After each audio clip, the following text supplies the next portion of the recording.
Alrighty, it's that time, and I was actually on time today. Break out those 07s, because it's time to go live on Twitch and also on YouTube. Actually, you know, I get happy when I actually start on time, because I'm always a few minutes late every day. Story of my life, man. I was always like that with, you know, regular jobs, too. Hey, Stinky, thank you for that. So, hello, SNR, Casper20 Solo, thank you for the 2 months. Thank you for that. State of the badass. Num-nums. Oh, best Matt ever. Happy, very happy Friday. Yeah, well, today is Friday. I was, God, I was gone most of the day. Well, sort of gone. I was working on car stuff today, you know, for the race car project, what have you. And, so yeah, it's been a busy day, and it's only going to be more busy tomorrow. So, yeah, well, welcome. Thank you so much for tuning in. We are going to try to complete the No Man's Sky Breach Expedition today, and if we do finish it a little early, I might jump into my main save and kind of doot around a little bit. Sent a pic of the last kit I finished. Let's see here. Guns, damn. Gundam. Oh yeah, there it is. Yeah, well. I'm sure you have a mighty Gundam collection now. Probably. Let's see here. Actually, time went back an hour. You're an hour late. Oh yeah, Xanta, were you gonna, shoot me a message on Discord sometime. I wanted to talk to you about the thing. Doing car porn? Yeah, a little bit. Let's see. Today I was I went to go like check out some stuff, car racing stuff today. But then the other big thing is that I did mention the other day, yesterday, the day before, that I was looking to kind of change my roll cage a little bit, kind of make it a little easier to get in and out of. So the guy who I talked to about at the welder actually dropped it off at his shop today. So he said he's a little busy. He said it's going to be about a week before he can get to it. But he said it should, altogether, it's not a terribly difficult job. He's basically just going to chop off these pipes right here and change it from, like, you know, a straight bar with 2 small bars to just one angled bar that goes from here to here to here. That's all one bar. You just take a straight bar, bend it in the middle, and you weld one end in, the other end in, and then, you know, weld the middle and put a little gusset in there. So he said he was very busy. He said he's just been crazy busy because he's good at what he does. You know, people who are good at what they do, they tend to get very popular, right? Where everybody wants their time. But he said he should be able to take care of this in about a week. There's about a week left in, about a week left in October, so hopefully by the early November, he'll have it done, I'll get it back, and then I can finally get the cage painted, because you can tell it's kind of starting to rust a little bit, so I need to get it painted so it doesn't just, you know, rust over time, because you don't want welds to rust, because then, you know, obviously the welds fall apart, so. When is daylight savings time?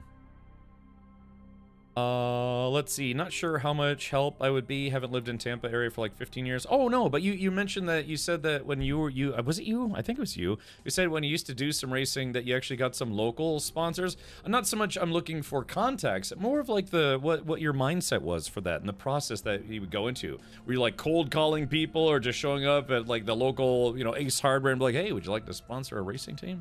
That kind of thing? November 2nd, yeah. Oh, for the UK, it's this weekend. Okay, that's news I can use. Because again, we're going to be doing the 12-hour movie marathon, so I'll have to make sure I get the times right. Because I like to list it in U.S. Eastern, you know, Universal time, and then European time. Because yeah, like I said, 12 hours of Halloween monster movies or whatever. I've got like 3 or 4 movies pinned down. We'll have to make sure we can show. We're probably gonna have enough time to show about maybe 7 movies, which is kind of a lot. You don't have to stick around for the whole thing, but feel free to jump in. I'll try to have a schedule up by Sunday night, so that way. I'm sorry, Saturday night, so people will know. Daylight savings time is so stupid. Summertime should have never existed. Yeah, I mean, it seemed logical, I guess, when they tried to implement it, but you know, I mean, I don't know. Now, I think it was implemented mostly for agriculture purposes, wasn't it? But yeah, it's kind of, at this point, I think it would just be easier for everybody to just, yeah, let's do away with daylight savings time. Because I think, what is it? I think Arizona and Hawaii in the United States don't do daylight savings time. I think.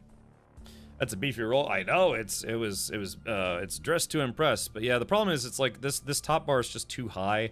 And I even talked to the racing, like, you know, technical inspector guys, and even they said it's like, yeah, you know, technically you don't have to have a bar this high. That's like overkill for what you need. They said that the bottom bars absolutely have to be there at exactly how I have them, but then the top bar, they said it's like, yeah, if you want to change it, you can make it where it's just one bar that has a bend in the middle and dips down to make it easier to get in and out of. And the problem I had was that my left arm was banging up against it because it's like right where my elbow would be. So I sat in the car, and the welder, he's like, okay, sit in the car, and then put your seating position where it is. We'll measure right where your elbow would be. You know, kind of like that. So he put a a little marker on there to make sure that he could put the bend as close to like where my elbow would be as possible. So yeah, it's gonna be, he said it's gonna be about $350 to do, but I kind of really want it done at this point. So it is what it is. You know, race cars, not exactly cheap propositions. Yeah, you just need to talk to local small business. Not sure how much insight I can give with that. You know how to sell stuff, I'm sure. At least that's what I heard on the streets. Okay. Oh, yeah. All right. Yeah, if there's anything I can...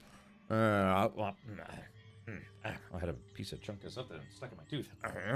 I tried flossing earlier, right before the stream. So, yeah, all right. Well, I guess we'll give it a go, but...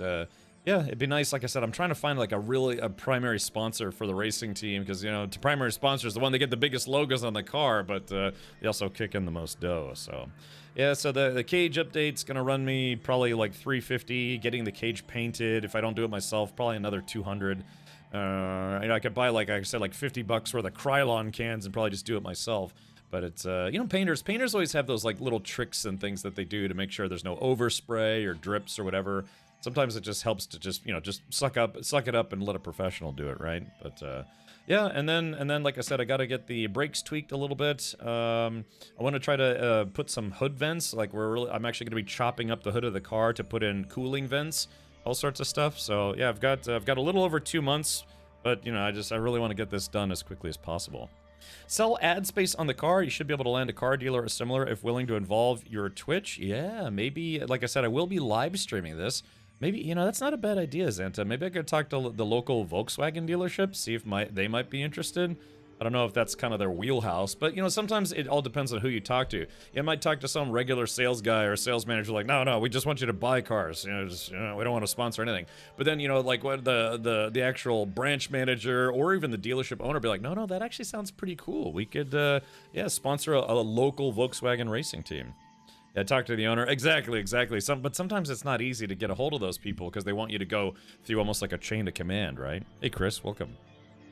So we'll see. But yeah, so the car, I dropped off the car with a welder. They said normally they could have this done over a weekend, but he said he's really backed up on work. So yeah, it's just, and like I said, the last welder who actually did the entire cage install in the first place, he said the same thing. He's like, you know, I want to get to this, but I've got a lot of work piled up. So yeah, and that took over a month. So Jay Grant says most dealerships are chains now. Yeah, unless you go with like a smaller one, right? So I guess maybe you're right. The local Volkswagen dealership's probably part of a chain. But maybe I could find a smaller dealership, and they'd probably just be like, well, look, we'll give you a Toyota Prius in exchange for some advertising for racing purposes.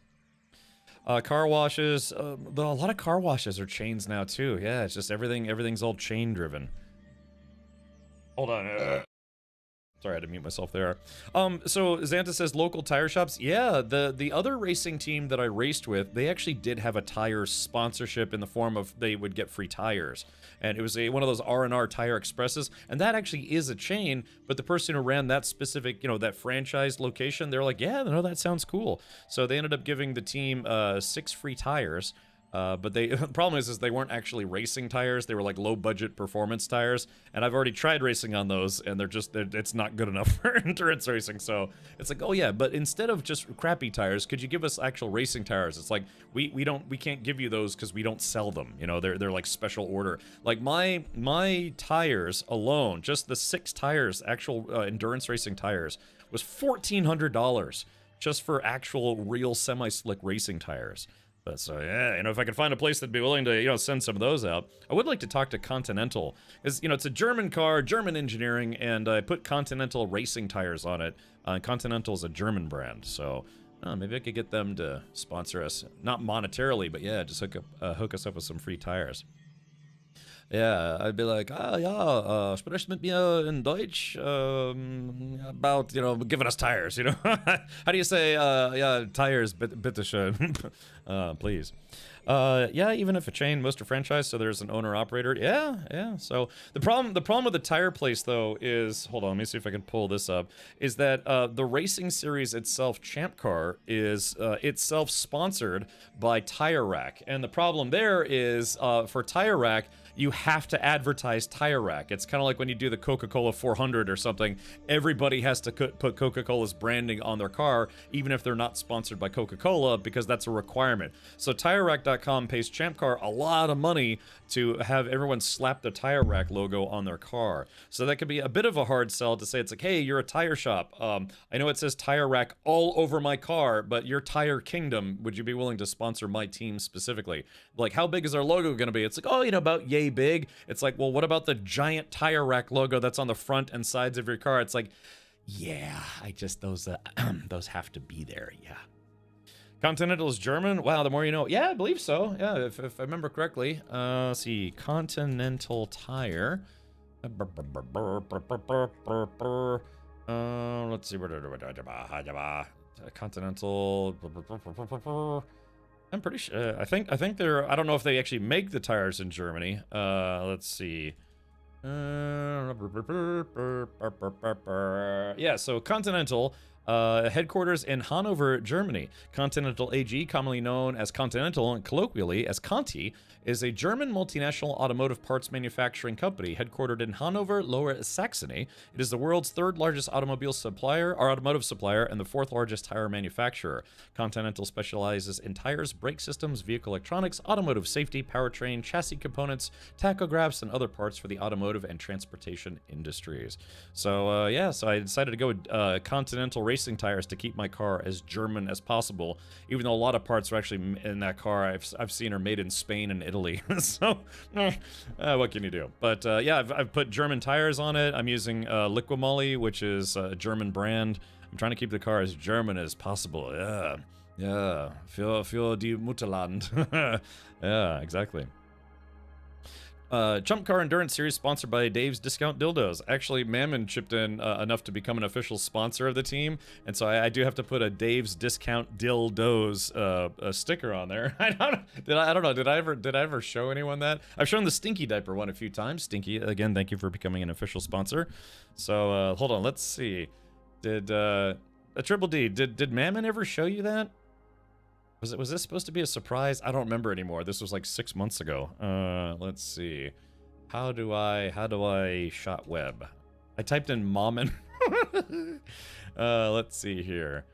How much does that cost? I did say that anyone who chips in $500 or more, it will be listed as an official sponsor for my racing team. So it's people who, let's see. I guess I could pull up some pictures here. I don't know if Mammon ever showed you the sticker that's supposed to go on the side of the car, but you know, just like any sponsor, I made basically the level $500 or more can be listed as a sponsor, and then of course, you know, typically racing teams will have a lot of sponsors. That's why you see a lot of small stickers. Then usually, you know, have like Tide or you know, Cracker Barrel. You know, they have like a big logo, and those are the people who kick in the most money, typically by quite a lot. Let's see. I have a folder called My Cars. Let's see. Champ Car. Sebring race in December. So yeah. So anyways, yeah, people that I think I have a couple stickers I need to put on here. But yeah, people who kicked in, you know, $500 or more, like Gatos, Matt Rodeo and his company, Nude Mod Solutions, Stinky Diaper Co. I put Mr. Hasgaha's logo on the car because he has helped me a lot with some graphical work. So, in lieu of cash, he's helped me out quite a lot otherwise. Let's see here. Oh, Code Dude, thank you for the 36 months. Ooh, 3 years. Tickle me sweet. Hello, Medic, welcome. So, yeah, you know, so, and Anthony's Automotive is an actual company. They're not a sponsor, but they're a company that has helped me. They gave me a discount on, like, repair and maintenance stuff for working on my car. Nude Mod Solutions. Yes, that's Matt Rodeo's company, one of his many companies, all sorts of stuff. Yeah, I'm trying to, God, if I can find it, probably, let's see, hold on. I don't know if I could find it on short notice. Yeah, because he gave me a sticker. So, God, I don't know. But this was months ago. So,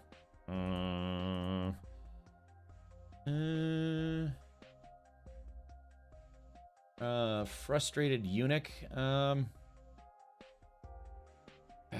God, I don't think I could find it on short notice. Okay, hold on. Has image maybe? Let's see. Yeah, because he sent me. Oh gosh, he sent me some images. I very much. Oh, okay. Here it is. Here it is. Hold on. Open link. I think this should be safe enough for stream. So I don't know, Triple D, if you ever saw this, but this is. I have to.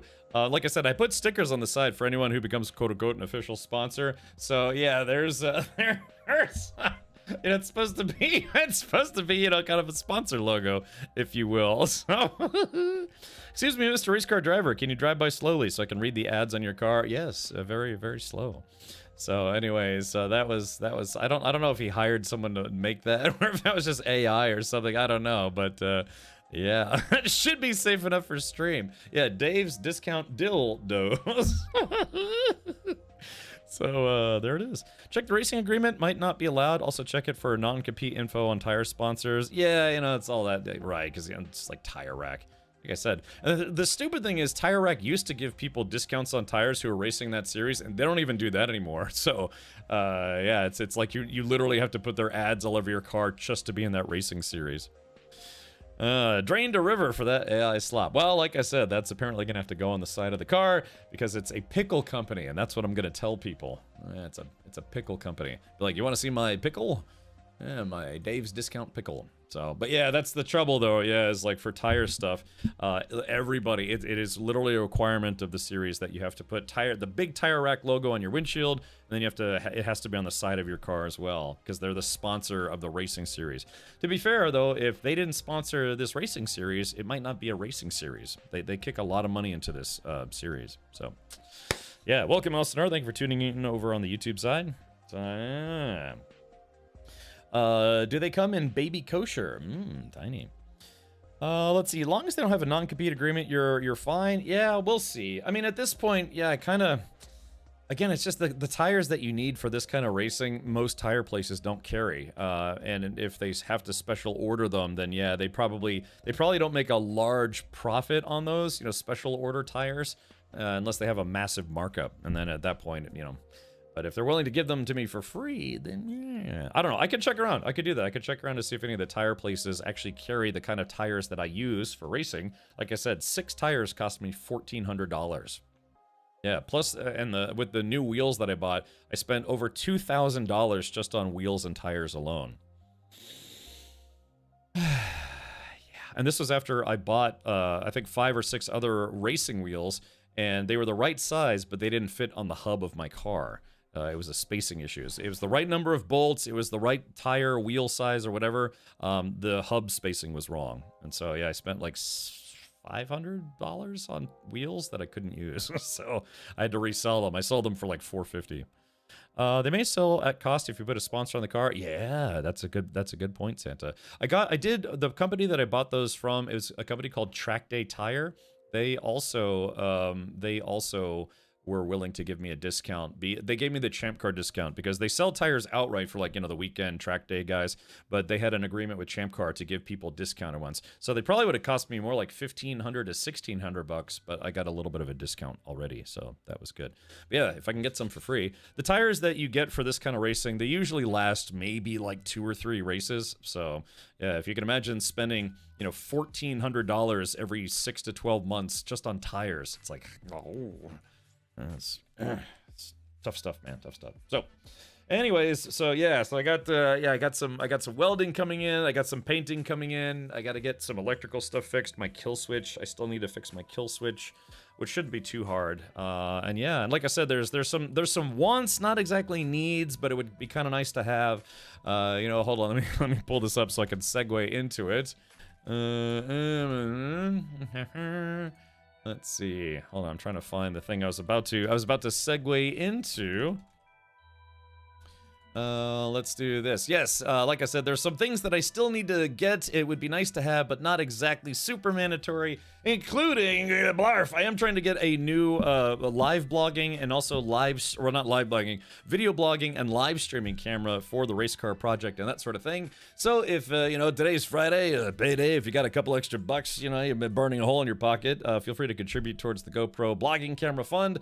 This camera is actually going to go in the race car and we'll be live streaming the race. Again, I have some older equipment that should work, but I'd like to get a newer one so that way it has a better image quality and it has more robust Wi-Fi support. So, yeah, if you feel like kicking in a buck or two for that, it would be appreciated. Thank you to those of you who have chipped in already. So, yeah. All right, well, there is that. Let's go ahead and jump back into No Man's Sky Expedition 20 Breach. Breach. We are already on Phase 4, so there's an extremely high likelihood that we'll finish this today, unless I spend 4 hours talking instead of playing the game like I did yesterday and the day before. So, like said, you don't need my help. You're a charismatic guy with a gift of gab. I know, I don't know. Azanta, I need you for moral support. How's that sound? Mostly, it's also helping me keep playing. Well, you know what I want to do, and after we finish this, if there's some time left in the stream, I may actually try to build out a Trello board, and you guys can watch. I don't know, follow along. It'll be I'm thinking about doing either like a wide open Wednesdays, like wide open throttle Wednesdays, where we do some sim racing, or maybe like a car talk Tuesday thing, and just leading up to the race, kind of doing some car talk stuff in addition to gaming. I mean, I have a massive gaming backlog at this point, probably like many of you, but just like I said, I'm really getting into it. One piece of advice: don't try and fight the final boss from in your ship. It will be invulnerable. Ask me how I know. So you're saying there's a final boss. Interesting. Oh, have you seen this new sim game? Project Racing or Project Cars, something like, no. Yeah, what's it called? Project Motor Racing? Were you about to bring up that? Yeah, there was a Sim Expo. I think it's in Dortmund, Deutschland, Germany. They have a big sim racing expo where, you know, it's specifically about simulated racing versus live racing.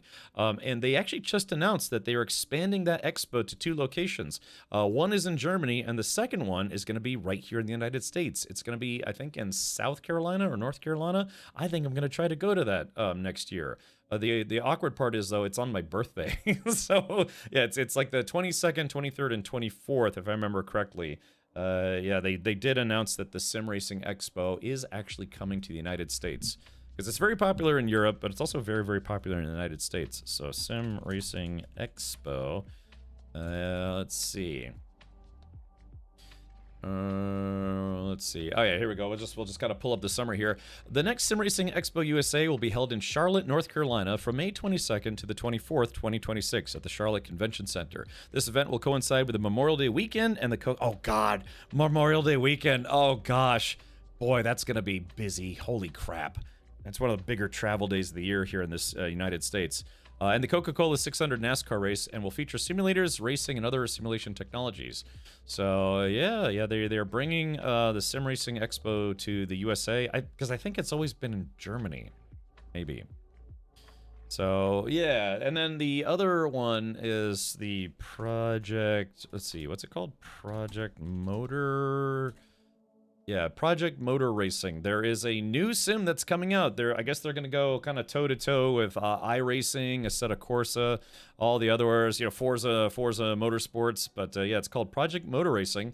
And they're starting to get some hype, you know, so people are saying it's like, ooh, you know, this could be the next big sim racing title. Although, again, they did just announce that the new Corvette concept car is actually going to be in Gran Turismo 7. And I will absolutely try to stream that if I can. I'm still just waiting for some of my PC situation to straighten itself out. Did you just say Memorial Day weekend? Yeah, go bother Mammon. But yeah, so Project Motor Racing is a new racing sim that is being developed by the same people who did Farm Sim, but they are working in conjunction with some other company to try to make a very realistic racing sim, you know, like I said, competing with iRacing, Gran Turismo, you know, Assetto Corsa, all those guys. And we'll have to see if it ends up being more popular than Assetto Corsa Evo, which kind of, I don't know, seemed to kind of stumble on early access launch. Hey, Charles, welcome. I got you, Jenna. Oh, jeez, come on, you. CA Manchu donated $6.66. You buy camera. You stream race. You maybe win race. Who know? You win chat's heart in any case. Also boo. I'll boo. Well, thank you for that. So, still haven't played GT7 VR. I know, man. I spent like what $300 on that VR headset. I still haven't used it. I have been playing, doing laps in Gran Turismo though. So, well, thank you. Yeah, like I said, all the stream tips and other goodies are going towards trying to get a new streaming camera for the race car, and it's something that I can use to do live blogging at car events and other YouTube events as well. Like I went to TwitchCon. This would have been nice to have for TwitchCon, but I ended up just using my smartphone. I got to send all that footage to my editor this weekend. So, okay, well, thank you for that. Thank you, Manchu. All right, so let's go ahead and jump back into it's now 4:33 my time. I was live on time today. Good job, me. I was actually not late for once. So, yeah. All right. So I want to do that, man. Hold on. Let me make a note here. 'Cause yeah, maybe we'll just after if I beat this today, which I probably will. Maybe we can do. Hold on. Car racing Trello board, and then we'll put stuff like the new cam. I was just about. Oh god, I hate it when I do that. When I have an epiphany, it's like, oh yeah, maybe we should do this. We should do that. Oh man, I was like, God, what was that? I was just there's a whole reason I just brought up Notepad. I literally just brought up Notepad because I wanted to make a note about something, and then it came. It seemed important, and then I lost it again. God damn ADHD. Oh, let's see. Went live on time. What sorcery is this? Good question. So I don't know. All the things that I got to do, and I want to make it public. So not that people can manipulate it, but for those who care, you can see where I'm at in the racing project. Dinner time, BBs. Only if you bring enough for everyone. I was busy and I didn't have time to cook, so I got a McDouble and some fries. Don't forget, McDonald's has free fries every Friday, only if you use their app though. So I got a McDouble and some fries for free. And now I'm fatter.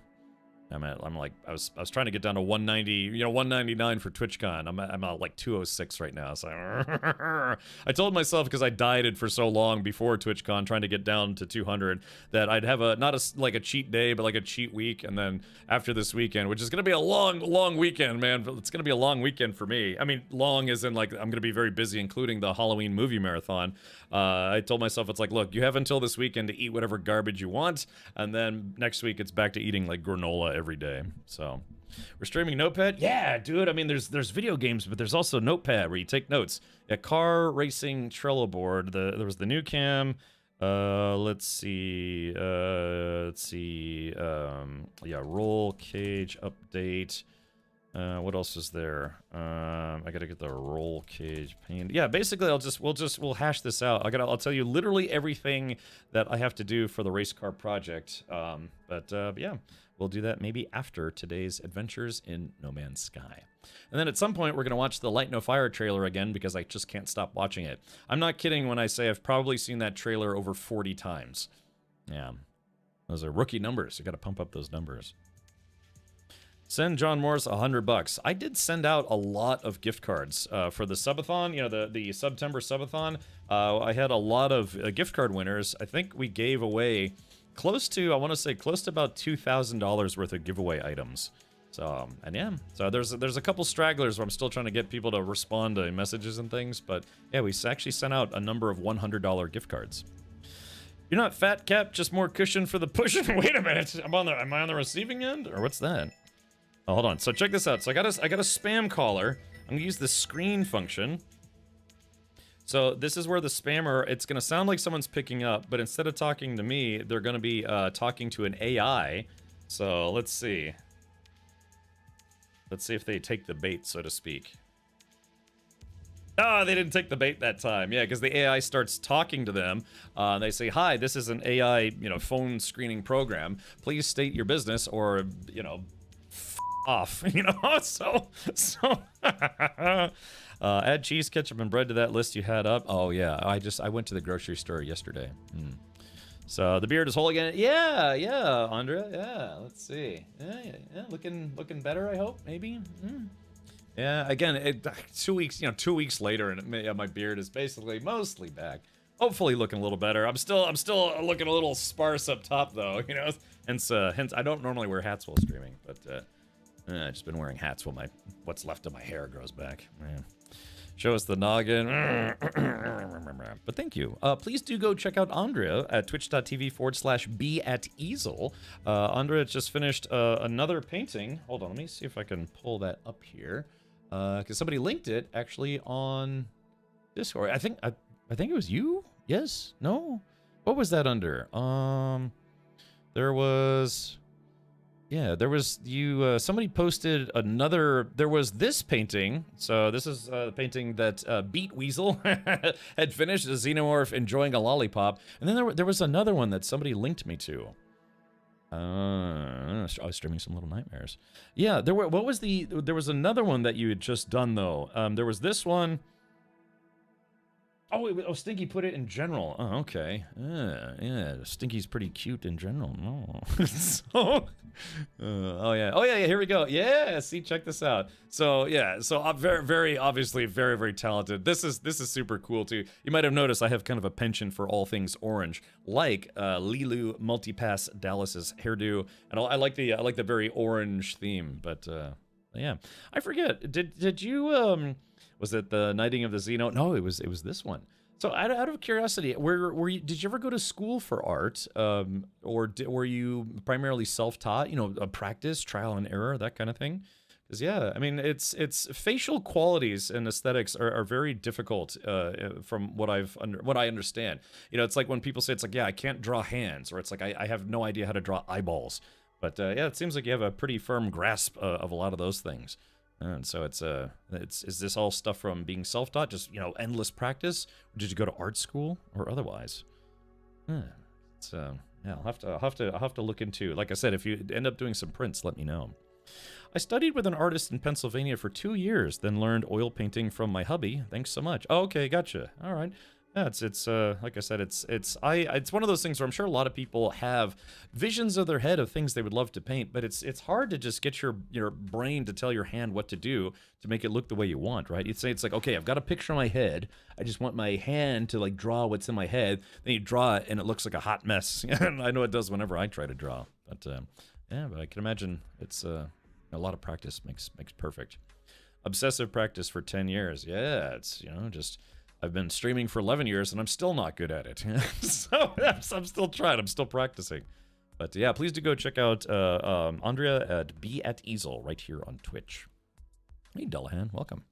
All right, so yeah, we're jumping into some No Man's Sky right now. All right, let's see if we can get in here. We're going to continue the expedition for today and hopefully complete it today as well. Good morning. Welcome, Pharaoh. How's your day today? Thanks for all the kind words, friend. Yeah, sure thing. Yeah, like I said, if people who are, admittedly, I do have a soft spot for sci-fi, particularly Alien. So when I see somebody who has a penchant for drawing things from that franchise, I tend to be a fan. So let's see. Oh yeah, this is a good question. Do you also work in digital art or just traditional mediums? All right, so I stepped off here. I'm trying to remember.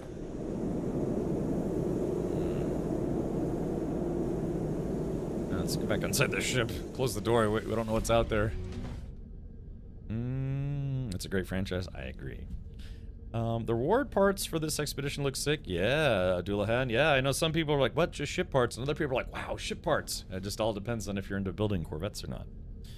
I wish the Alien movies were on Netflix. I mean, they're on the internet, but maybe not on Netflix. Yeah, I've got them on DVD. I've got them on Blu-ray. I was actually gifted the original Alien anthology. I think was it Gatos who sent me that, or was that Vic?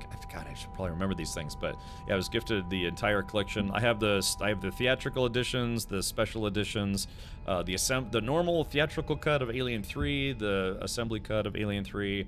I've tried to delete Alien 4 multiple times, and it just won't let me. Chat won't let me. So yeah. YouTube has it on their movie service sometimes for free. Yeah, where it's like you can watch a movie with ads, and then you just get an ad blocker, and so you just watch a movie for free. So I spent the whole day just building Corvettes in creative. Well, that's fun. Yeah, hopefully you did the expedition, got the new parts in, so you can build with those as well.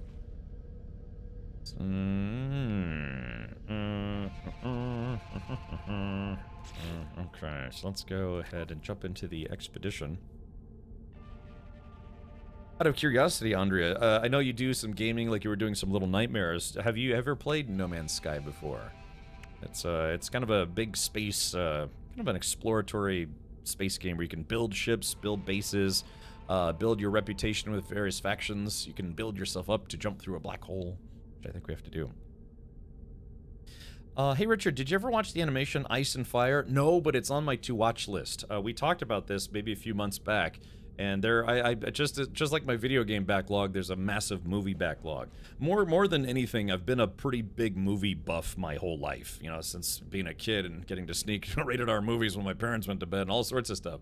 But yeah, Ice and Fire, or Fire and Ice is one that I've been wanting to watch for a while. So I just haven't got around to it. The note was missing from my truck windshield when I got home today. I hope the guy found my response enjoyable. Yeah, there you go. I haven't, but I've heard good things about it. I was lurking on you playing this the other day. Ooh, I like it when people lurk. So yeah, it's a fun adventure if you're into space stuff, and it's not a particularly difficult game. There's a lot of adventure to be had. It's not super grindy either. It's kind of just a kind of there is a point to the game, like an overarching story, but it's more about the journey, not the destination. This is the quintessential video game where that motif is really kind of like the prime I guess goal, if you will. It's more about enjoying your adventures in space. Yeah, in a nearly infinite universe. So, all right, let's do this. We're on to phase 4. We've already done phases 1 through 3.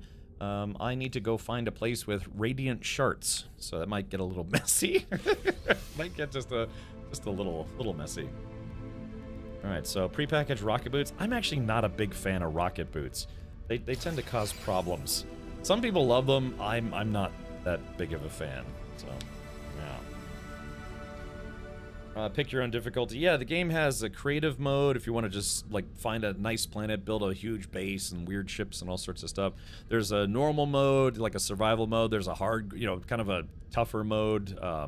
You can make it permadeath if you want. All sorts of stuff. So, yeah, it's I've got about, I think as of today I will have 900 hours in the game. So, just kind of a small walk in the park, really. Yeah. Okay. So, yeah, let's go ahead and continue on. Need to find a planet that has dissonance, planetary dissonance, so we can pick up some radiant shards. Let's take a look at this system. Gas giant, dissonance. So, Pezukavi, Echo 39 should be good. Let's see, Sentinel activity. Yeah, so here we go. We're headed to Pezukavi, Echo 39. To go find some radiant shards to play with. Yeah. Yeah, so all is interchangeable in game. Sadly, you can change all modes in game. Why Rhino style? Why is that a sad thing? Reach out to them to be a sim racing partner. I actually did. Yes. That's actually Alcino, that's a good idea. I'm sorry, I thought you were talking about something else. Let me take a note. I should take notes every stream. Let's see.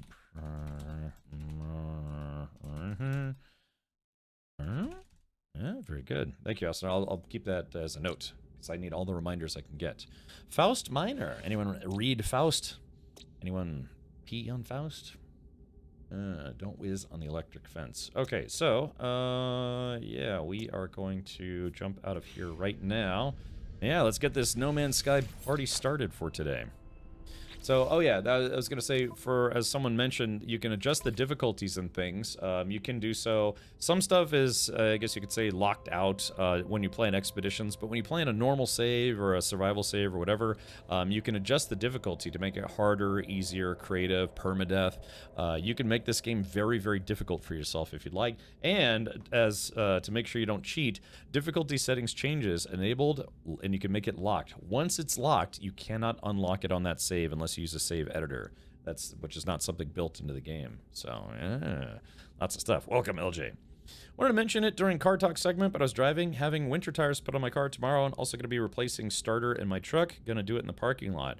I actually helped change a starter on an older BMW, and it wasn't bad. But my goodness, with modern cars, the engine bays are just so, like, everything's all jammed together. It could be a nightmare to work on. Yeah, permadeath, brutal. That's right. So yeah, you know, if you wanna play for keeps, there are some Steam achievements that you can only get if you play in permadeath mode. So if you're trying to 100% the game, yeah, you gotta dip your toes in the pool of brutal. I forget. Is that your Blazer though? I mean, Blazer, you know, Chevy older Chevys, their engine bays are actually pretty reasonably open. So hopefully that won't be too tough for you. Okay, well, yeah, let's take off, eh? See if we can get into some trouble. Actually, I have a question for you, Andrea, if you don't mind me asking. So I just came back from TwitchCon, which was last weekend. They have what's called, I don't know if we talked about this before, but it's called Artist Alley, and that's where artists can go and, you know, pitch their drawings, their wares, you know, if you sell prints, or maybe if you sell trinkets and things or goodies based on your artwork, you know, that's something where you can apply for it for next year's TwitchCon, and then they give you a booth. And then you can say, it's like, yeah, if you'd like to buy artwork or maybe license artwork, or you can take commissions live there. And if you don't want to work on them there, you can you could take commissions at the event and then, you know, of course, fulfill them afterwards. So the Artist Alley at TwitchCon was, I think, the biggest it's ever been this year, because it's Twitch is very supportive of people who do art on the platform. So that could be something that maybe you could inquire within. Maybe put in a ticket, say, hey, how do I apply to be a part of the TwitchCon Artist Alley?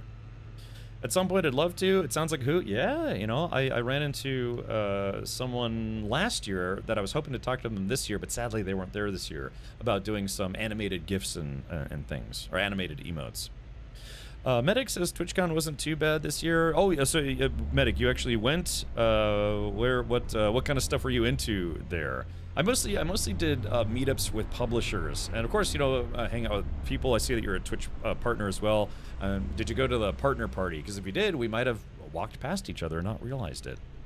Yeah, I've gone to TwitchCon for 10 years in a row. The one year that they had GlitchCon, which was the online-only event because of COVID, was still kind of fun, but yeah, actually, I've done all 10 years of the US-based TwitchCon. I just walked around with my service dog the entire time. Oh, okay. Well, was there anything that you saw that you wanted to check out? They had more game booths this year. So I think, like I said, kind of like after things are still really kind of recovering from COVID, but yeah, there were a lot more gaming vendors, I think, this year than there were last year. Oh, you checked out our graders? Cool. Yeah, I'm hoping to stream that when it comes out here in just a few days. Yeah, 10 years in a row. I've been to 10 years in a row of TwitchCon, including GlitchCon, and yeah, I've done Gamescom in Germany, E3 when it was around in LA. Did DreamHack. I've done all the PAXs except for PAX Australia. Yeah, I did AwesomeCon. I did MagFest. In 2016, I'm kind of a broken record here, I've told this before, but I actually went to 10 different conventions in 2016. And I was like, well, that was fun. It was also very expensive. But it was kind of cool to get out there and check out all the different conventions. Make sure you bring a security detail. Yeah, so the big thing that people complained about for this TwitchCon is that there were a lot of people that were trying to bring their entourages. You know, they had all sorts of live streaming cameramen. Yeah, they wanted to have security guards, kind of playing, you know, pseudo celebrity make believe, I guess you could say. Yeah, like there was one guy, he was like some 22-year-old like rapper wannabe guy. He showed up on stage and he had this like whole security detail of like, I don't know, 8 or 10 people. And then I saw him later, he just had like his camera guy and one of his friends. So it's just playing pseudo celebrity make believe. But I don't know, you know, if they want to do it, more power to them. Let's see, I gotta recharge my dudes here. Here we go, recharging.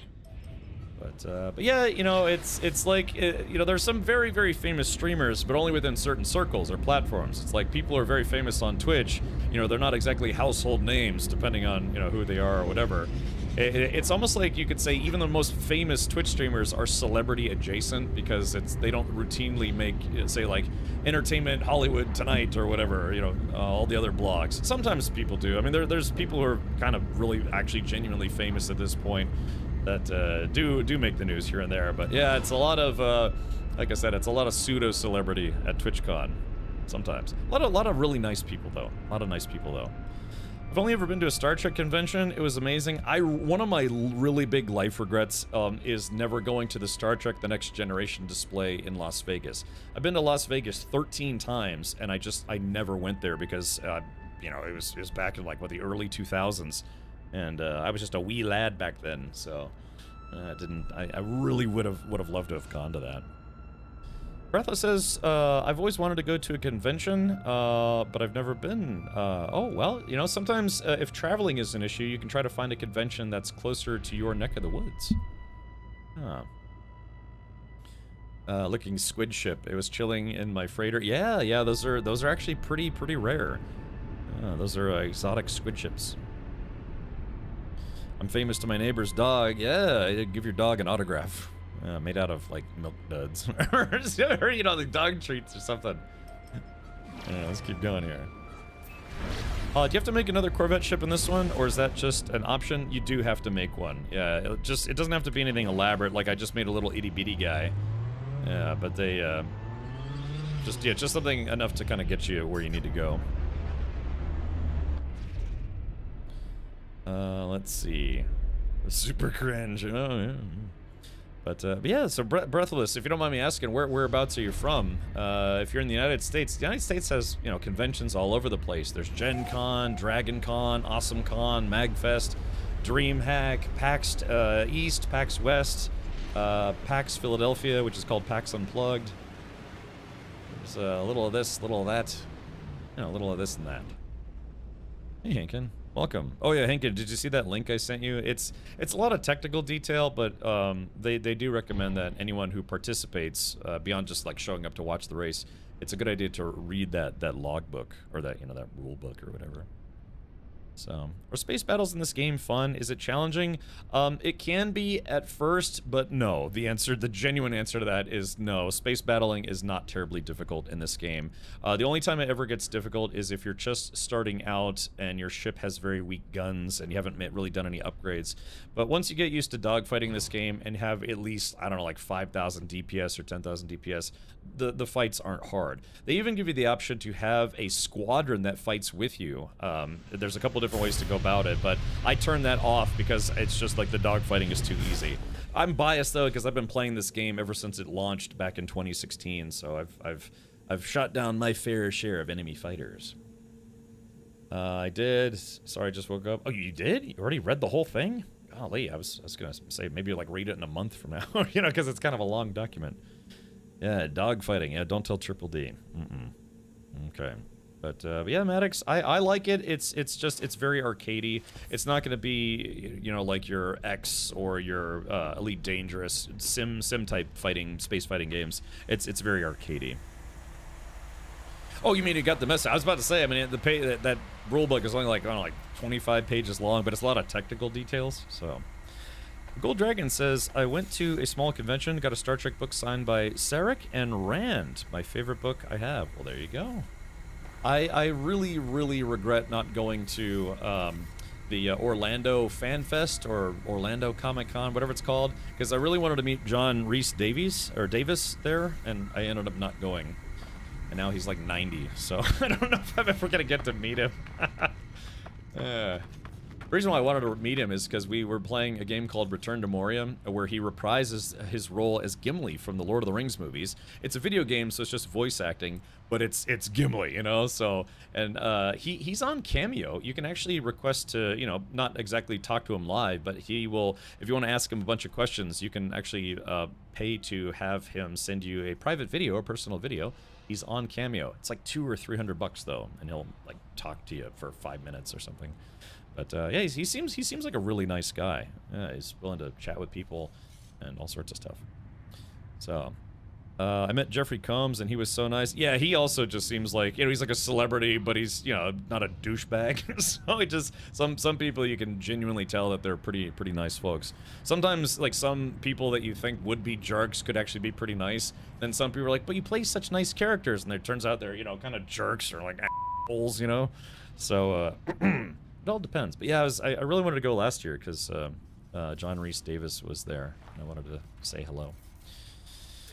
Okay, well, the things I need to go grab are right over yonder, so let's go ahead and target those.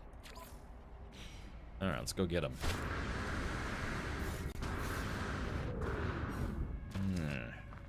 This is a strange alien world. I think those are radiant shards, aren't they?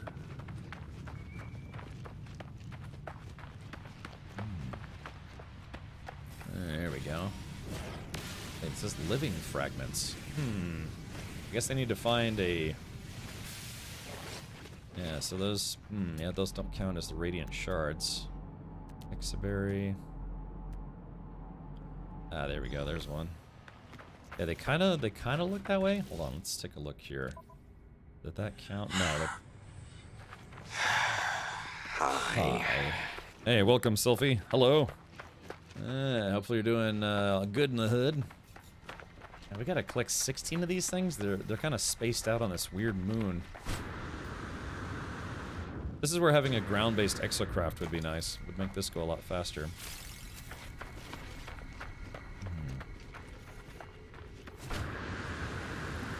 Alright, yeah, this bad boy. Check it out. Hey TJX, welcome. Thank you for the 37 months. Thank you for streaking. A lot of people have said that Michael Bean is a cold, distant jerk, but when I met him, he seemed like he was just a low-energy introvert like me, who was exhausted from traveling. Yeah, I mean, yeah, he's had a lot of acting roles, and I'm sure he's probably done a lot of like Comic-Cons and other stuff. So yeah, you know. It was kind of disappointing to hear. I don't know if you saw this, Aaron, that when he did the DLC for Aliens Colonial Marines, that he said he didn't really have a good time doing it. He said it wasn't very fun. I think he said it felt rushed and like kind of underwhelming. Thank you for activating the hype train. You too can contribute to the hype train by being weird. Or subbing, gifting a sub, unsubbing, all the subbing. And then using Tangy alerts or Twitch bits in general contributes towards the hype train. How's it goes? The expedition? It's going well. It's going well. Yeah, we're on phase 4. I gotta hunt down 16 radiant shards, and unfortunately, this is really not the best planet for it because they're very spaced apart.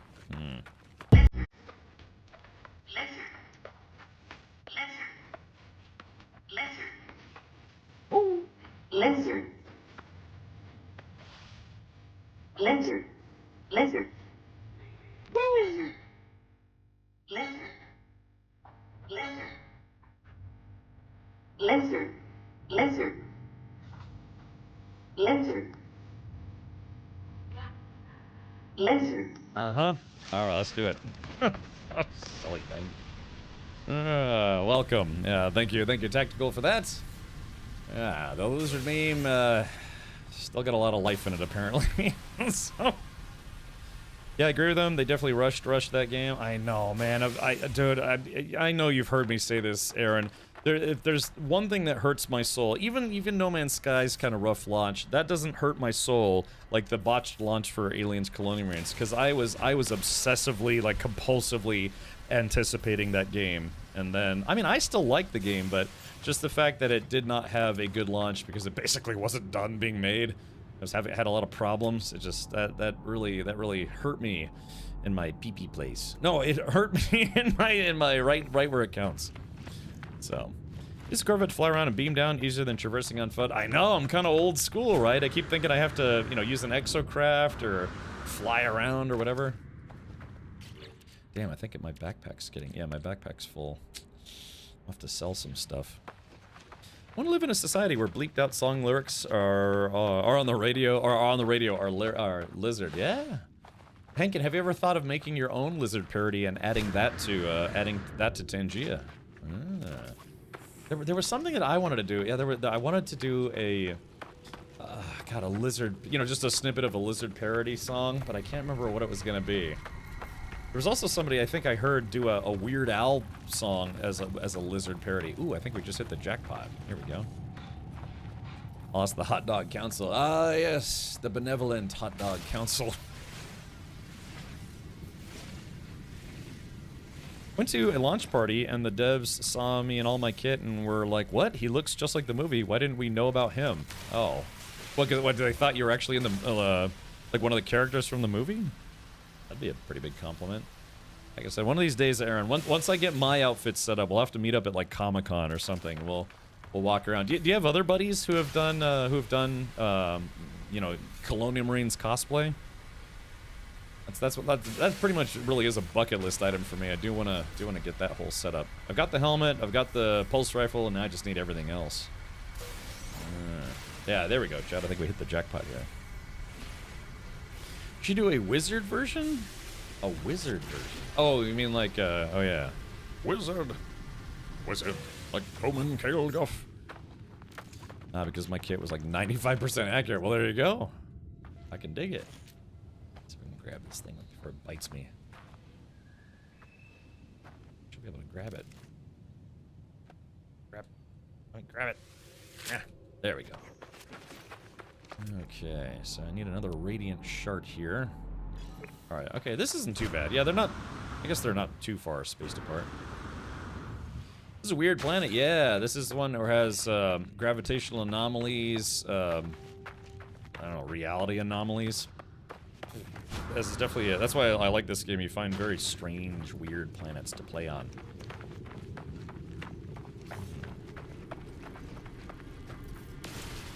Raining where I'm at, so broccoli cheese soup again for dinner. I mean, oh, do you always eat out, or you could like make some mac and cheese? Ah, you could do that. You could make some, you know, grill some chicken breast. You know, season, get some like rosemary chicken going. A little mac and cheese on the side. You know, get yourself a big tall, I don't know, sparkling water, iced tea. You know, big bag of drugs. You know, there you go, dinner. So. There was a Colonial Marines cosplay group, but it fell apart from drama like 10 years ago. Really? Because yeah, I've seen it at certain Comic-Cons. Yeah, people will get together. I actually did see that at PAX East one year. There were some aliens, you know, cosplayers that came out. Some of their, you know, Colonial Marines. I was very envious. I was like, oh gosh. Yeah, I've seen like Starship Troopers groups. I saw the last time I went there was PAX last year, PAX East. There was a big Helldivers group. They all went together. Well, now I want mac and cheese. I can make you some. I have some Kraft mac and cheese in a box, ready to go. Some people like to make it from scratch, though. My friend Rack's mother, she would make like cheese shells or whatever. And those were always very good. She'd always like use white cheddar, I think. That was always very good. Yummy. Haven't had her mac and cheese in a long time. Oh, let's see. No, I'm saying it's a rainy day, so good day for soup. Yeah. You're not wrong about that. Okay, here we go. They're still searching around for them dudes over there. Anyone see the trailer for Halo Campaign Evolved? I guess it's coming in 2026. Is this a redo of the OG game for this gen consoles and PC? If they did that, that would be awesome. I've only ever played Halo 1 and 2, and because that was the reason why I only played those two is because after Halo 1 and 2, they stopped porting them to PC. And then it would be like, I don't know, a decade later or 15 years later, they finally started porting the rest of them to PC, and I have them all. Captain Leo actually gifted me the collection, and I still have only ever played... I think I played a little bit of ODST, but yeah. The first one, though, was really good. It was long, though. It's a long game. Yeah, white cheddar mac and cheese.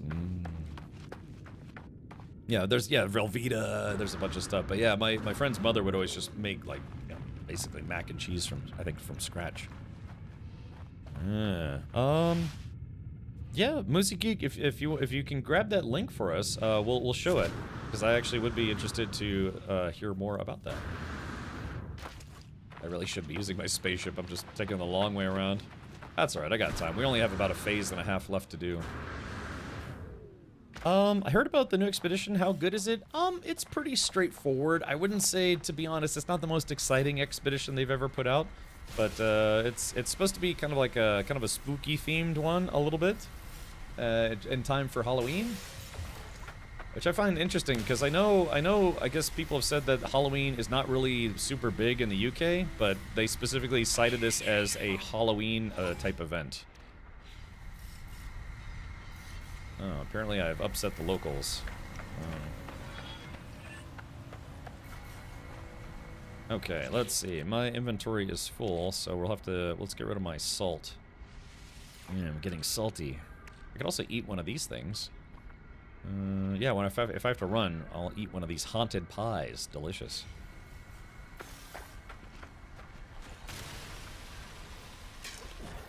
Damn.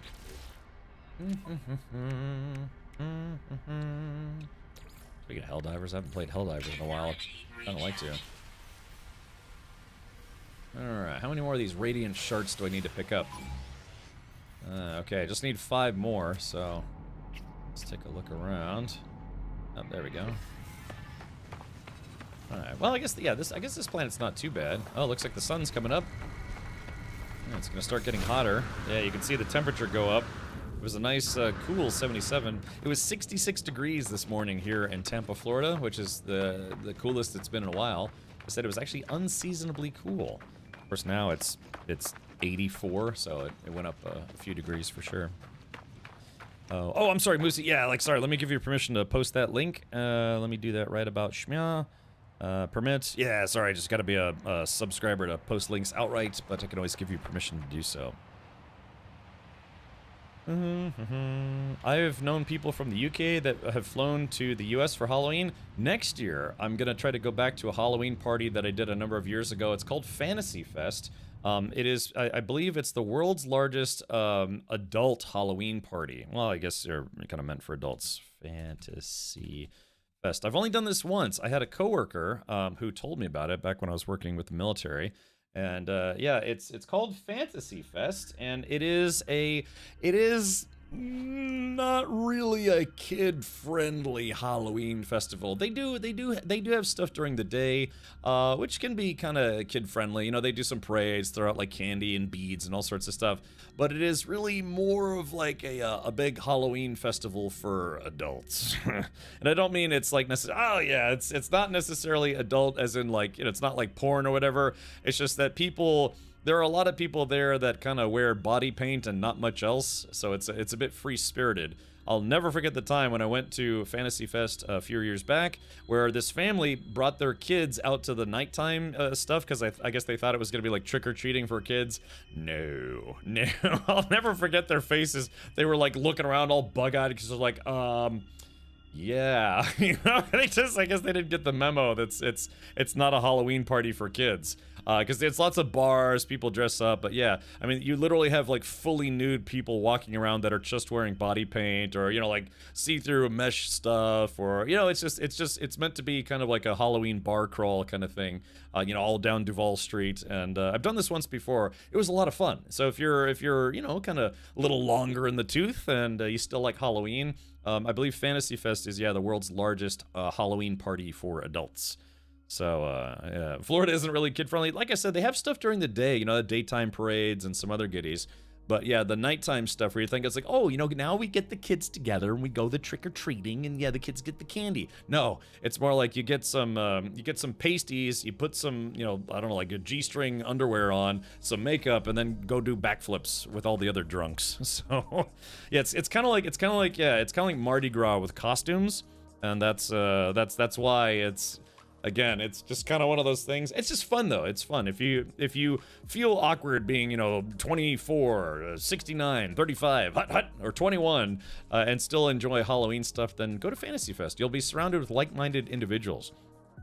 Now, where I live, there's a place called Ybor City, and they used to also have a really big Halloween block party. But after people were, yeah, basically walking around naked, getting hammered, and, you know, wearing costumes and peeing everywhere, and, you know, people like banging in alleys or stuff like that, they ended up kind of clamping down on it, and so yeah, they don't have the big Tampa block parties that they used to for Halloween. But Fantasy Fest still exists. Key West is kind of a free-spirited town, if you know its reputation in general. But yeah, so it's actually going on right now. I'm not going to it this year, but Halloween is on a Saturday next year. It's on a Friday this year, and Saturday is always the best day, right? Because most people are off work. Kids could go trick-or-treating without having to worry about going back to school. You can drink a lot of, I don't know, Jägermeister while dressed as a goat, you know, and not have to worry about it, you know, going to work the next day. That would be an interesting costume experience. Like, oh, like I'm a goat. By the way, Jaeger bombs, you know. So, anyways, yeah, it's a fun time. I've done it once before. I dressed up as like a ghoulish individual, and yeah, a lot of people do cosplay stuff, and it's like a lot of people just kind of use it as an excuse to walk around with not much on, except for like a swell hat, you know. So. Surrounded by perverts. Yeah, I mean, one guy, I mean, I would show you pictures, but a lot of these pictures are not safe for stream. But I always I wanted to get like really in shape and then go as one of the 300 Spartans, like try to get a couple buddies together who aren't doughy. You know, we'd have to work on that one. So maybe from right now, yeah, I could work on my physique, and that was my plan. I wanted to dress up as one of the guys from 300. You know, get the cape, the helmet, the shield, the jock strap. You know, just all that stuff. And so yeah, kids got all the eye candy. Yeah, hold on. I mean, do you guys want to see some pictures? I don't know if I could show these. I'd have to be very careful here because some of these pictures are not safe for streaming. I don't know. I dressed up as like this, like, you know, ghoulish looking dude, and yeah, you know, a lot of fun pictures. Let's see. Okay, I have to be extremely careful here. Oh, let's see if I can pull this up here. Some of these pictures are. I can't show that one. Can't show that one. Oh yeah, here we go. There, I ran into a lady dressed like Lilu Multipass. You know, Lilu Dallas. So I mean, that's, like I said, that's the kind of thing. It's like you kind of don't want to do like neighborhood trick or treating dressed like this, but you know, it's okay if you go to Fantasy Fest. Hold on, what's another picture I can show that won't get me in trouble? Oh yes, yeah, you've heard of the bearded warriors. How about the beer warriors? Yeah, I love the fact that this guy made like a Warhammer out of a Henken, I'm not Henken, Heineken keg. Yeah, you've got the Corona Light Queen. Yeah, the Pabst Blue Ribbon destroyer of beer. Yeah, it's like I said, it's a Halloween party for adults. And yeah, I could dress up with like just cameras on my feet. I'll be Captain Feet Picks. Yeah, I think this is like reasonably okay to show. But yeah, this is kind of what I'm talking about, where it's like it's not exactly kid friendly, and that's not an actual corset that she's wearing. That's painted on. So yeah, you know, Twitch actually does allow body painting streams, so it's kind of like a lot of stuff like that where people are like, yeah, you know, we can kind of dress kind of sexy or dress kind of weird, and it's for adults. It's for adults who never stopped enjoying Halloween. Yeah, so. Yeah, Mark Mage says, got my watch streak counting up. Apparently have to disable Firefox ad block or track block for this specific website. Okay. Hey, Nate, you're right on time. We're talking about body paint. I'm supposed to be streaming some No Man's Sky. Yeah, I can't show that picture. I can't show... Wow, that's a good picture, actually. I can't show that picture. I can't show that picture. Oh, God, that's... a guy... a guy, hold on. Wait, maybe I can kind of sort of do this. Okay, so here was... hold on, let's see if I can pull this up without showing... like dong on stream. Hold on, I gotta keep zooming in. So this was one of the people that I went with at the time. So this guy's dressed up like the Joker, right? He's dressed up like the Joker, and you know, he's obviously got, you know, dyed his hair green, he's got the body paint and all sorts of stuff. Yeah, he's literally not wearing anything at all. And if I scrolled down a little lower, one, I'd catch like a 3-day temp ban on Twitch, and two, you would see what looks like a purple scared turtle. You know, it's just kind of smuggling a scared turtle down there. So so yeah, I had to zoom in a lot because I can't show the rest of this. So yeah, so when I say it's a Halloween fest that's fun, but it's not meant for kids, it's not meant for kids. So yeah, but it's all there's no tickets. It's literally you can bounce from restaurants and bars and all sorts of stuff. And yeah, it's a fun Halloween party. Yeah, hold on. If I scroll back out, yeah, that's definitely purple dong that I'm looking at right now. So yeah. Yeah, there's God, I can't show these pictures. Yeah, I mean, like I said, I mean, it's not always like all sexy stuff. Yeah, this guy dressed up as Hellboy, and yeah, there was a bunch of like superhero ones or whatever. But yeah, again, it's for adults who never got tired of dressing up in costumes for Halloween. What's in the box? Yeah. Okay, that would be a fun picture. Just dress up like the guy Brad Pitt in Seven, and just carry a box around. And people just like, what's in the box? And just have like, you know, like a severed mannequin head that looks like Gwyneth Paltrow. Yeah, and just convince people it's like, no, it's not actually Gwyneth Paltrow. Or is it? Okay, all right, let's get back into the game. But yeah, next year, I have to be honest, I'll probably be streaming for Halloween this year. Let's see here. Oh yeah. So like I said, I hope this is safe for stream. But yeah, so there's a pic of yours truly. That was a fun time. Yeah. Golly. Yeah, good stuff. All right. Let's see. And yeah, you know, what you can do after after the next day, I mean, it is Key West. You can go to the beach. Yeah, just go to the beach.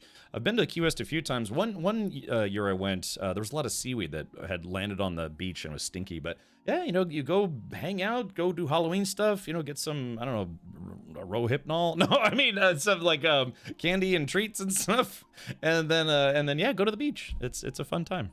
Yeah, very fun.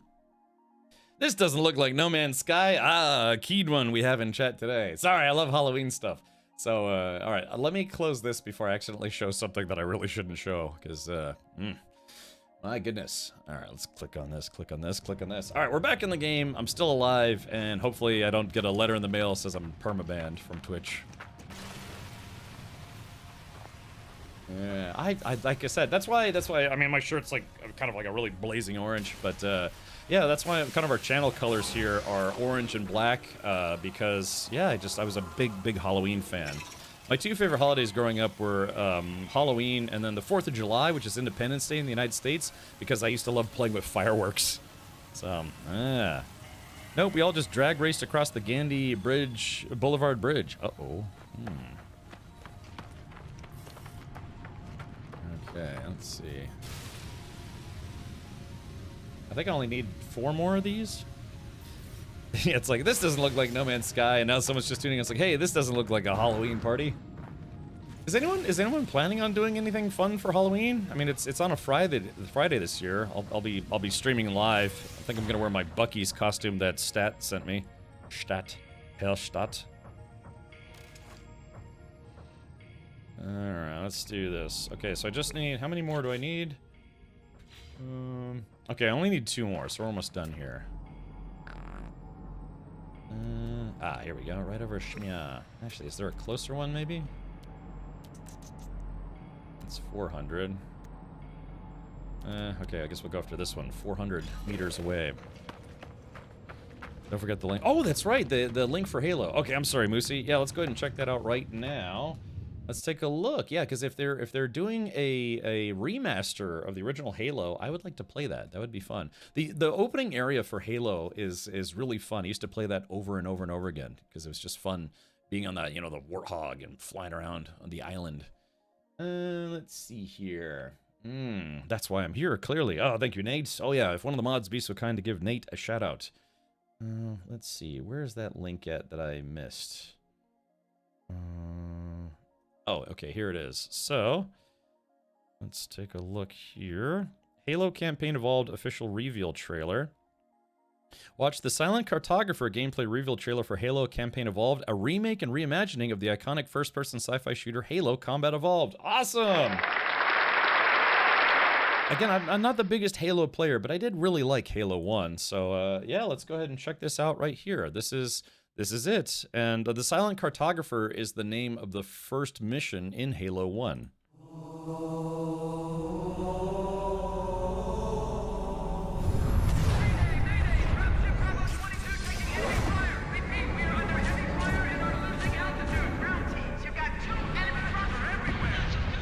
According to the data in their networks, the ring has some kind of deep religious significance. They call it Halo. They believe that Halo is some kind of weapon. What sort of weapon is it? One with unimaginable power.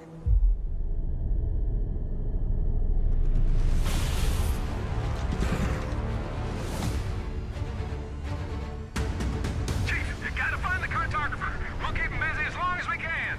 Fire Team Charlie, we're on our way. Touchdown! Hit it, Marine!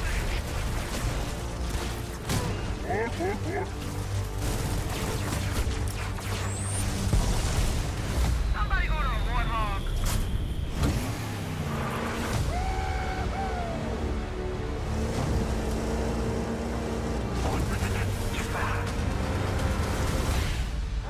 The Covenant are putting up a real fight. The cartographer must be here. Rock and roll! Rock and roll! Give them hell, Chief.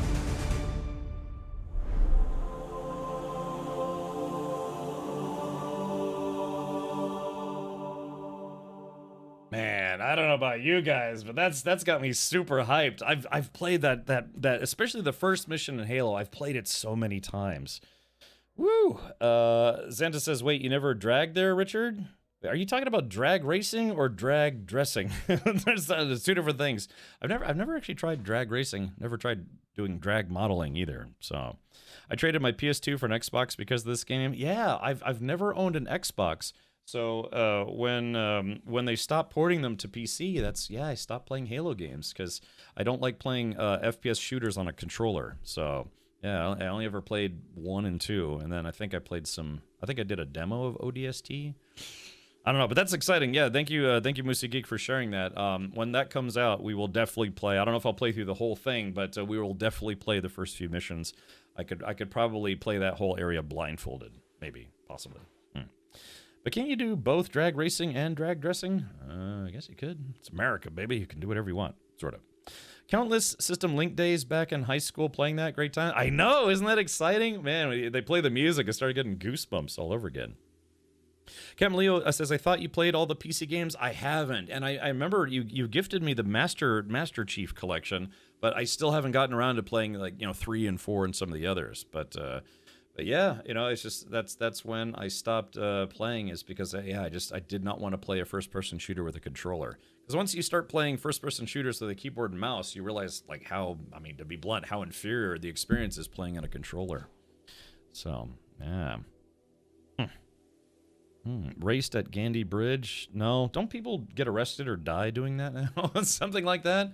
I'm aware of the bridge, but I'm also aware that people get in trouble trying to get into some shenanigans over there. Let's see. What am I doing? Technology recharged. Technology recharged. Technology recharged. Okay. I've never done a drag race before. As much car stuff as I like to do, I've never actually done any drag racing, which is weird because where I live now, I'm only about an hour and a half away from a drag strip. When I used to live in Maryland for a while, I was right there by the Maryland International Raceway or National Raceway, another drag strip, and that was back when I had Corvettes and stuff. So highly illegal. Yeah, big thing is, like, just take it to a track. Take it to a track. Okay. We're looking for a couple of radiant shards. I thought, wasn't I on my way to a close one? Yeah, maybe that one, huh? So there's a closer one. It's alright, today's Friday. You know what that means? We talk about everything that's not related to what I'm supposed to be doing.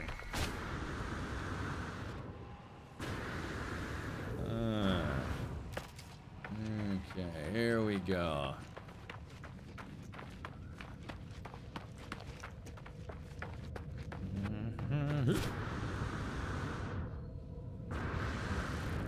Clunk.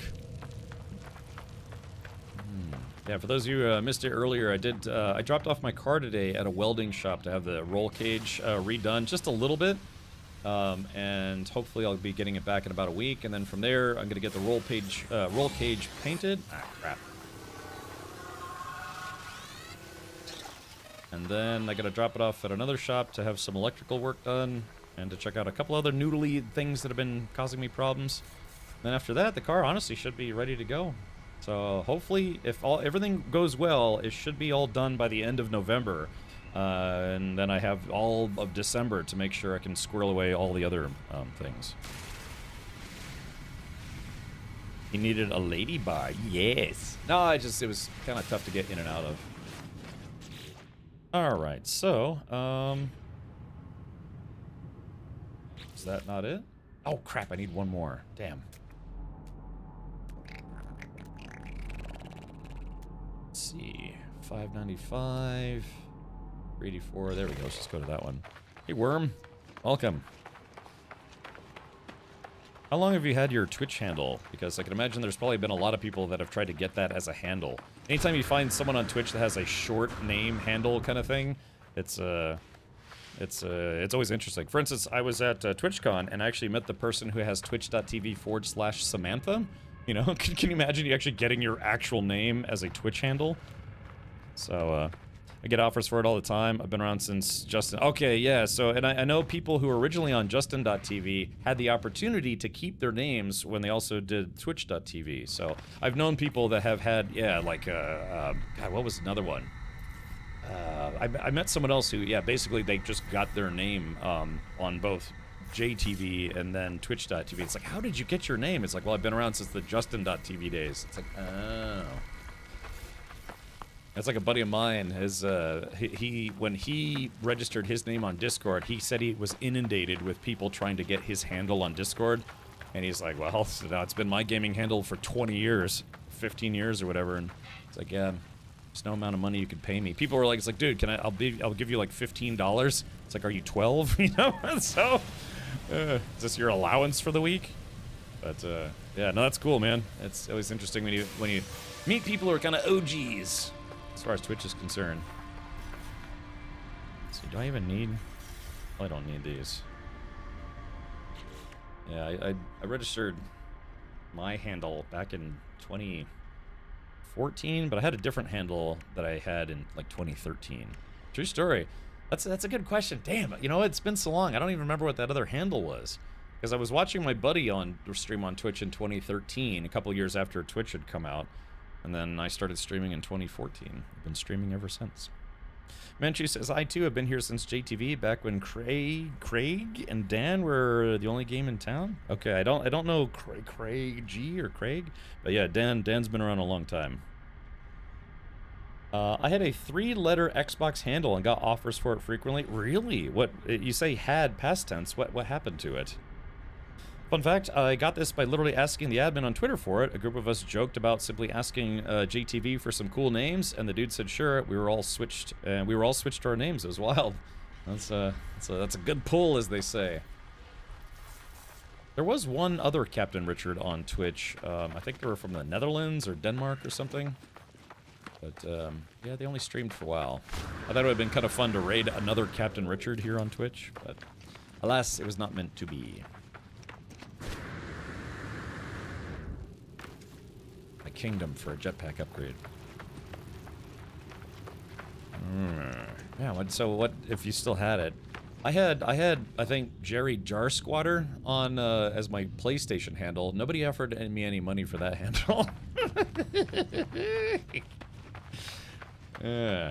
I think I had Larry Load Seeker and then Jerry Jar Squatter. I don't know. I think those, I don't even remember the logins for those anymore, so yeah, Tampa Cat went to the Netherlands to kill the original Captain Richard. No one will ever know the truth. Yes, it is. It's the new Expedition, Dovikin. So, hey, Wino, welcome. Yeah. Welcome back. I got offers for one of my accounts to do the Minecraft capes I have. I take it that's not Minecraft Java Edition then, because, you know, on Java Edition you can add literally whatever you want. But if it's what Microsoft does now, they try to push people over to the, you know, the Windows version or whatever they call it, where it's like all the stuff that you can normally get for free on the Java Edition becomes a microtransaction for them. Yeah. Microsoft trying to make back that $2 billion that they gave Marcus Persson Notch. I think his name is. I'm sure they've already made their money back and then some. Hankin says, I'm down for Netherlands. I wonder why. Yeah, Hankin seems to have a fan base over there. Yeah, either over there or over here. One of those two. Yeah. Is this an appropriate time to ask about the upcoming No Man's Sky update? Are you guys familiar with what's coming down the pipe? Sure, yeah. I've got about 900 hours in the game. I've been fortunate enough to get to work with Hello Games on this game. Well, not on this game, but with promoting the game. So thank you, Sean Murray and the gang for that. But yeah, if I don't know, maybe someone in chat does. So this update just came out a couple days ago. This is the Expedition, their 20th Expedition. I've played them all. The Bedrock. Yeah, it's whatever Microsoft. It's like I said, it's like ooh. Gravity inversion. But yeah, you know how it is. It's just they want you to switch over to the Windows edition where a lot of the stuff, you know, they sell as microtransactions that you can just get for free on the Java edition. Ratscast says, so Captain, what do you think of the Halo Champagne Evolved announcement? Ratscast, if you're just tuned in, we just watched that trailer we just watched that trailer not more than 5 minutes ago. So yeah, I'm excited. I'm very excited.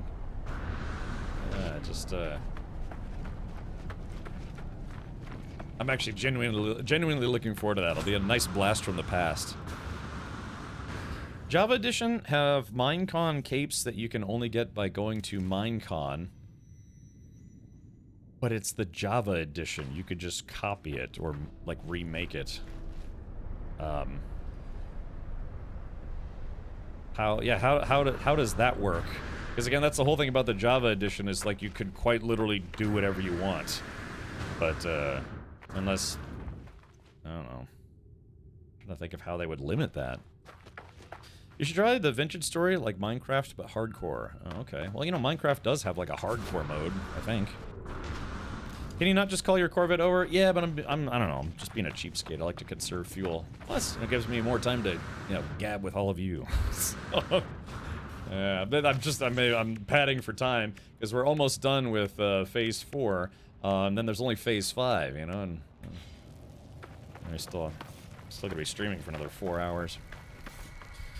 I've got a building in my base/settlement that I put all the expedition stickers on. Got a new one now. Very nice. Just realized I'm losing my shields. Let's see. Let's see. I share my real name with a famous Japanese video game character from the 90s. Is it Nathan Spencer? aka the Bionic Commando. He was called Rad Spencer, but then later they made it clear that Rad was just like his call sign or nickname, but his real name was Nathan Spencer. Bionic Commando is probably my most favorite video game of all time. I've streamed both the old version and the remake. That was another thing I got super excited about. They actually came out with a remake of Bionic Commando, and it's really weird, but they also came out with Bionic Commando 2, and I never really played it. It's weird. It's like you have a game that you originally liked, and it was awesome, and then they did a remake of it. It was even better. It was like a really great modern remake of it. Then they came out with a sequel, and then I never played the sequel. I just don't. The sequel was kind of controversial because they made it where the character could jump instead of using their bionic arm to get everywhere. It was very controversial at the time, and I don't mind. It doesn't bother me, but I don't know. I just never got around to playing Bionic Commando Rearmed 2. So man, yeah, I never played that other game either. That's right, Santa. Well, that's amazing. Just dropped into the perfect stream to ask my question. I saw they're doing salvaging and looting, building ships, which sounds really fun. Yeah, so Worm, so that was part of the Voyagers, the very big Voyagers update that came out as the last expansion for the game just a month or two ago. And yeah, it's caused the game to blow up in popularity again. So much so that they've had almost as high of concurrency of players as they did on launch 9 years ago. So yeah, you can now make your own ships. This is a very small one that I made, but yeah, it's really brought a lot of people back to the game. Oh, you missed it? Okay, yeah, we just watched it about 5 minutes before you came into chat. What's Halo? What is this new Halo thing? Dovakin, they're coming out with a remake of Halo 1, and it looks good. I mean, do you guys want to watch the trailer again? We could just watch the trailer again for any of you that just tuned in and just missed it. Hold on, let's pull this up. Yeah, it's only a minute and a half, so let's watch this again. Let's see. I'll crank up the volume. Pump up the volume. So yeah, here it is. They officially announced it, I guess today. Halo Campaign Evolved. Official reveal trailer. This is a remake of Halo 1.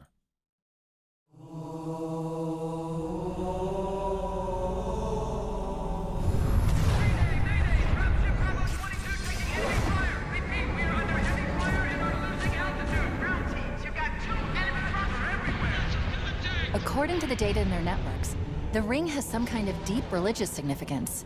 They call it Halo. They believe that Halo is some kind of weapon.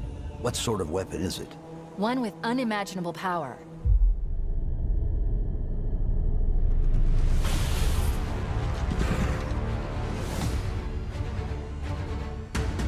Chief, you gotta find the cartographer. We'll keep him busy as long as we can.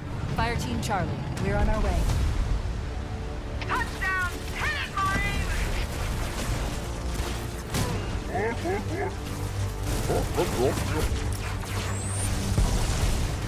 Somebody order a warthog.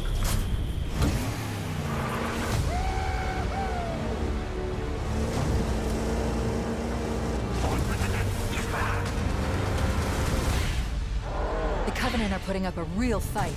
The cartographer must be here. Lock and roll, rock and roll! Give them hell, Chief.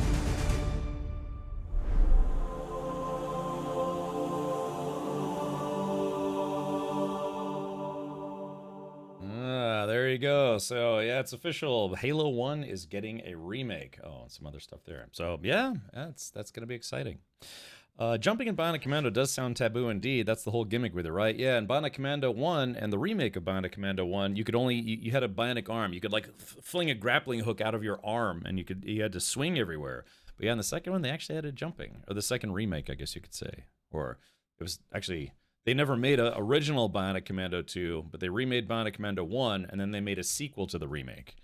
And then they made like kind of like a 3D open world Bionic Commando, where actually I think Mike Patton from Faith No More was the voice of Nathan Spencer. They gave him dreadlocks for some reason. So yeah, there was an Easter egg where if you got all the secret items in Bionic Commando Rearmed, it would give you a code to enter into the Bionic Commando 3D game where he would remove his dreadlocks, and it gave him his old like redhead flat top haircut. But it was only on console. I may need to jump back into No Man's Sky then. I had it for Switch and it was very laggy. If I were to go all in, would you recommend PS5? I'm always going to recommend PC for No Man's Sky, but it should run pretty well on PS5 and PS5 Pro if you'd prefer to play on a console. I mean, like I said, I prefer PC, but I'm biased because I've only ever played this game on PC. That's about the time I finished watching. Lots of people weren't happy of the new running mechanic. Wait. The new running mechanic in what? In Halo Evolved Remake? Or which one? We should watch the trailer every hour. We should just listen to the Halo theme song over and over again. Wasting needles after a sticky. There we go. And... oh. Plunk. Alright, let's get out of here. Sorry, I'm gonna take it forever here.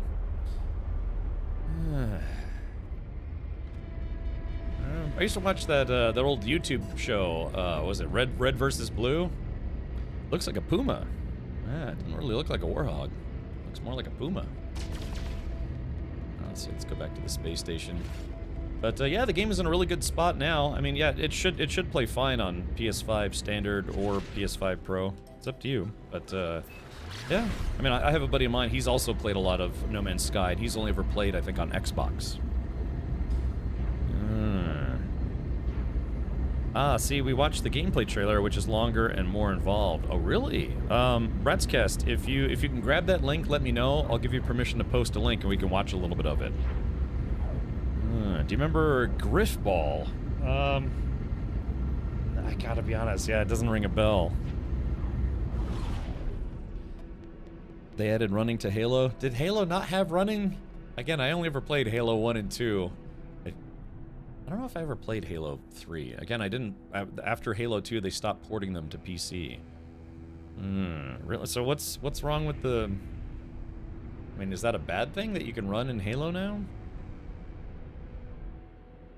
Fearless Flames says, hello, what phase are you on and what part? Fearless Flames, I am now on phase 4, and I'm actually just about done with phase 4. So yeah, I just have to do one more thing, and I'll be on phase 5 right after this.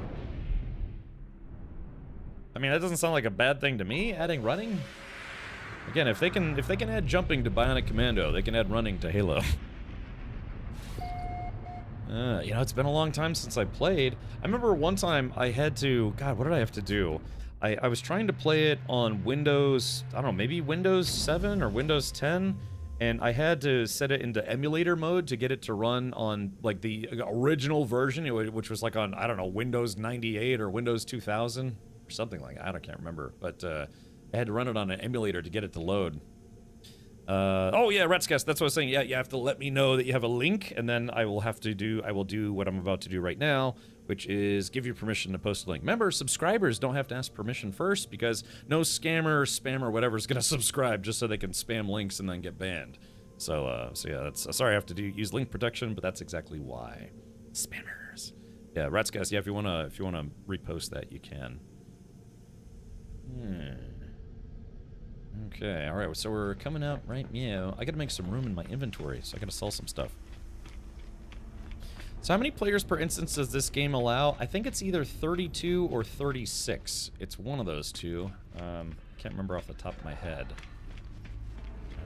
Let's see. Ratscast permit. Question for anyone. How to install that one Breach Expedition reward that puts a refiner in your Corvette? I would have thought it was through the Corvette constructor station tools, but it didn't seem to work. Just press Z. Yeah, it'll show up in your build menu. Go inside your ship and then press Z. That should allow you to do it. So inside now, press Z, and then presto. All your utility modules are right shmya. Yeah, it's weird, right? Because you think it's something that you would use using the ship constructor, but it's considered a decorative item. You know, it's a functional decorative item, but it's installed like a decorative item. So there you go. Let's see. 32 on PC and 16 on console. Oh, okay, gotcha. All right, well, I tell you what, Ratscast, I do have the power. I can actually bring this up. Anyways, I think I can go into my mod log history. And my log. Let's see, Halo trailer. Oh, okay, so, yeah, so this is about 13 minutes long. All right, hold on, let's see if I can... We'll try to fast forward into the actual gameplay segment.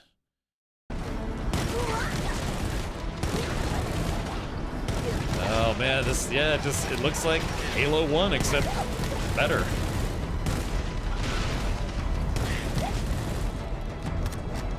The Flood.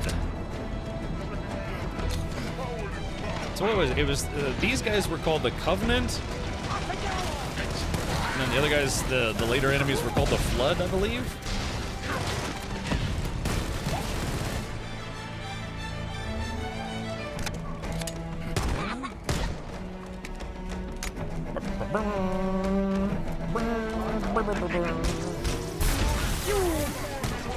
I mean, looks fine to me. Pow, pow. Yeah, I'm looking forward to playing this. Yeah, it looks fine to me. Area secure. Affirmative. Echo 419 inbound. Somebody order a Warthog. Somebody order a Warhog, yeah! You made house calls, Foehammer. Yeah, faux hammer. Motto. We deliver. Yeah, that's right. Sounds like they used the original audio, too. Yeah, look at that. There it is. I love driving the Warhog around, man. Let's go find the map room. That will show us the location of Halo's control center. Yeah. I've been able to pinpoint the main facility by cross-referencing Covenant survey data and religious texts. Yeah. It's on this island. I've marked the entrance. All right. Well, there we go. We'll save that for when it actually comes out because I'm looking forward to streaming it. But yeah. I mean, it looks fine to me. So, wow. Wonder what that would be on the Xbox controller. You battle the Covenant, then you guys both attack the Flood. Oh yeah, the Flood of diarrhea. Oh, oops, wrong button. Diarrhea. Okay, so Cosmoro says, what is this? They announced today that they're doing a remake. I guess it was today or yesterday or something. They announced they're doing a remake of Halo 1, and that was a preview of it just then. This guy's aim sucks. They were playing with a controller. All you have to do is watch someone play, stream a game for about 30 seconds, and you can tell whether or not they're playing with a mouse and keyboard or a controller. Because it's, controllers feel good, right? They feel good in your hands, give you something simple. You don't have to move your fingers around. But yeah, aiming is always going to be terrible on a controller. You're trying to replace the nice, defined, refined movement of a good Logitech G mouse.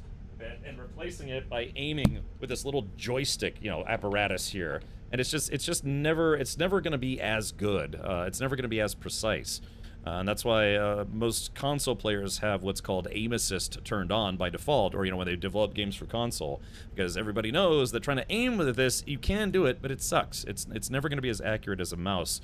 And so after they stopped putting Halo on PC, Halo 1 and 2 they put on PC. They stopped porting them because I guess they figured it's like, well, if they want to play them, they'll have to get an Xbox, and we want people to buy Xboxes. So yeah, that's why I only ever played Halo 1 and 2. Yeah. It's a remake, not a remaster. I believe that's what it said in the trailer, that it's a full remake. Yeah, controllers are more ergonomic, but yeah, aiming is a problem, and that's why some platformers don't play well. On the opposite side, it's like some platformers don't play well with a keyboard and mouse. Like if you ever try to play Super Meat Boy or other high-speed platformers, it just can be difficult to play those kind of games with a keyboard and mouse. It feels a lot better on a controller. I'm not a keyboard and mouse narcissist or anything, but yeah, FPS games, they just don't feel good on controller. So you gotta rely heavily on aim assist, and even then your aiming is still going to be very clunky. So they're more aerodynamic too. When you get upset and throw it, it goes further than they used to. Yeah, but that's the nice thing about Logitech G wireless keyboards, like I'm using right here, is yeah, they don't have any cords. So if you want to start raging and throw your keyboard across the room, you don't have to worry about it getting caught on a cable. I don't know if Logitech G thinks of that as a selling point, but maybe some people will. Yeah, I use 2 keyboards because I use 2 PCs for streaming. Small one is the 10 keyless G915 TKL. That's for my stream PC, and the big guy here that I'm holding like a bazooka, that's the G915 standard, and they are both wireless. So you might say to yourself, but Cap, why a wireless keyboard? It's like, because you get to do this, and you don't have to worry about the damn cables. You just have to recharge it like once every 4 or 5 days.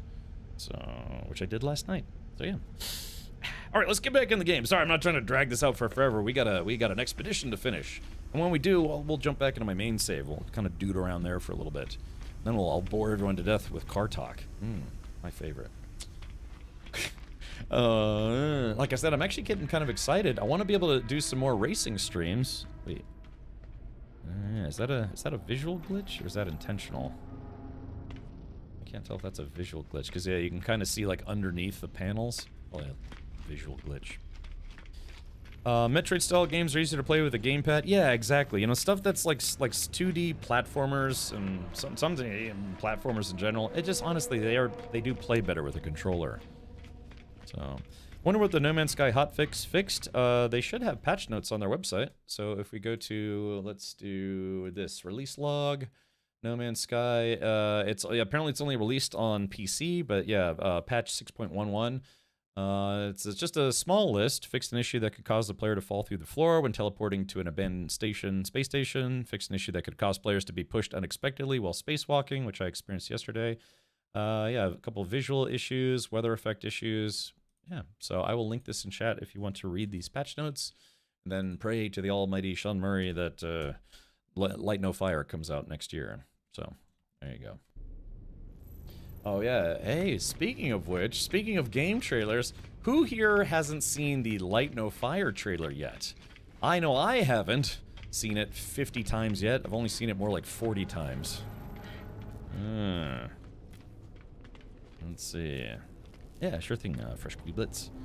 Yeah, so let me sell some stuff, then let's watch that Light No Fire trailer. Hello Games MMO game, yeah, Worm. You might have heard about it. It was originally announced in December, almost 2 years ago, and they still say they're working on it, but we actually haven't got any big updates about it since then.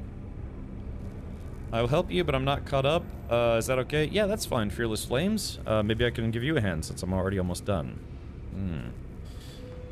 Ooh, we're being raided by Katie. I was wondering what that tingling sensation was. Turns out it's a raid from Katie Peters. Exclamation point defender, chat! Here they come! Get some. Let me go over there! Get him! Come on! Get him! Welcome, Katie. Space stuff. Yes, ultimate badass. State of the badass. Ah, Katie, we were just talking about space stuff. We were talking about you recently.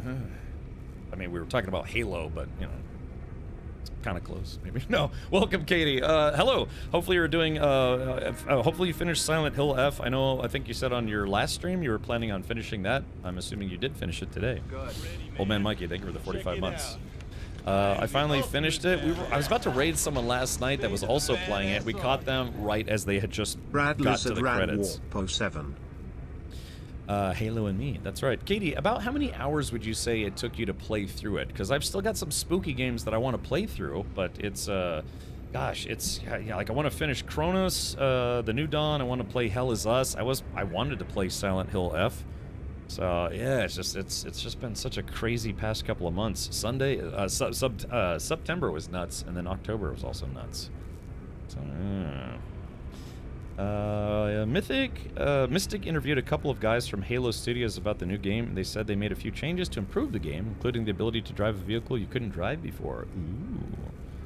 You'd be faster than me, but it took me around 20 hours. I don't know. This is like a 6-hour expedition, and I'm on day 3. So, you know, I don't know. You gotta take your time with it sometimes. I want to finish Chronos 2. Yeah. It's just, God, we just get so many. We're getting so many crazy games. In fact, I was literally just about to show the trailer for Light No Fire again. Hold on, let me see if I can. Let me do something here real quick. Let me see if I can fix my audio. But yeah, I was about to show the trailer again. I'm sure you've probably seen the trailer already, but Light No Fire is something that I'm very much looking forward to because it's going to be the next big game from Hello Games. Let's do this. All right, let's play this right now. So.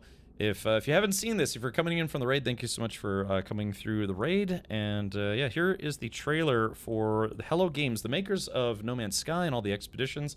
This is their next game called Light No Fire.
So there you go. So that is the trailer for Light No Fire.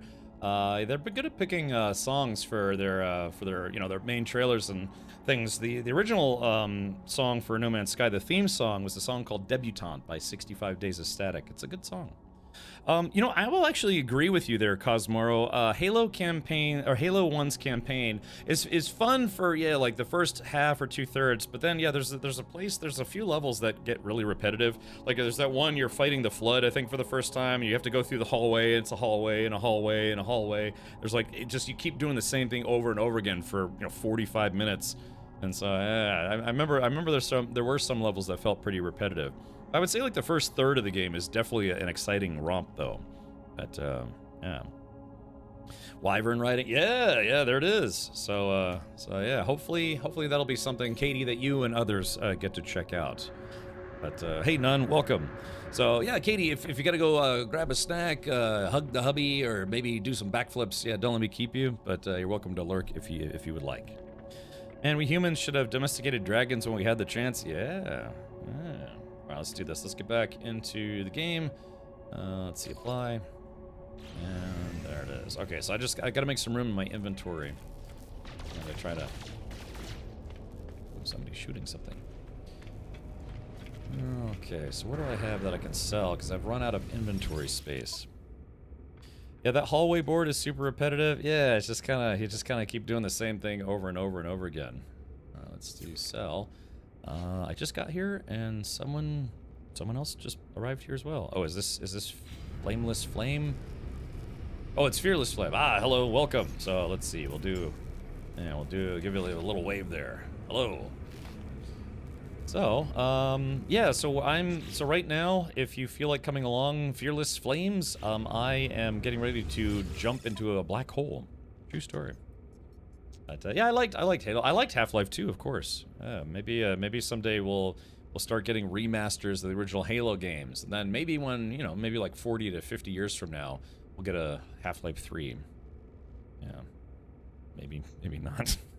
To be serious though, some animals just don't want to be domesticated. The Asian elephants were, the Africans not so much. Interesting. African elephants. Did not know that actually. Okay, let's see. What can I sell that I don't need? Probably don't need that unstable plasma. Creature pellets. I can sell those for now. I can always make more. Sea glass. Probably not gonna need that sea glass for anything else. Famous last words. Detoxified slime. Placeable sludge. I don't know, sounds kind of fun. I don't know if I want to get rid of that. Oh yeah, the Aeron power shield, Aeron cowling, Aeron diffuser, torpedo launcher, radiator vent. Yeah, I got all these goodies. Relay joints. I'll probably get rid of this crystal sulfide now. Radiant shards. Probably don't need those for anything. Also, let's switch over to my spaceship. I'll sell the silver, platinum, sell the gold. Yeah, I got all these spaceship parts. Alright, there we go. I made a little bit of room. We're almost done with the expedition, but I just needed to make a little bit of room. Someone told me there will never be a Half-Life 3 because Valve doesn't do anything in threes. Sure, well, yeah, I mean, you never know. Could be right about that. Yeah, there they go. The African elephants are way better looking too. Oh, yeah, elephant aesthetics. Something for everyone. Hey, Big Al. Welcome, buddy. Thank you for tuning in over on the YouTube side. Yeah, so let's see. It looks like we got a kind of a much bigger Corvette up ahead. Let's go check that out and see who that belongs to. Yeah, this is me. Doing me things. Yeah, look at this guy. Yeah, I figured, yeah, I don't think I'm going to build anything more elaborate in the expedition, but I have built a couple Corvettes in my main save. I think I have 2 right now, maybe 3. Yeah, look at this guy. Yeah, there goes another one. Hey, that guy's landing in the same spot I'm in. Let's take a look. Let's go into camera mode. Yeah, it's a flying saltine cracker or something. That's very, very square. Very efficient use of space while in space. You don't turn platinum into nanites. You know, it's... I guess I could have, but shrug. You know, I don't know. The thing is, it's like when you play the expedition on your main save, you can bring a bunch of stuff back with you to your main save, right? But I just have so much stuff on my main save. I mean, I have over 500 hours on one game save alone. How the hell do you make something that big? This isn't even as big as they get. They can actually get bigger. We tested the maximum widths and heights of Corvettes when they first came out, and I think they can get a little wider and definitely a lot taller than this. So yeah, I built an X-wing. Alex is kinda Half-Life 2.5. No, it was 2.5. I still haven't played it. I really want to. I just never got around to playing it. I even have a VR headset. I was kind of hoping they would port it to non-VR mode, but I guess they still haven't, unless... yeah, Fearless Flames. Yeah, that's I saw you getting into that ship. Yeah, the Flying Wedge. There's a mod. Oh, there is a mod for non-VR. Ooh, have you tried it? Is it good? Was it as good for you as it would be for me?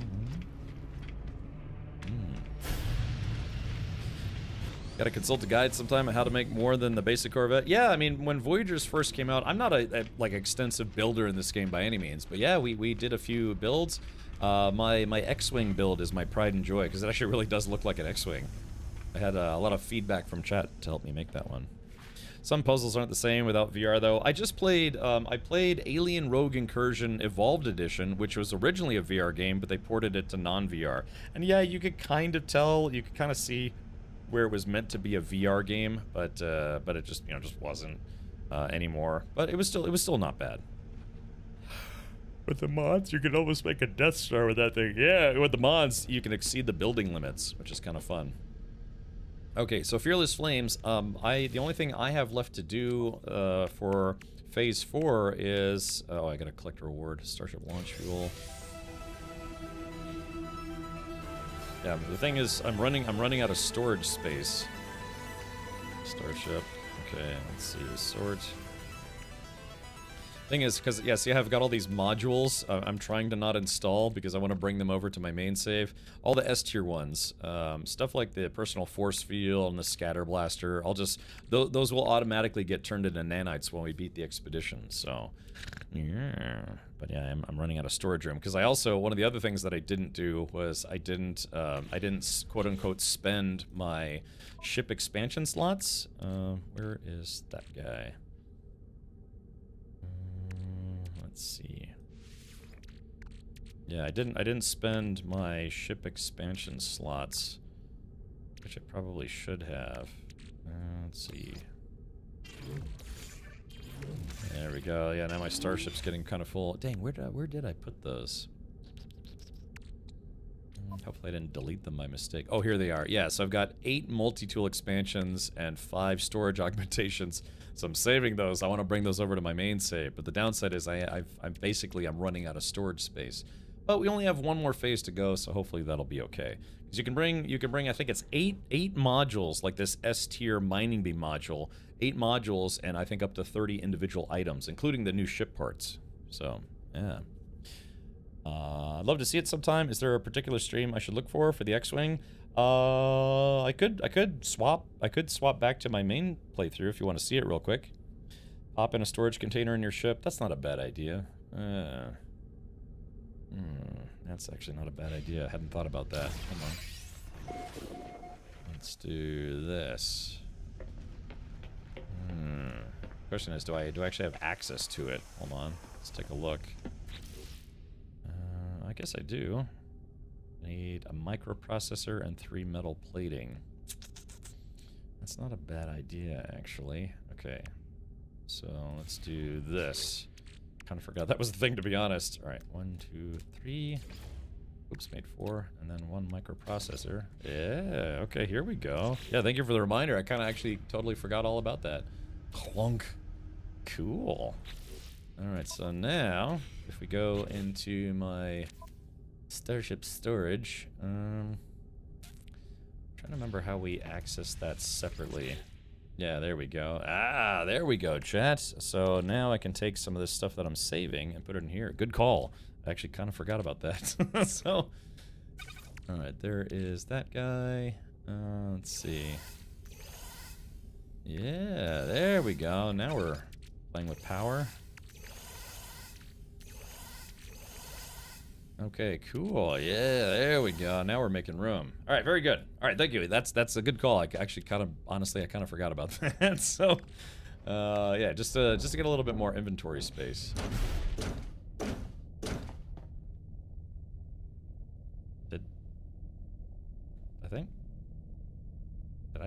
Did I just get kidnapped? Dad, I think I just got kidnapped. What the heck?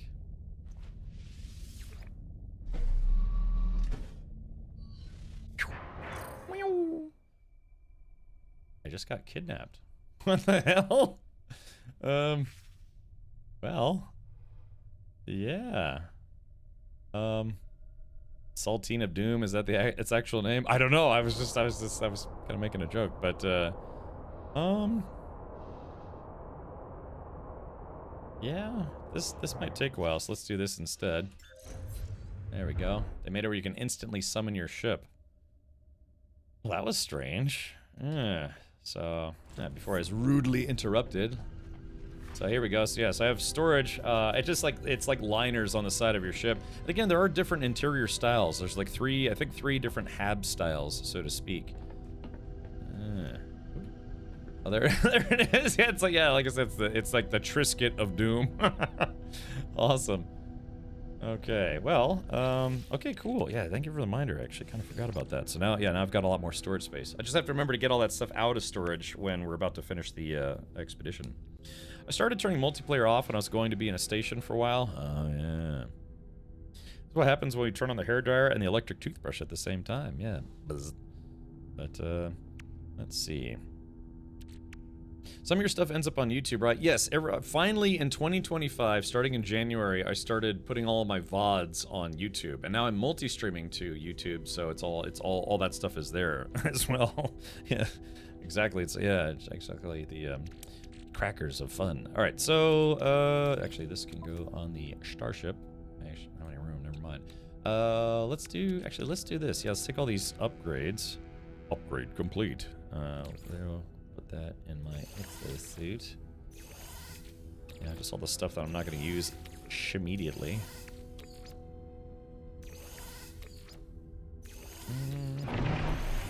Ow. Ow. Owie, ow, ow. Alright, there we go. So I've got all these like ship parts in here. Let me go back to the back. Pew pew! Pew pew, he says. Okay, narf, narf, narf. There we go, filling up that cargo bay. Again, if you make a really big Corvette, you can have, I think, up to 10 cargo bays, cargo containers. Hallo Ram, wie geht es dir? Bist du gut? Alles gut? Alright, here we go, let's do this. So we have to find a black hole. Let's see, Ram says, why the hat? Oh, I don't know, you tell me, you know, maybe a September? Yeah, September is why. My beard, like I said, I wish the hair on top of my head would grow as fast as my facial hair. I mean, look at this. I had a monkey tail for a beard just 2 weeks ago, and now it's basically gone, so. Ooh, we just... Oh, someone in our group of two couldn't help but poke the bear. I don't have any Starship shield rechargers either, so this could get very ugly very quickly. Let's see here. Think about fighting some.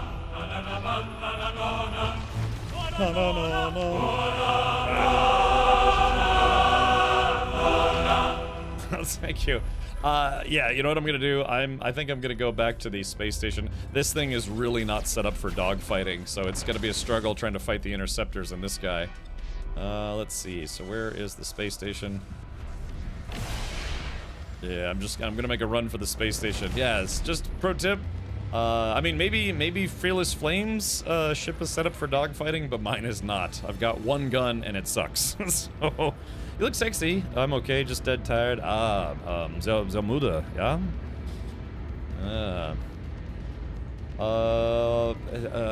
Es ist, Voka English?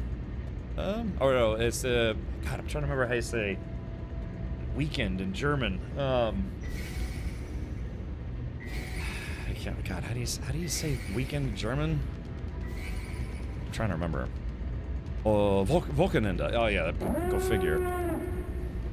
Yeah, exactly. Yeah, brave Sir Robin.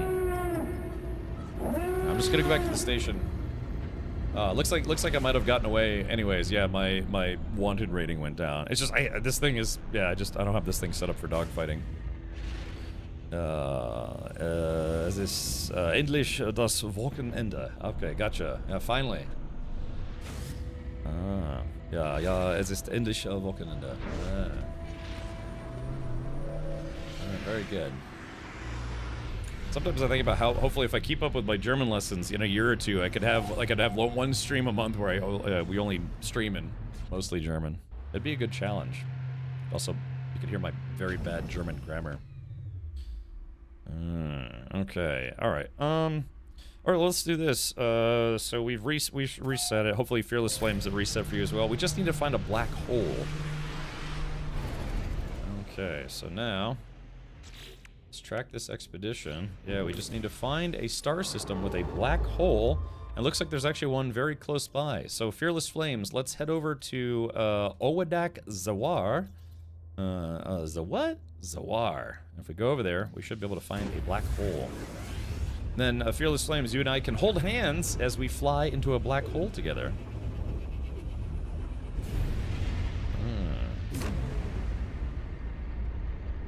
Okay. Alright. Mecha Frodo, discovered by Mecha Frodo. There's something you don't see every day. Okay, alright, chat, this is it. Yeah, but it does say specifically that you have to spacewalk into a black hole. You can't fly in with your ship. You have to EVA and fly into it manually. So I'll wait for Fearless Flames to get here.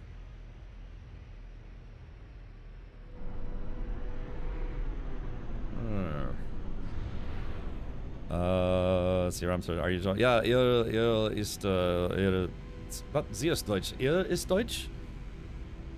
Yeah? I've actually met Ram. Ram and I got to hang out for a bit at Gamescom back in 2016, if I'm not mistaken. You can learn more German using the Kanye method. He's been watching old black and white films from an Australian motivational speaker. Yeah, that guy, he really is a troubled individual. It's sad because I really truly say that the guy's a, you know, he's a musical genius, but he's a very deeply disturbed individual. And so, yeah, I mean, after the stunt he pulled with the whole Heil Hitler song, it's like I just wrote the guy off completely. There's just no saving that guy after that. Yeah, and it sucks too because I actually really do like a lot of his music, but yeah, it's just the stuff he was doing is just, yeah, that's bad news. Okay, so here we go. Yeah, hey, he really likes fish dicks too. So, okay, all right. Oh, I think I'm getting sucked in already. All right, crap. All right, so Fearless, we have to meet up together in EVA. I wonder if your ship can get sucked into the black hole, even if you are not in your ship. Okay, so I'm waiting. I'll wait here. Okay, wait, I'm waiting for Fearless Flames, because I think we have to EVA in together. If you fly into the black hole with separate ships, will the two of you end up at the same place at the end of the black hole? You should, yes. We should be in the same... It should go to the same spot. Okay, so let's see. All right, there we go. All right, so Fearless Flames. All right, you've got point on this one, so I will follow behind you so we can watch as you get eaten by the black hole. In early life, I lived in/near Heidelberg for a total of about a year and a half. First as a teen, then in my early 20s. I wanna move back to. I actually do. Oh, Fearless Flames is like, let's do this. I've mentioned. I was just mentioning earlier this week. I would part of the year I would like to live in Germany. Problem is, it's like most people when they rent apartments or otherwise, it's like you got to commit to a year. But in order to live in Germany for a year, when you're not a citizen, you have to get a work visa or a travel visa or what have you. Oh, there it goes. With a travel visa, you can be there for up to 3 months, but with a work visa, you can be there longer. Hat mir gut gefallen.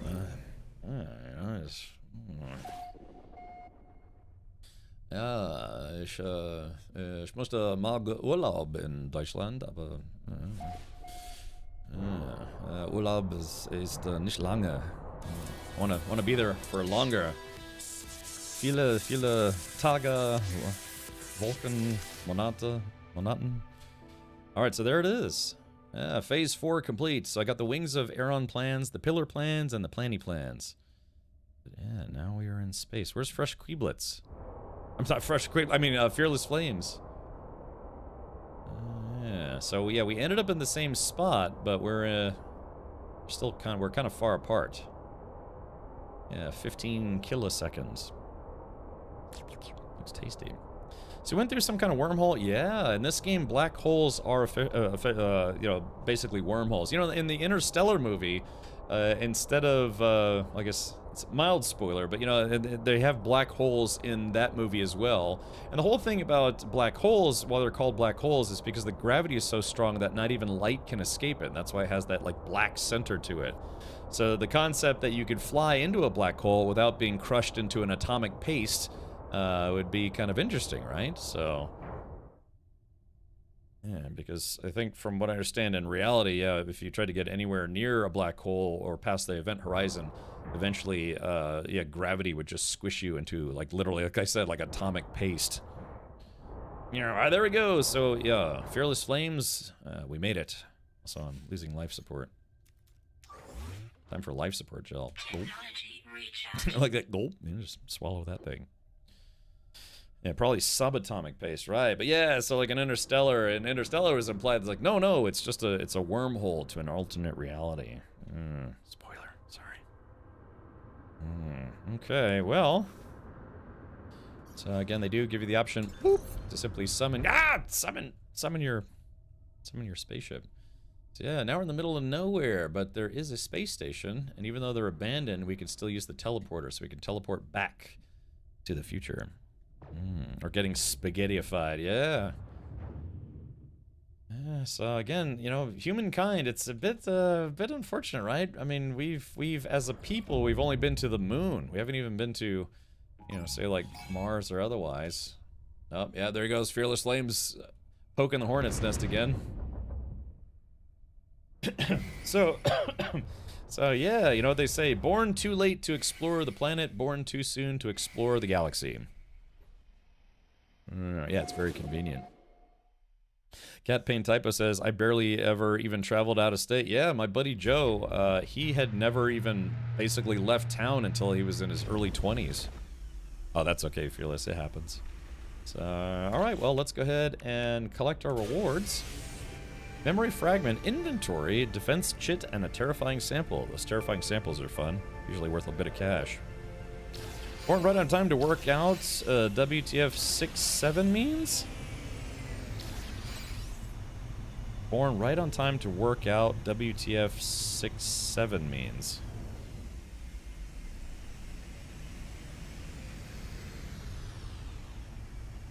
I don't know what you mean by that. So, what do you mean? What, 6-7? 6-7. Oh, it's a meme. I mean, I know there's like the 5 out of 7 meme, which is kind of strange and obscure, but it's okay. Okay, well, you'll have to explain that one to me. All right, so that's officially done. Yeah, phase 4 completed. Don't worry. All right, now I'm gonna have to look it up. Yeah, you have to go to. There's a website. Most of you have probably heard of a website called Urban Dictionary, right? But there is another website that catalogs and explains internet memes. So. What is the 61 meme, the ironic 67 variant from TikTok of a bug-eyed guy saying 6-1 explains? Oh, God. So, yeah, is this like the meme of the week? Group 7? What the hell? What the hell is this?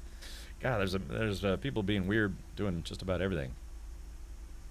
Yeah, so anyways, yeah, so if you're ever wondering just what the hell people mean when some kind of like the lizard, for instance, if you look up the just the lizard meme, this explains where it came from, where it started getting popular, all the different examples of people abusing it. My husband to my butt cheeks when I'm already overstimulated AF.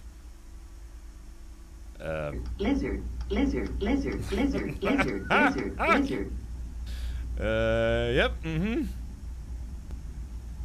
Lizard. Yeah, there it is. So anyways, but yeah, so if you ever want to know just what the hell is going on with whatever flavor of the week meme, just go to Know Your Meme. It's a website that explains memes. South Park had a whole episode alluding to it. Ah, yeah, there are a bunch of memes that have come out of South Park. I've only ever seen the first episode of this season. I've seen pretty much almost all of South Park, but I haven't, I watched the season opener and I have to watch the rest of the episodes. I've just been busy. Yeah. I think it's just a forced meme Zoomers ask anyone older than them about to see if they try to figure out or be confused. And again, just go to Know Your Meme. So it's like, yeah, it takes you like 30 seconds to go to Know Your Meme, and then that ruins the joke or something. Yeah. People say it just to confuse others. Well, they confused me, but remember, all you have to do is go to knowyourmeme.com. Or same thing, there's a website called Urban Dictionary. If you're trying to figure out just what the hell the Zoomers are saying, go to urbandictionary.com, and yeah. Unarrest, Yoder, Pitch Slap, Freegan, Nussy. Oh, God, I don't want to Twinkfoot, Mar-a-Lago face. God, yeah, they always have these, like, whatever the buzz word of the buzz slang of the week is. Yeah, so 2 websites you can, if you just feel like you're just not keeping up with all the kiddos these days, go to knowyourmeme.com or urbandictionary.com. Problem solved. There you go.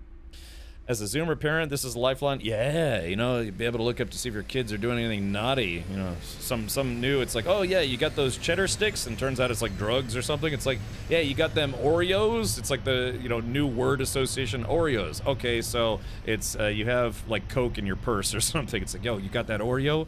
It's like, sure do. You know, so, yeah, I can imagine for parents, those 2 websites can be very, very helpful. Yeah, yeah. So yeah, for Squeeblets, I don't even want to know. I don't even want to know. All right, well, chat, that's it. It's time to go to phase 5. We're on phase 5 already. I say already. I could have had this done in one day if I just shut my mouth and stopped, like, you know, alt tabbing away from the game. Reach the final rendezvous. Relocate the time-lost wreck of the fireship Arcadia. Discover creatures on the final world. Ooh, the final world. Gather polished stone. That's gonna take a while. Reassemble a complete skeleton, catch your first 5 fish, and then Zigalfurder. Alright, well, alright, so let's do this. So, Fearless Flames, if you want to follow me, we will go to the next star system. People have made me look up some unhinged stuff in Urban Dictionary. Yeah, if there's ever some kind of weird joke that makes that I say that makes me giggle, and you're like, what the hell do you mean? Just go to Know Your Meme or Urban Dictionary. Or maybe just get a shovel and start digging in the side of my head. Also good for non-English speakers to understand the slang. Yeah, because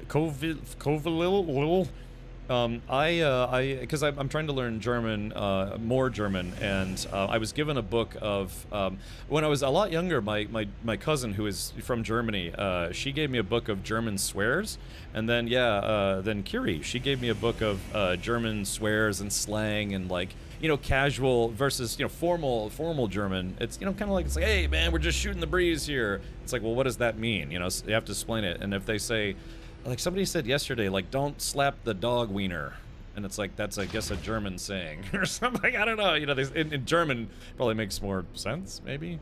But yeah, you know, every culture's got its own slang.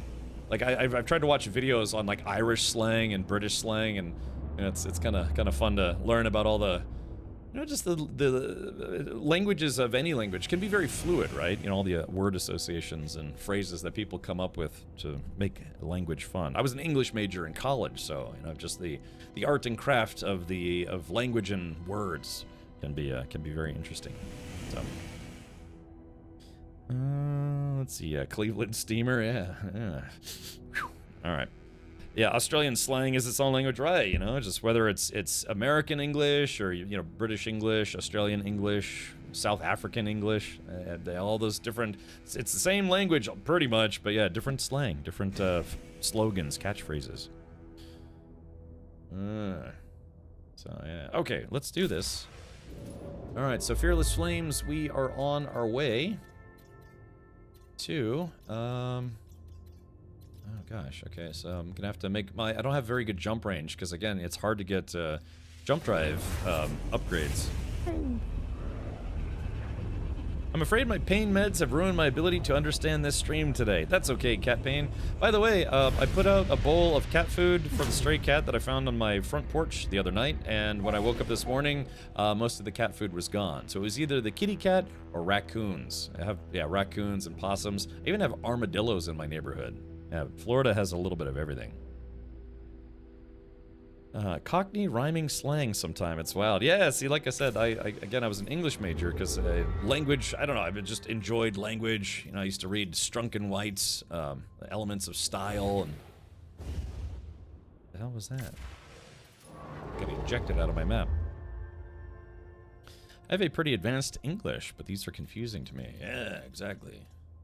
That's why, you know, I have a, they call them filler words or replacement words. That's why I'm like, always say, it's like, oh, well, what you know about them doots? You know, I gotta play with them doots over there. It's like, hey man, your doots are showing. It's just kind of a filler word, replacement word. Time to get you a pet trash puppy. Well, like I said, I would like to have a pet kitty, but I'm just rent, so, and they said no large pets. Yeah. So I can have a goldfish. Had a pet lizard, but a hawk ate it. So, all right, so yeah. Okay. So this is the expedition route, but man, it's kind of a long ways. Yeah, I can't even see the end of it. So I'm not, hopefully Fearless Flames, hopefully you're able to find it and catch up with me. I saw part of yesterday's stream where you had the new bowls and a bag of 9 live. Yeah, I put some cat food out, and this morning it was mostly eaten. So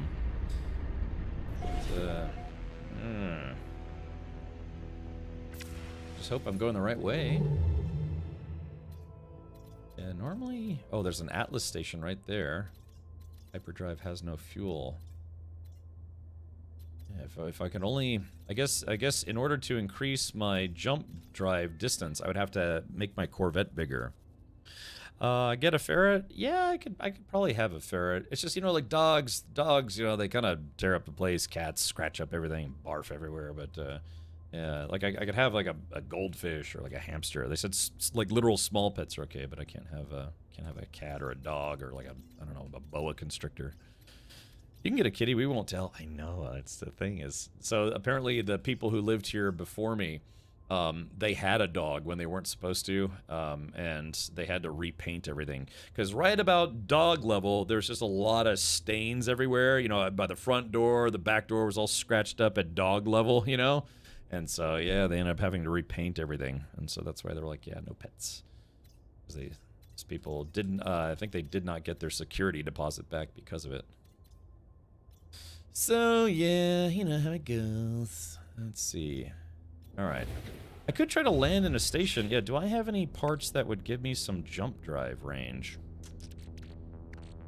I don't know. Probably, I'm assuming... I don't know, maybe like a power plant or something? Yeah, wings of Aeron, hull attachment. I don't know, what give... Ooh, 1.3 million. What gives you jump drive bonuses on Corvettes? I found out yesterday that I have a degenerative disc... Oh, degenerative discs in my neck, so I'm coping with that news with Johnny Walker. Ah, cat pain.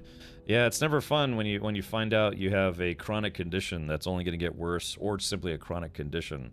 Like, you know, I was diagnosed with costochondritis, and that's, you know, for some people it can be temporary, but for me it's permanent. So it's like a permanent pain condition. So you know, you just have to learn to live with it, and some other problems. So, but yeah, I can imagine after a while. Yeah, what is it? I guess you would have to start maybe like using a neck brace or something, right?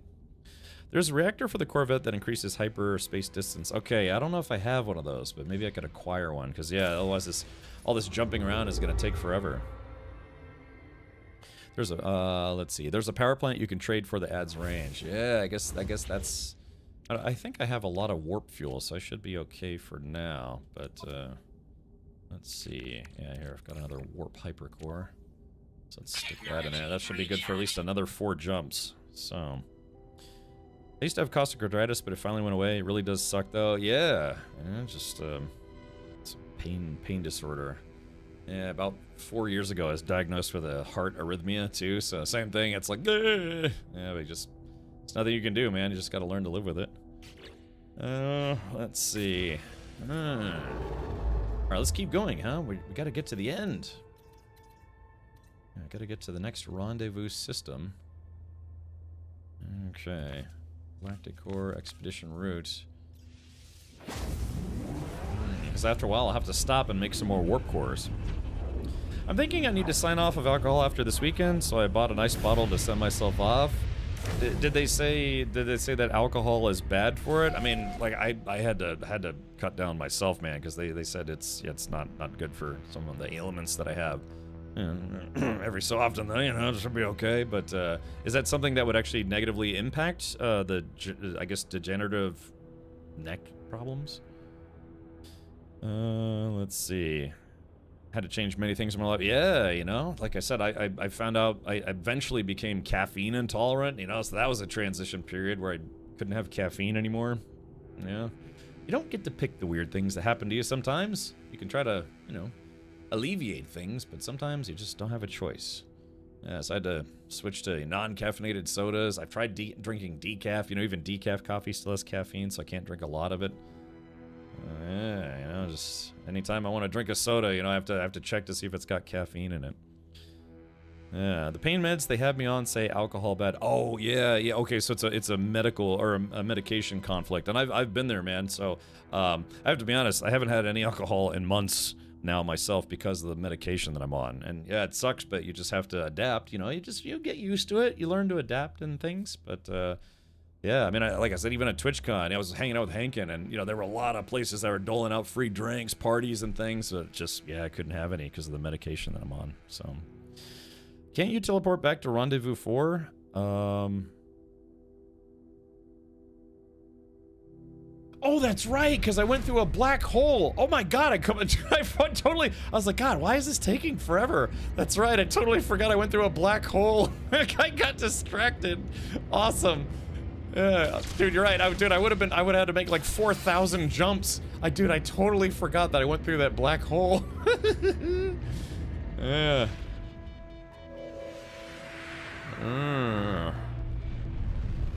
Yeah, so yeah, campaign. My meds on the same thing. They said, yeah, avoid alcohol. So I haven't had anything. Even my favorite beer, Guinness. I haven't had a Guinness in months. God, it's been like, geez, 4 or 5 months. I totally forgot about that. Damn, dude, I really would have been just jumping forever.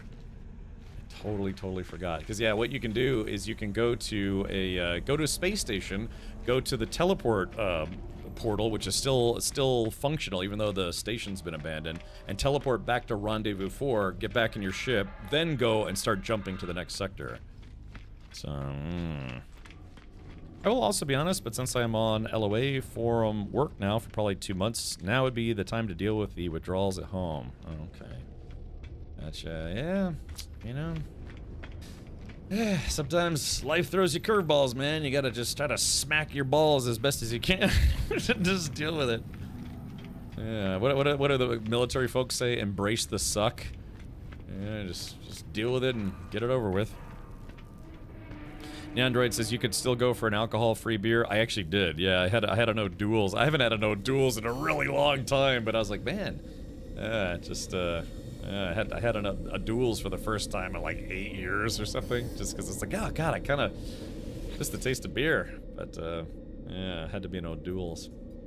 Okay, Rendezvous 5 station nearby system. Ah, okay, cool. So here's Rendezvous 2 and 3 and 1. Rendezvous 5 nearby system. Okay, so we'll go there, and hopefully this works. Come on, Cap, try to make one of the jumps tangent style and use a ground vehicle to jump to the next planet. I was on his stream when he did that one day. I haven't tried any of the NA beers. I mean, yeah, you know, it's like, for instance, if I was, like I said, like if I was on taking medication, but I went to, say, I don't know, like a German restaurant or whatever, it's like, yeah, you know, you gotta have the, you know, you get your brats, you get your Kartoffeln, mit Nudeln, maybe, and some other stuff. It's like, yeah, you know, I don't want to drink like a chocolate milk, you know, I'd like to have a beer, but yeah, they, if you could say, hast du alkoholfrei Bier? And they said, yeah, oder nein. Or yeah, just any place, you can ask them if they have alcohol-free beers. Some places carry them.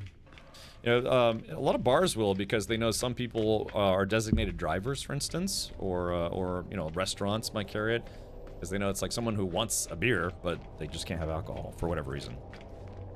Have you tried a doner kebab? And if yes, how was it? Good. They're very good. And again, that's not something that was originally native to Germany. It's because of Germany's proximity to Turkey. That's it. Basically, a lot of the foods and spices and flavorings matriculated. Like currywurst. You know, currywurst is, I think a lot of that stuff, those kind of flavorings, came from Turkey, if I'm not mistaken. Although I think we looked that up though, and I think only certain types of curry came from Turkey. I don't know. But yeah, it's I had them last time I went to Germany. I had one of those. Ein großer Brezel, Dona, and a few other things. So. Oh, Okay, gotcha. Is it, I mean, cat pain, is it, did your doctor say that because you have degenerative disc disease? Is that something where, like, so for instance, like I said, I have costochondritis, and alcohol is not good for costochondritis. They said it's like, yeah, if you have a flare-up, it's probably because you had, like, you know, I don't know, you drank shots with your buddy, because it's an inflammatory thing. It can cause problems. It's not deadly by any means, but it's just, yeah, it's like if you don't want pain, don't eat things or don't drink things that will trigger an inflammation. Because that's what costochondritis is. It's an inflammation of the cartilage in your body. For me, it's in my chest. And so it's, like literally right now, I feel it because if I eat too much sodium, it starts to flare up as well. So it sucks, man. It's not fun, but yeah, very clearly, I'm not bent out of shape about it. It's not anymore. But yeah, just like I said, it's a pain type of inflammatory pain condition thing. Yeah. Oh, okay. Well, I mean, what do they call that? You know, ascertaining that for yourself is, you know, if you got to do what you got to do, man. Yeah. Your body will tell you when something's wrong. All right, so let's take a look now and see if we're in the right place. There we go. I made like 4 or 5 jumps when all I had to do is go back to this station. We need to go to Uzulin and then go to Nasudaways. I mean, yeah, exactly. It sucks, but man, your body will let you know. Hey, look at that. We almost made the jump together. Your body will let you know when something's wrong. Nothing beats walking out of our A club in Turkey at 5 a.m. and grabbing a doner from the street stand. Yeah, you know, just it's funny too because I lived in Germany for 3 years because my father was in the military, and we were actually going to get stationed in Ankara, Turkey. But, you know, he's like, hey, look, you know, this might be my last duty station. So he said, it's like, look, you know, my wife is literally from Germany. Can we please get stationed in Germany? And they're like, okay, you can either choose 2 years in Turkey or 3 years in Germany. And he's like, yeah, we'll do the 3 years in Germany, of course. so yeah, so we ended up not living in Turkey. We ended up living in Germany for 3 years instead. So... Alrighty, well, let's take a look here. I guess we have one more jump to do. Hopefully I got enough jump fuel. So this is it. Yeah, Fearless Flames. Hopefully you're not missing too much, but yeah, this is it. Waze is our final stop. Turks originate from Central Asia. Okay, gotcha. I mean, I'd love to visit Turkey someday, but yeah, it's just, you know, we had family in Germany and everything, so it was... It's kind of like a really obvious thing to, you know, because I remember that's what he put in for. He was like, it's like, yeah, you know, just because that's how he met my mother. He was stationed in Germany, and yeah, and then my sister was born in Germany, and so yeah, it was kind of a easy choice. But yeah, they were originally going to send us to Turkey. You have a new cat friend? Well, sometimes the cats choose you. Yeah, I know. I hope they come back. It was this little black kitty. So, you know, a nice Halloween buddy. Ironstorm says I got diagnosed with phycosis. Sounds bad, but easy to help with meds. Yeah, you know, just... Yeah, yep. So... Yeah, Hungarian... Yeah, it's... I know, that's something that's been a topic of debate in Germany. Probably other parts of Europe.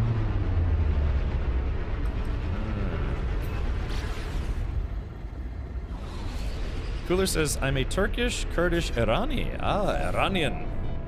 Ah, Persian.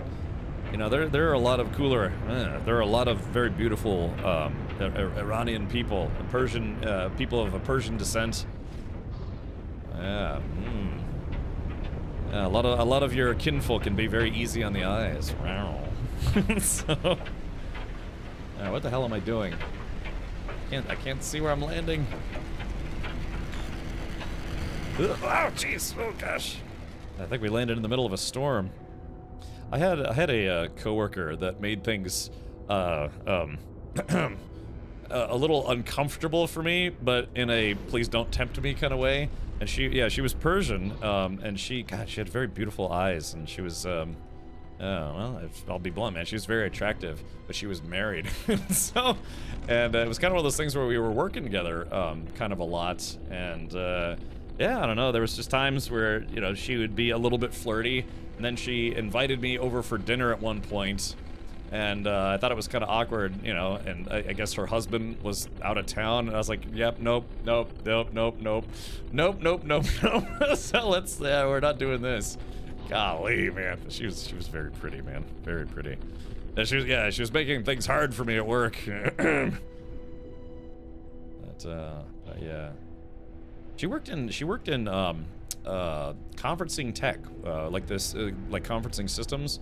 She was doing like Crestron programming and stuff, but I don't know, man. She was very hot. So why not? You didn't help her out. You know, it's just one of those things. Last thing I need is getting my hands hacked off or punched in the face or something. All right, God, I can't see anything here. Yeah, I had another coworker that basically started stalking me, and that got very uncomfortable. Since let's see, is this? Are we there? Let's just come in for landing. Yeah, that, I mean, that was like a borderline stalker situation with her, and I never gave her my phone number or my personal email, but like she started texting me and got my personal email address, and then finally I was like, look, we gotta put the kibosh on this. And you know, it's an uncomfortable conversation to have, but I let her know, it's like, look, it's like, yeah, this is not something I want to pursue, because you're married, because I wasn't into it, but gosh, it's terrible out here. Let's get out of the storm. And then, yeah, like I said, I wrote her an email and just said, it's like, yeah, look, this is not gonna happen, so please, you know, basically please stop. And then literally the next day she put a picture of her husband on her desk, like facing my desk, and I was like, yep, exactly, man. Woo. You know, some people say just because there's a goalie doesn't mean you can't score. It's like, look, don't be a homewrecker, man, you know? Stop being so damn good looking. I don't know, man. This is a while ago, but yeah, I don't know. Just, yeah, you don't want to be the cause of marital strife. My sister's been divorced twice, and it's because both times both of her husbands ended up, you know, cheating on her. So yeah, it's just one of those things where it's like, dude, she's so hot, but you kind of don't, yeah, you don't want to be a homewrecker, man. Just couldn't bring myself to do anything that would have been bad.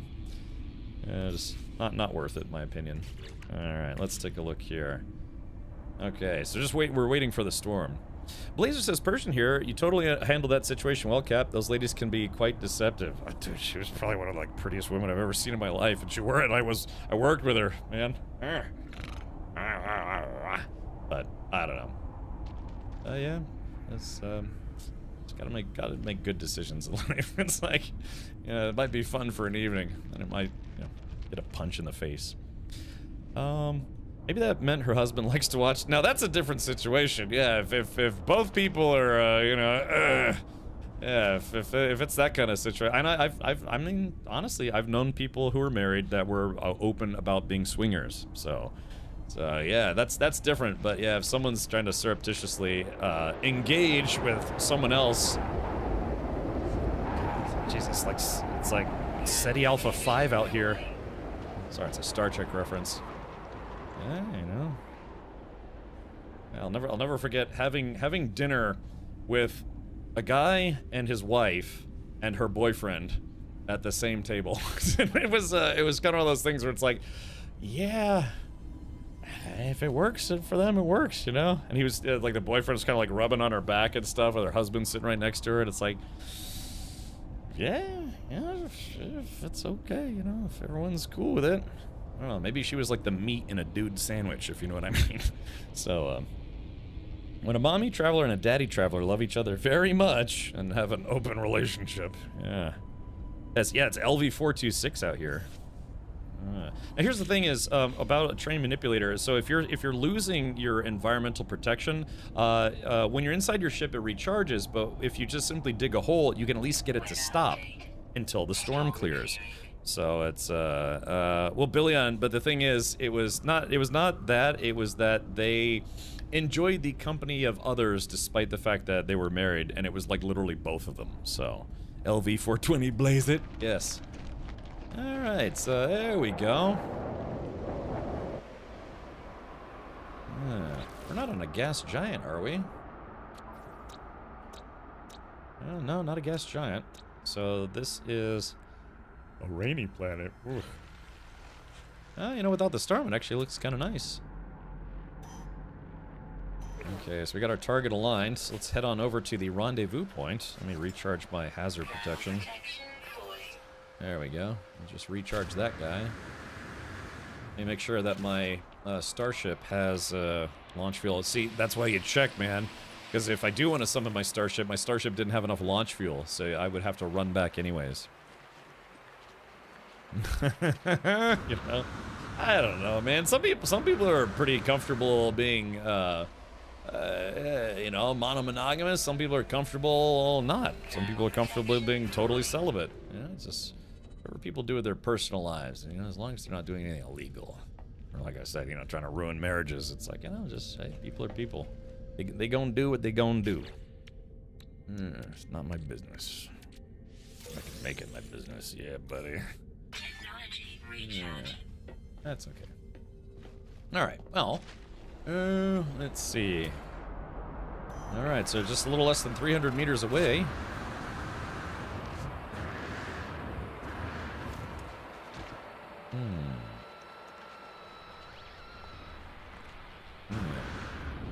Looks like a nice planet, but yeah, fairly inhospitable. All right, there it is. There is our rendezvous location. Our rendezvous. Yeah. Looks like someone's like grassy yard here. Thermal protection falling. Thermal protection balling.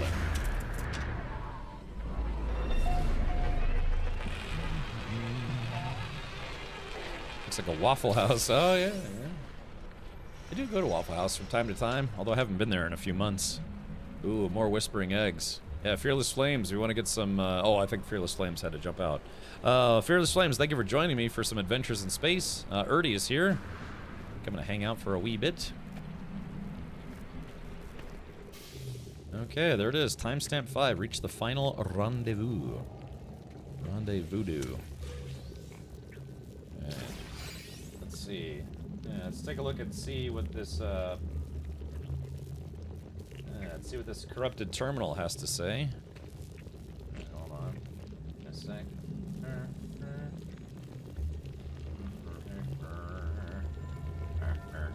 Alright, there it is. Okay, very good. Alright, let's talk to the corrupted terminal.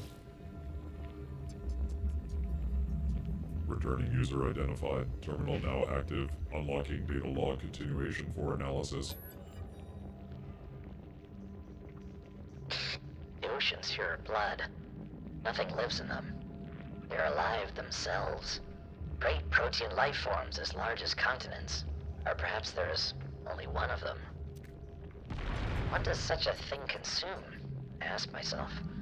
The answer seems to be everything. I found evidence of past life here, but no signs of it. Does the native flora and fauna hibernate when it comes to eat them, and return and repopulate once it retreats? I can feel it moving inside my brain, whispering. It wants me to discard my suit and swim. Weather warning. Incoming storm. I discover something coded deep inside the long-dead traveler's data log. Something has been left that will aid me on my own journey. Okay, there we go. I received some nanites for my troubles. Alright, so this is the coldest place I've been so far. Oh, hey Phil, how you doing? So, gotta wave to this guy, say hi. Oh, because he's got in trouble with the Sentinels. Okay. Yeah, as long as you don't poke the bear, you'll be okay. Yeah, so this update finally added voice acting, so that's kind of nice. Oh, they're onto me. Ah! Let's see. I'll tell you what, let's summon my ship. It's got these creepy crawlies trying to bite me. There we go. Splatter a couple bugs and get back on the ship. Waffle House. I haven't been to Waffle House in a while. I want to try something that sounds gross, but it's actually pretty tasty. if you go to Waffle House, you can get a side of sausage gravy for $1 or something like that. Normally you put, you know, a little syrup or maybe some fruit, whipped cream on syrup on your waffle. Try getting a waffle and putting sausage gravy on it at Waffle House. That's yummy. And you think it's like, ew, Cap, sausage gravy on a waffle. Hey, look, have you ever had biscuits and gravy? You know, all it is like a bread, you know, bread type apparatus that you put sausage gravy on. You know, just eat it that way. You know, they have, you know, like chipped beef on toast. You know, people eat that. You can try, if you're feeling adventurous, try getting a waffle and ask them for a side of sausage gravy. Put that on there, and it becomes like almost like a hybrid between biscuits and gravy and waffles. So yeah. Oh yeah, it works, Cap. No. Oh yeah, Chameleon. You've tried that before. Every time I've gone to Waffle House and asked for that, they look at me funny, and they ask me, "Really? Are you sure?" I was like, "Yeah." If you just want to try a little bit of it, get the sausage gravy on the side, and then just put a little bit on there. And if you don't like it, that's okay. But I do that sometimes. Normally, I just a little butter and syrup. But sometimes I'll get that if I'm in the mood. Yummy. Oh yeah, exactly. Like Chameleon says, you can just take a slice of waffle and dip it in the sausage gravy, just eat it that way. I mean, yeah, you know, if you've ever had biscuits and gravy, you know, waffles and gravy is not common, but I've tried it a few times.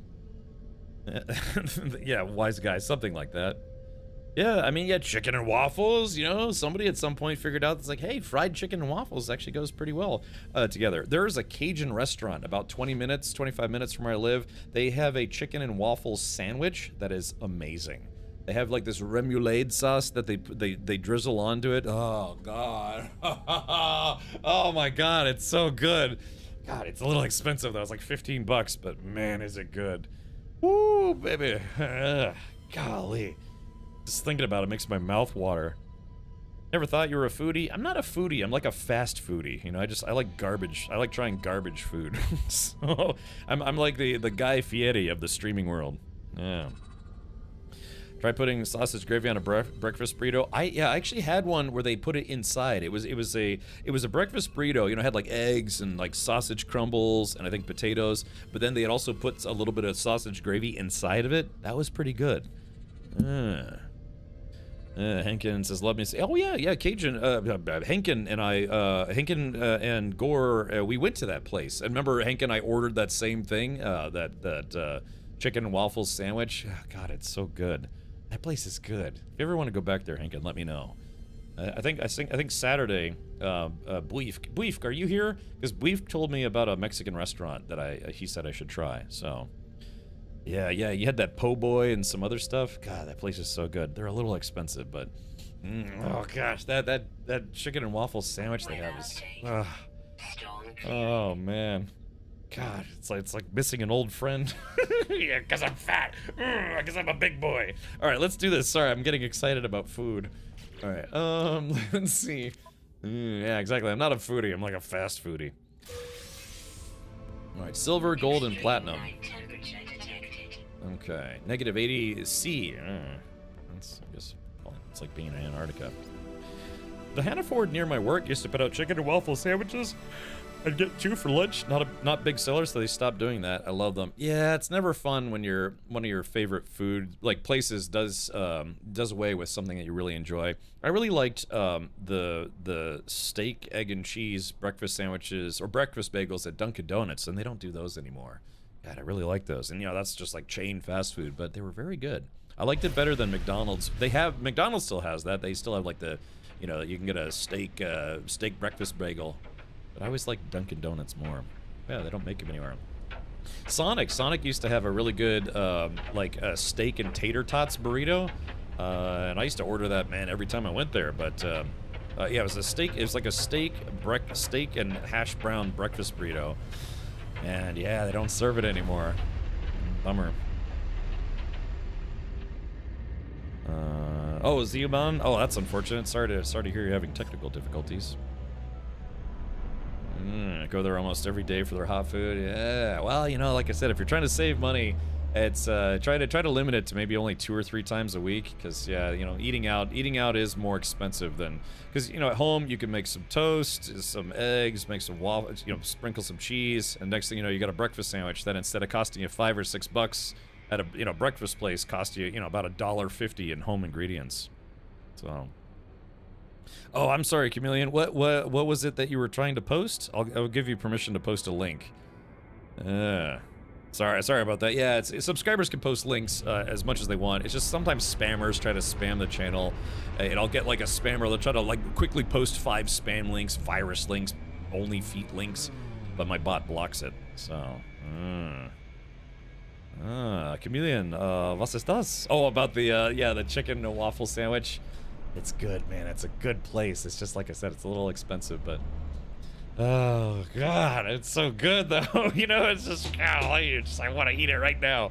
Okay, so oops, wrong button. Let's do this. We have to summon something in space. Sorry, this is why it's taken me 3 days to play one expedition. Started buying the ingredients at the Hannaford on my lunch, then making it on the air fryer. Then making it on my air fryer in my office. Yeah, like I said, buying ingredients and making your own food is always going to be cheaper than eating out. I mean, even, I don't know, except for like, unless you're getting like the value meal at Burger King. Oh, your waffle cravings. Yeah, man. It's very good. Okay, let's go ahead and get into pulse mode.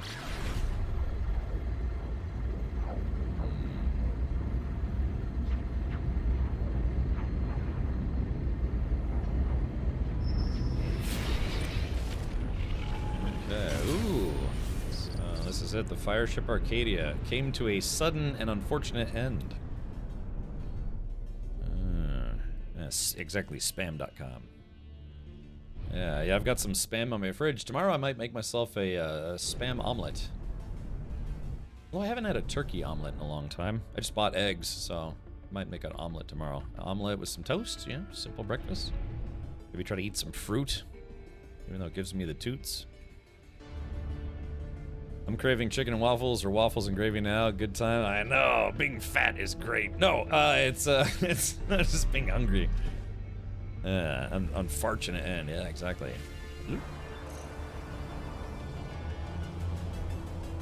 Okay, here we go.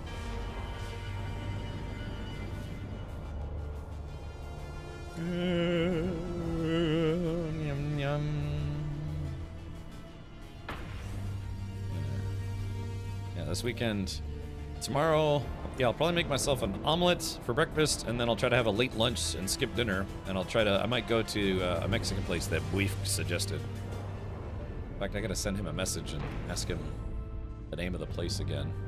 He said it was in Riverview. I live in Brandon, which is like basically Tampa, but technically it's right outside the city limits.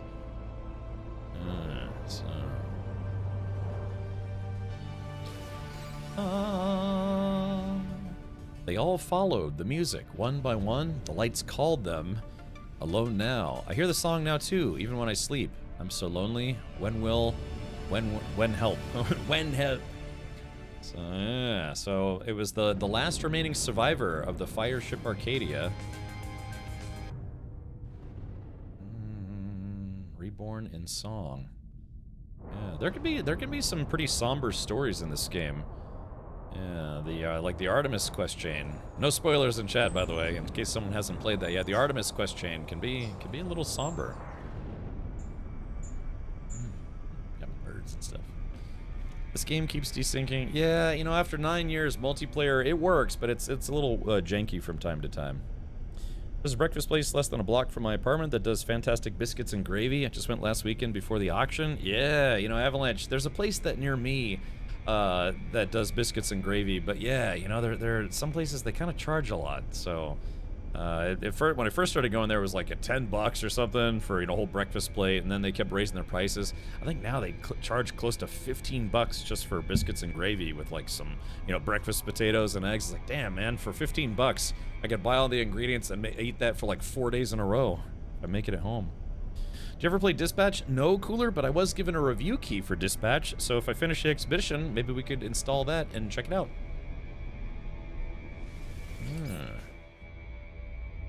But yeah, actually, just yesterday I was given a review key for Dispatch.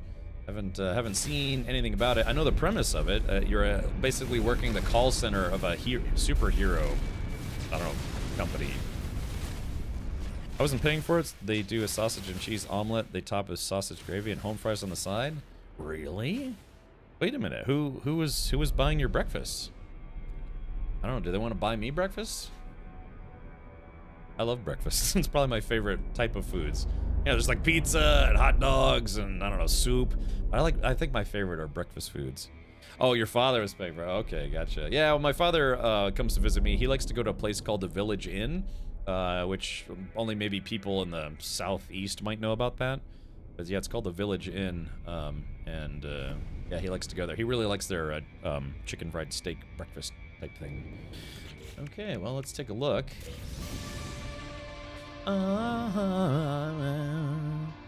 Oh, really? They are in the Midwest. I thought it was only local to like the South and the Southeast.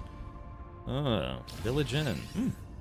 Okay, yeah, you learn something new every day. They are pretty good. They've got this like build a breakfast bargain deal where you can have like a cheesesteak and then I don't know, some tomato mashed potato things. Here's my piggy bank for the auction. Yeah, Avalanche trying to entice me with these car auctions. Like I said, other than the fact that I'm working on a race car, I really could use a truck at this point. I've had 2 trucks in my life, and both of them were Chevy S10s. So, okay, discover creatures on the final world. Okay, so which one's considered the final world? Planetary anomaly. Well, out of all of these, the best candidate would be this guy, Anma Omega. So let's mark it, and we have to discover. Oh yeah, there are 8 creatures here, so yeah, that would be the best candidate for life. Village Inn in Norfolk, not bad. I've been to Norfolk a number of times. Yeah, one of my long time buddies lived in Norfolk, in Virginia Beach, that area. Okay. Anma Omega. It's like when you're playing Unreal Tournament. It's like I am the Alpha and the Omega. Now there's a guy who it's not an official remake, but that guy did an RTX remaster or mod, RTX mod for the original Unreal from like 1998 or something like that. I sometimes play retro games, and if somebody did a remaster of Unreal 2, I did like Unreal 2 better than Unreal 1. That would be kind of nice. Ooh, geez, landed right in asteroid field. It's like what's left of Alderaan, you know? That's no moon. Once had a Whopper for breakfast. It was perfect. Cooler. One time I went to Burger King and I really wanted a breakfast burger. You know, some places will do kind of like a rise and shine burger where it's a burger, a cheeseburger, but also put like, you know, like a fried egg on top, maybe some bacon. So one time I went to Burger King and got a breakfast sandwich, and then I waited until they switched over to lunch, ordered a Whopper. I took all the ingredients out of the breakfast sandwich and put it on the Whopper and ate it. It was pretty good. I was just, you know, I just wanted to try it. It was pretty good. Yeah, that's what I've done that. Yeah, bought a breakfast sandwich like at like 10:20 or 10:25. Waited for them to start lunch, then ordered a burger, and then I put the breakfast sandwich, you know, stuff inside the Whopper. Were you stoned? No, I'm just fat. You know, just insatiably stupid or something. I don't know.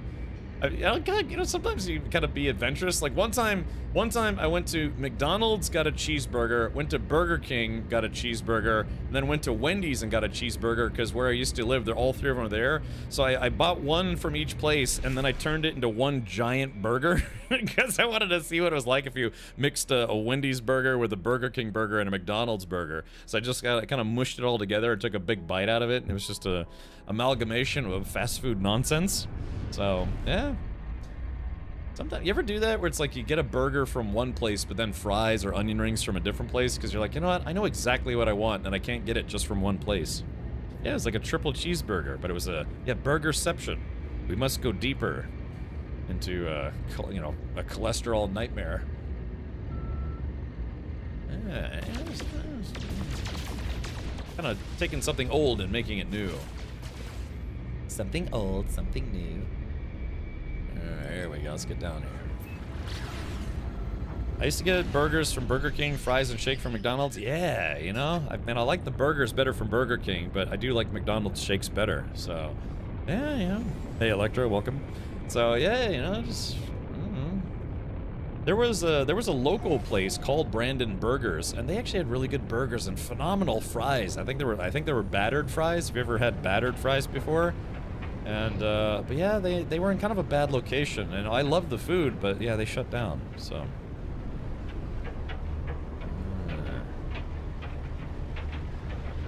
let's keep going here. What do you find at the inner sanctum of a burgerception? Yeah, probably a heart attack and stroke. Right. Wait, where am I? Oh, I'm flying back out to space. I couldn't see where I was going. This is why you need, you know, instruments, you know, like attitude control, altitude, you know, artificial horizon, that kind of thing. So, and this is a true thing. So, pilots, when they learn to become pilots, you have to learn how to fly by instruments. So if you get caught in fog or a haze or clouds or something, you don't end up doing what I'm about to do, which is crash into the planet. So yeah, you know, that's something they actually practice doing. He said, when my father was learning to be a helicopter pilot, he said his instructor intentionally flew him inside a cloud so he couldn't see anything, and said, yeah, it's like, you know, correct your orientation for this location or this navigational point, and so you have to learn how to fly by instruments, because, you know, it can save your life. Let's see. I once told a younger friend to go ask for mac sauce when we were at Burger King, then I sat back watching the girl tell him why they don't have mac sauce. Fun. Ever eat at Biff's? I can't say I've ever eaten at a Biff's before. Anyone else love his own homemade burgers better than any burger place? I don't make great burgers myself. My favorite burgers are my mother's burgers. Yeah, she knows, she makes them really wide, and she knows exactly how I like them. You know, she seasons them, gets, you know, all fresh toppings and things, and yeah, my favorite burgers are my mother's burgers. Although I've had some pretty good burgers at other places. Ford's Garage has pretty good burgers, if you've ever seen that place. Man, what is up with that? I was about to say, I keep landing on planets where storms are prevalent.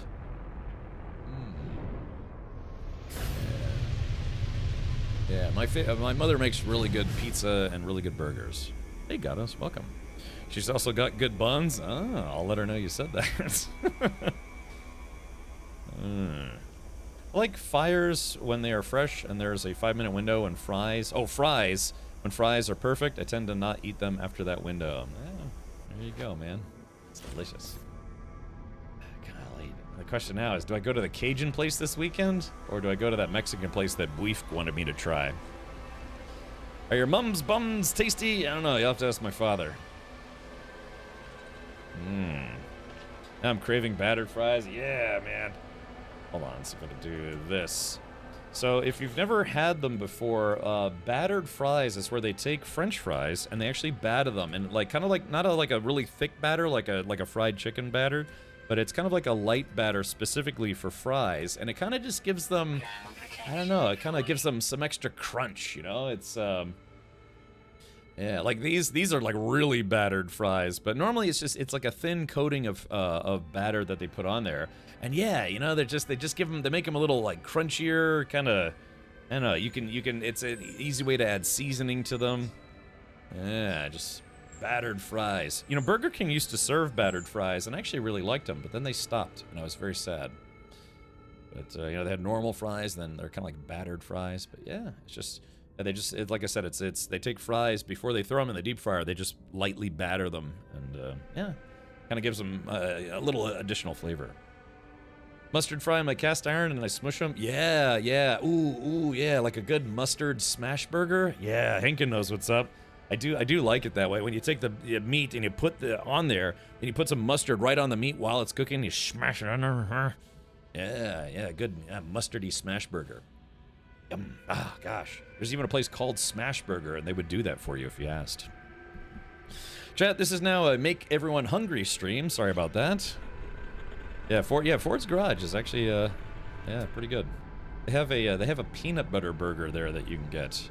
If you do decide to try the peanut butter burger at Ford's Garage, I recommend telling them easy on the peanut butter, because last time I got one, it was like dripping with peanut butter. You wouldn't think peanut butter would be good on a burger, but it actually kind of works, you know, because it's like kind of like a protein kind of thing, you know. And it's just it's interesting, but it actually kind of works as a topping. You probably don't want to mix it with, say, like, I don't know, ketchup and, you know, mustard, but maybe a hint of mayo, a little bit of peanut butter. It actually surprisingly works. You know me, food is like, yeah, you want to talk to a real foodie, talk to Henkin in chat. Battered fries, a brisket burger, and a strawberry shake. You're starting to make my stomach cry, Omega Blue. That's just because that sounds really good right about now. A brisket burger, battered fries, and a strawberry shake.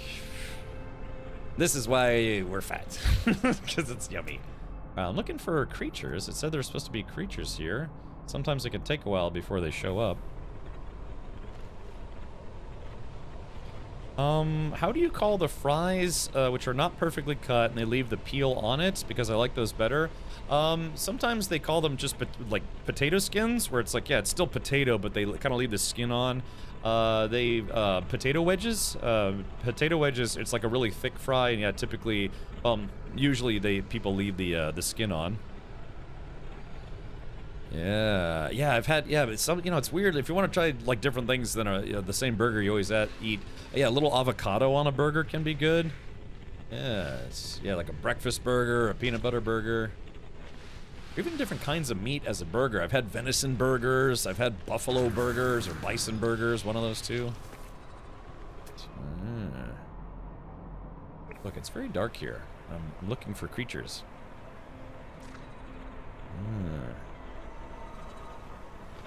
Oh, okay, old school car hop places. My father worked at Sonic when he was a kid, or a teenager. Yeah, Sonic is still around to this day. Alright, hold on, I gotta charge my cold protection. I intentionally tried to land here during the day.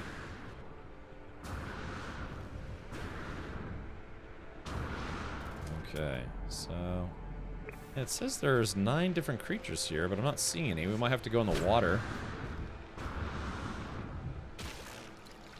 I miss the days when landing in water didn't actually hurt you in this game. Yeah, where are all the creatures? Yeah, it says there are 9 creatures here. Yeah, you can get sweet potato fries.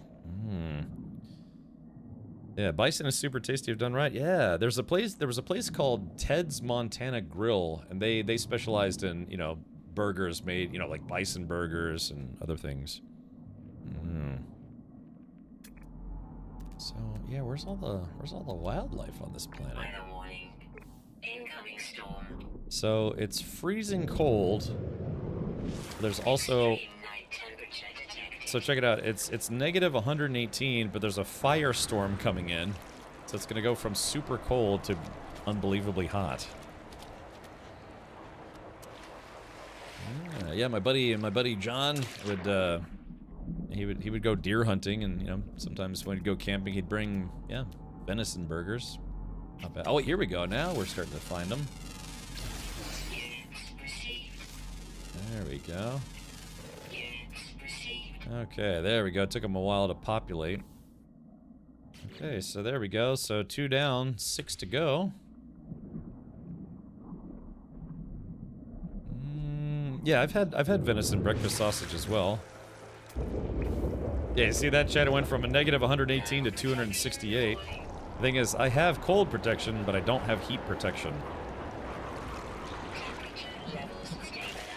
Ah, okay, Erdy. Yeah, thank you for double checking. So 2 down. Now we can do this. Let's go to the fauna list. So underwater. So yeah, this looks like the rest of them should be ground animals and flying animals. Diurnal means they are active only during the day. This looks like there's a few rares. Oh yeah, some of the creatures are rare though. It's like most of them are rare. It's a big fish. He's all like, "Look, I'm fat because I'm a fish." Space Florida. You want 3 in the water. Okay, ground. Yeah, there's a rare one underwater, so I might have to swim around a little bit. Check out the scanner here. Hope my old man gets a deer this year. Want me some deer steak and tenderloin. Get some deer nuggets. So if he shoots a buck, you can get some deer nuggets. Like some people eat those things. Rocky Mountain oysters. Lamb fries, whatever they call them. Does it say? The rare one is the rare one. It's always active, but it is rare, so it's less commonly spawned. I can't see anything under here. It's too dark. It could be a ground-based creature. Man, I'm hungry. I know. We were talking about all this yummy food. Like I said, I kind of splurge a little bit food-wise. I hadn't had pizza. God, in, what, 2 months? I ordered a pizza. Normally, I only order pizza on Saturdays, but I ended up ordering a pizza the other day. Got myself some double pepperoni. Alright, chat, so let's see. Yeah, this might not be the best planet to look for creatures, because most of the creatures are apparently kind of rare. Plus, it's like, the weather here is terrible. I can't eat a gyro anymore. Something doesn't sit right about eating baby sheep. No veal either. Yeah, you know, that's I'm trying to avoid it as well. And sometimes, you know, I got that gyro with my name on it. Are there any shipbuilding quests in this expedition? Yes, Reese, absolutely. In fact, it's part of it. You have to build one. You have to build a new Corvette to finish the expedition. So I just made a little itty bitty one, but you can make a different one if you want. Okay, so just occurred to me I could break out my Nautilon. Let's do this. Exocraft not owned. Okay, so that means I probably need to spawn the Nautilon chamber. Been a while since food actually hit so hard for me. Real Slim Shady. Yeah, well, maybe do this. Go to Google Maps. Go to Google Maps and usually find the general area that you're in. Just type in restaurant and maybe look around a little bit. If you haven't had, maybe, like, I don't know, if you hadn't had Italian in a while, there was a really good Afghan kebab place that I used to go to when I lived in DC. Yeah, try something new. This weekend I'm hoping to try a new Mexican restaurant. Yeah, maybe find a place. Doesn't have to be expensive, too. Sometimes you can find, like, maybe a kind of a local fast food place or, like, a one-off, pizza shop or a linguine emporium. Or maybe if you haven't gone out for breakfast in a while, find a nice highly rated breakfast spot. Or, you know, maybe try cooking something adventurous. You have to find them on this planet though, really. Okay, I'm still searching. There are 9 creatures and I only have to find 8 of them. And I went to, you know, sometimes I really like the soup. They have I think it's like a gnocchi soup that at Olive Garden that's pretty good. And you know, Olive Garden is basically like the Denny's of Italian food, but you know, sometimes if it just hits that spot, right, you know, it can be a little yummy.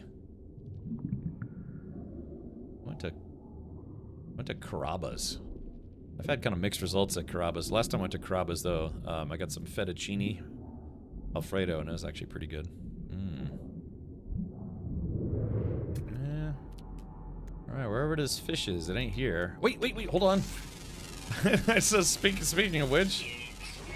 Damn, okay, hold on. There it is. Oh crap. Oh shit, that might be an aggressive fish.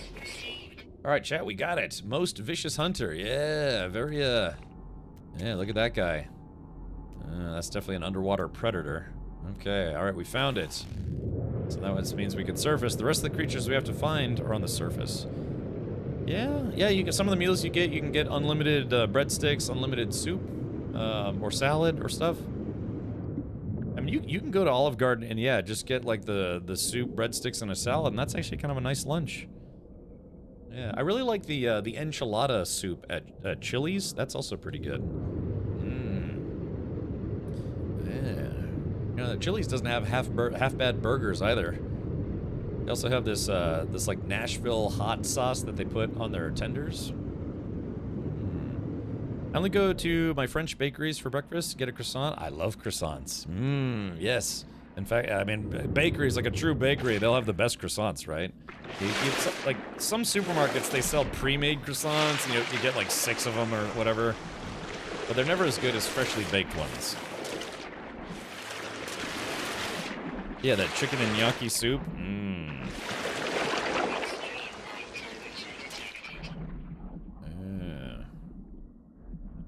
I say French bakery like they're not all French. Oh, well. Oh, wait, Real Salim Shady, do you live in France? I mean, I guess that would make sense if all the bakeries near you are French. But, like, for instance, like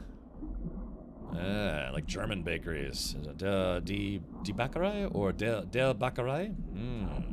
I like really yummy, freshly cooked German bread.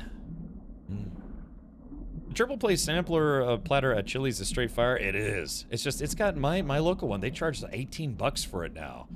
I mean, granted, it's a lot of food, but yeah, it's kind of expensive. Hey, you can get the sliders, and you can get some of those mozzarella wedges and some other goodies. But yeah, my local place, they charge, I think, like $18 for that now. I saw a canned croissant on my Amsterdam trip, and my French little heart broke, not gonna lie. Oh. Yeah, I think my local Walmart has that too, canned bread. Like, why would you can bread? I guess because it lasts longer. Silver Lightning, why you make me hungry? You should have been here when we were talking about breakfast gravy waffles. The Nashville hot matzo. Oh yeah, exactly. This has been us the whole stream.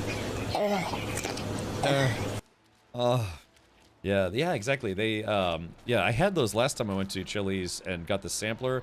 I tried them. Yeah, the Nashville hot matzo pucks. They're really good. They're a bit on the salty side, but yeah, they are pretty good. Okay, so we're looking for creatures, but damn it, it's so dark. I need the sun to come up. Ugh. This whole chat's been making me hungry, man. Like I said, I had to... Just kind of rushing to get home so I could start the stream on time, and I just stopped off at McDonald's. You know, just got a little snack. Life support system's failing. I tried a Hormel, a complete roast mashed potato gravy, microwave 1 minute, shelf storage, no fridge. Really awesome. Okay. Burger McDendy's. Yeah, exactly. Burger McDendy. Yeah.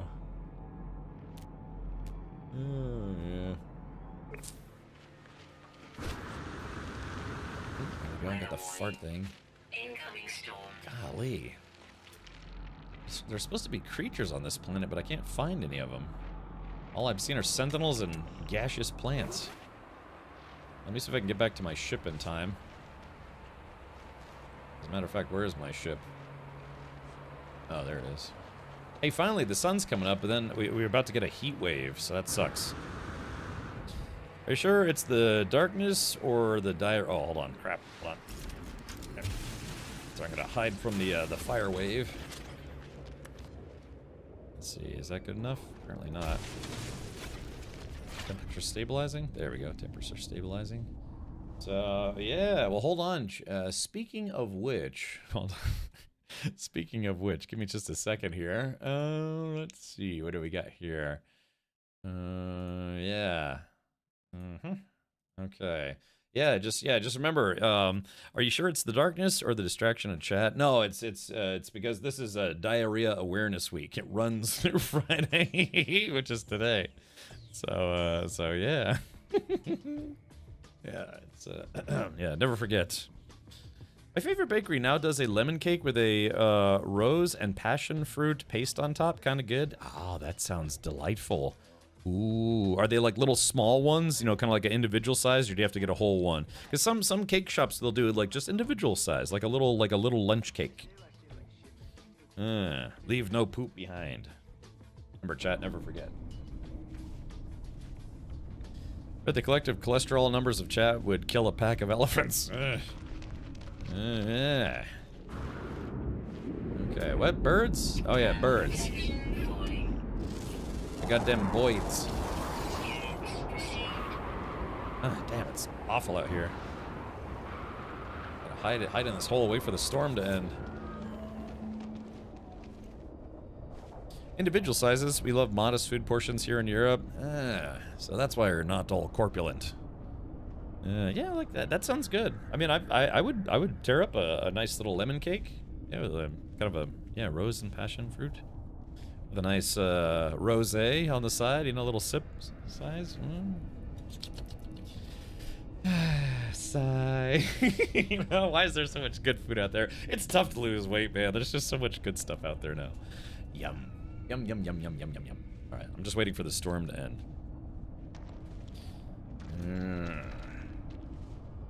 Let's see, still hot?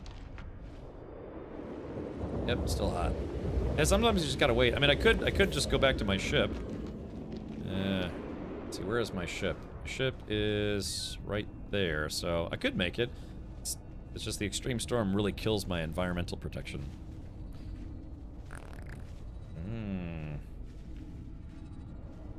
Yeah, I gotta, hold on, let me while I'm waiting, Weef, name of that restaurant.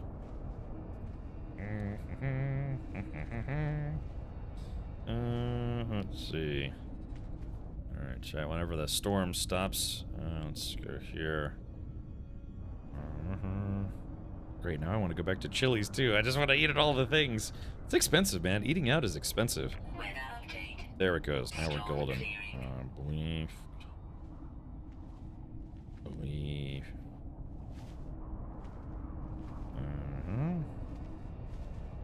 Okay, gotcha.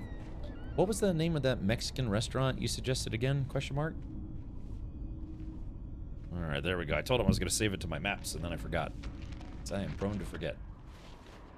Okay, here we go. So I got weird... I got some swallows. Which is it? Spits or swallows? Wait, hold on. Wait, hold on. I see something. Hey, what was that? We're looking for creatures. I just saw... Wait, hold on. What's this? Dang, there's something... Okay, there's something over there. Ow. Oh, there it is. Okay, there's that guy. Oh, it looks like the... Okay, yeah, so in this mission, we're trying to discover all the animals, almost all of the animals on this planet. Lots of sentinels. Yeah. Oh, hold on. Let's see. There we go. Yeah, Burb. Wait, it's just called Burb? I guess is it really just called Burb? Somebody had to have named that. Okay, so let's see. What are we at now? We're at 6 out of 9. I just need to discover 2 more, and then we're done. Yeah. Let's see. Let me go back to my ship. I'm going to go back to my ship and recharge my hazard protection. Dig a hole to your ship? I could. I've done it before. Just get mad anxiety like me and you lose weight very easily. Yeah. Oh, maybe I should like take up like doing drugs or something. But, yeah, I don't know. Like I said, I like food. I like all the food that's terrible for me. My last life support shell. Wendy's can wait. Wendy's can have good chili, but you need chili powder secret? Oh, okay. My buddy Alan, when I was in high school, he loved, yeah, he really loved Wendy's chili. Sometimes I would just pick some up because I know he would always like, always wanted it. He even worked at Wendy's for a while. Okay, Chad, I just need to find one more creature. It's a creature feature. And I'm hot for teacher. Eating out being so expensive is why I had a $1 can of soup for dinner. Yeah, sometimes you have to do that, right? It's like, okay, I'm gonna eat out for lunch, but then I'm gonna make like a really cheap dinner. I mean, I make those bargains with myself, you know, to make sure that I don't overspend. So I'm not like tempted to eat out every day. I said when leading up to TwitchCon, I was barely eating out at all. Just, you know, it's just get too tempted to eat like, you know, really good food or too big of a portion or whatever. Wait, hold on. We have something. I have you now. Oh, it's just over that ridge. Come here, you. There we go. Gotcha. Ta-da! All right, Alien Menagerie, as opposed to Alien Lingerie. That's completely different. Okay, on the final world, we did it. So there's one more. Now again, if we do actually find that last one, we will get a bonus, some bonus nanites. So yeah, so if we do find the last one, it's a rare ground one that's always active. We'll get 2,200 nanites, so that's actually not bad. So why don't we keep looking? Oh, and there they are. Yeah, hold on. Where the heck are those guys? Ah, there we go. So yeah, if you find all 9, that actually didn't take too long, so that's nice. We go back to discoveries, hold to register completion. And there we go, bada bing. Yeah, I got a whole bunch of bonus nanites for something we're doing anyways. We're talking trophies or just properly documenting these new discoveries? Yeah, shoot them in the face. No Man's Sky is a kind of drug. That's true. Hey, Lord Zath. Welcome, buddy. Yeah, guys, if you want to check out some World of Warships gameplay and other gameplay, go check out Lord Zath here on Twitch at twitch.tv/Lord_Zath. One of the mods be so kind to give Lord Zath a shout-out. Those are the first ones I found. Well, there you go. Yeah, I like to start in the oceans first, because the ocean ones can be kind of annoying, especially trying to find rare underwater ones. So, I'm a big fan of Indian food, too. There's something about dipping that garlic naan in the butter chicken batter. It hits the spot. Yeah, I do like naan bread. Yeah, butter chicken's pretty good. I like some Indian curries, as long as they're not too spicy, because I'm kind of a lightweight wuss. When it comes to spicy stuff. Well, not too bad. It's mostly for, like, dietary reasons. I can't have really spicy foods anymore. Thank you, mods. Appreciate that. Okay, well. Ooh. Yeah, that actually didn't take too long. Yeah. So, Lord Zath, out of curiosity, what's the big update coming? Because, they like to do these crossover collaborations. I think they did them with Star Trek. They did them for Warhammer 40K. Have they announced any crossovers for World of Warships coming out anytime soon? Yeah, Nan is very good. It's like it's tough to be on a low-carb diet, man, if you love bread, because there's a lot of good kinds of bread out there. Let's see. Yeah, you're right. The underground ones are even worse. That's true. It's like above ground, underwater, and then underground. Those are the hardest ones to find. It took me a long time to find the final one on my home planet. Heroes of Might and Magic going on. Okay. Interesting cross over there. Are you feeling cross? Okay. Blob decal plans. Curious Fawn. Alright, there we go. Alien Menage a Trois.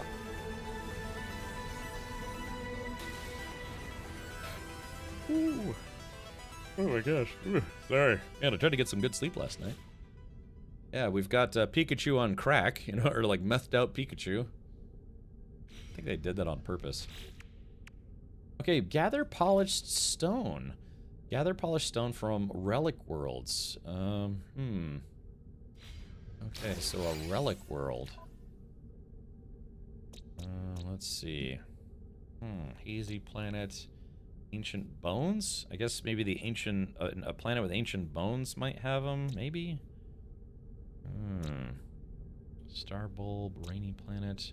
Yeah, ancient bones, high sentinel activity. I don't know, Chad. Is that... Yeah, those are kind of newer, actually, if I remember correctly. The let's see, yeah, polished stone. I think those come from planets with ancient bones and stuff, right? Icy ruin? Yeah, it says dilapidated ruins of relic worlds. It's the is it the ice world, or like just the ones with the ancient bones now? Ancient bones, icy ruin. Yeah, there's ancient bones, and then this guy down here, planetary anomaly. Well, if I had to choose between going to another really cold planet or going to the anomaly planet, I'd rather go to the anomaly planet.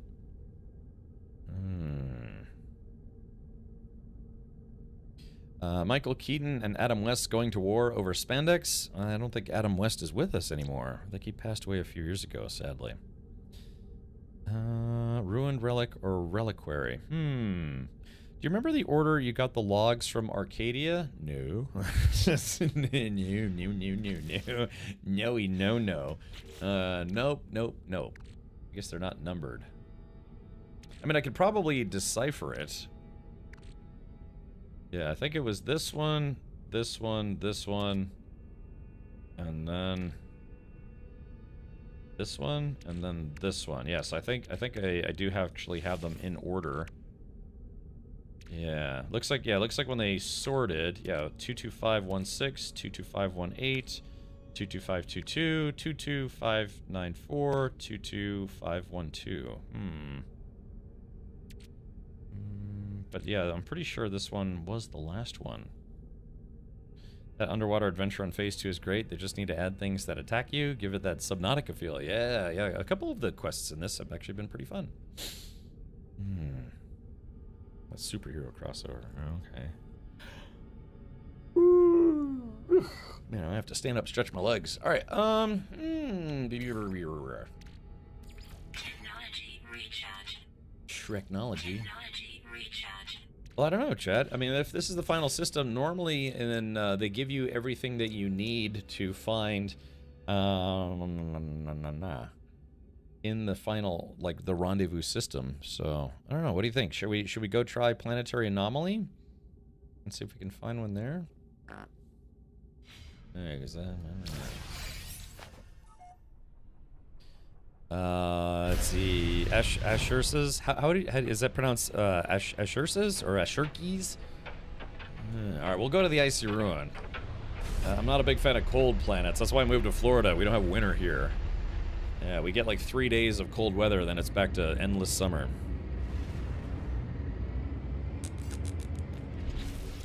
Okay, Icy Ruin.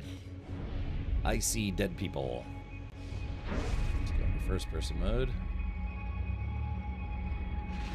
Okay, let's see. Where are we headed? Yeah, I gotta stand up. I got the yawns. Hey, y'all. Hey, yins. I got the yawns. Asher. Asher says. Oh, okay. Gotcha. All right. Welcome, Asher. Asher, you ever listen to Asher Roth? Yeah, that, like, guy used to rap about being in college or whatever. So, it'd be like Asher Roth eating applesauce. Just like Australia, 2 weeks of nice weather, then 11 months of summer. Yeah. Do you guys get winter, like wintry weather down there, like snow? Because yeah, our winter is your summer, but our summer is your winter. Do you guys get snow? You've also got malaria and dengue fever, so you know, a little bit of good, a little bit of bad.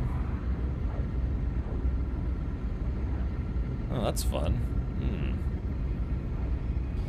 B-Cross says, is your cold weather really that cold, though? No, I mean, it gets into, like, the low 40s Fahrenheit. I think one year that I lived here, I've been here for about 3 years now. One of the years, for a couple days, it got to the high 30s, and that was actually pretty surprising. But last year, I think it barely hit the mid-40s.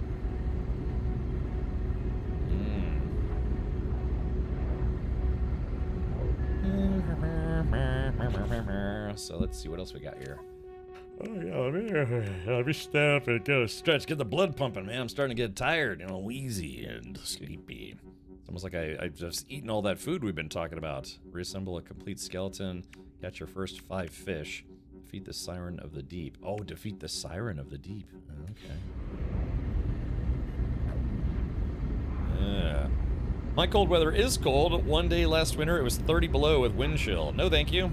Yeah, I mean, I've lived in places that had winter. You know, I lived in Germany. I lived in Kansas. Where else did I live? You know, Virginia for a while there, Maryland, D.C. Yeah, they do have winter, but not a big winter guy. I grew up in Hawaii, so yeah, no winter for me. Wise guy says it was in the 20s here last night. Fahrenheit or Celsius? Because, yeah, I mean, today, I mean, it's 77 degrees outside for me right now, and that's at almost 8 p.m.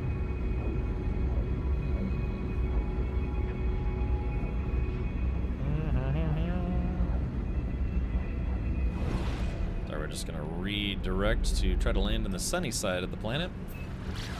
Freedom units. Okay, gotcha.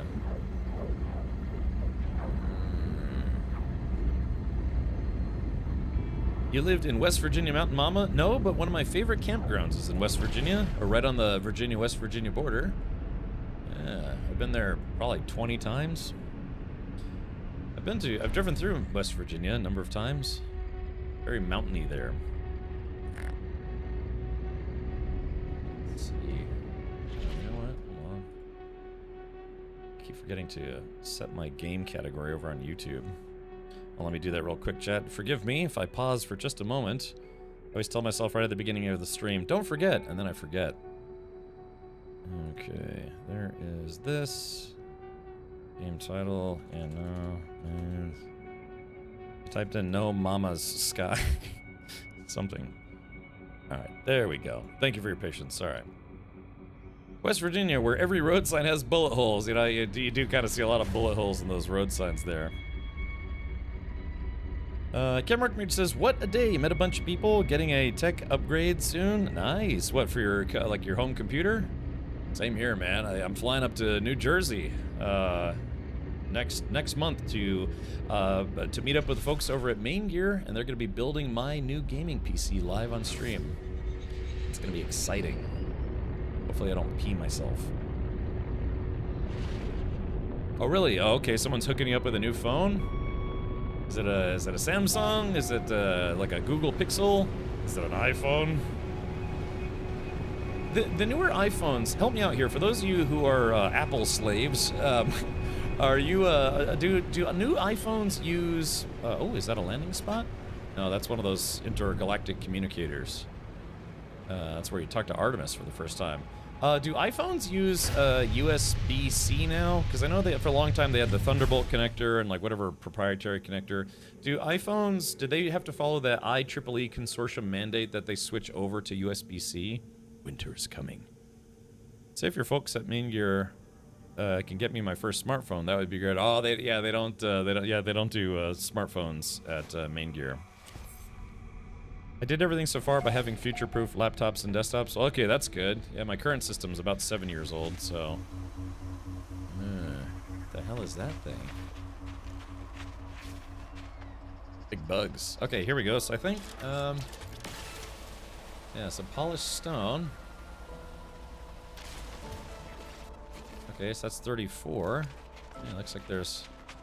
Oh yeah, we got these big bugs here. Dig Dug? No, Big Bug. Yeah, it's an ugly planet. A bug planet. They all use USB-C now, most at USB 2.0. Okay, gotcha. Yeah, because I mean that was I think it was the IEEE that they were the ones that mandated that in order to reduce electronic waste, that companies had to stop using proprietary charging cables or proprietary connectors and things for their phones. And of course, companies like Apple and Sony are stalwarts of no, we want to do it our way. But yeah, last I'd heard that Apple was finally going to switch over to USB-C, which is a good thing. I mean, like I said, I worked in IT, and I saw my fair share of electronic waste, and so it's nice to know that USB-C, I guess globally, will be mandated to be the standard, so that way everyone can use the same chargers and cables and stuff. I find every single UI except iOS ugly. Doesn't help that it's all Android except Apple. Yeah, I mean, I think... Yeah, there is another operating system for phones. You know, there used to be, I think, Windows CE, but they don't make that anymore. But there's another phone OS out there that I don't think is a fork of Android. You know, most when, like for instance, like Amazon Fire tablets, it's you know, it's their own OS, but it's a fork of Android, if I remember correctly. All phones should also have to have an option to plug in headphones. I know, yeah, you know, it's kind of annoying. My current phone doesn't have that, so all I did was I just bought a USB to headphones adapter. But my current headphones, not these, but my ones that I use for travel, they're a Bluetooth, so yeah, I guess they figure most people would probably prefer to use wireless headphones at this point. I just got a new used phone, my first Apple Mac product ever. Really? So Jgrind, was that for work, or did you actually buy a used iPhone? Symbian is still kind of out there. Yeah, wasn't there a Linux-based mobile phone OS? I got you, Captain Mark Mage. Yeah, yeah, Pine Phone is developing mobile Linux. Yeah, isn't there an OS that's basically Linux-based as opposed to Android-based? Yeah, I'm curious, Jay Grind. I've never owned an Apple product in my life. That said, when I went through AV engineering school, I had to use Macs. When I was doing mobile device management, MDM, I mean, I was literally with a team responsible for over 20,000 iPhones. So, I will say this, doing deployments is way easier. Well, pretty much easier with iPhones than Android, because, you know, with iPhone, it's iPhone. You know, you have iOS, it's all Apple, forgotten queries is done, and that sort of thing. But when you have Android, there are so many flavors and forks and customizations of Android, lots of different devices. So doing MDM for Android actually is tougher or harder or more annoying than iPhone, because iPhone is such a closed, I guess, environment, if you will. It's all Apple. My personal phone, I got an iPhone SE because it's small. I couldn't find an Android phone that you liked in that regard. You know, the new Pixels just came out, the Pixel 10. But that's okay. Yeah, like I said, I'm just not a big fan of Apple products to begin with, but I will say from a management standpoint, from, you know, when you're working with 20,000 users, I worked for the State Department for a while, and so we had iPhone users literally all over the planet, and so and I worked at the State Department headquarters. True story, I actually worked with the guys that were involved in the Hillary Clinton email scandal.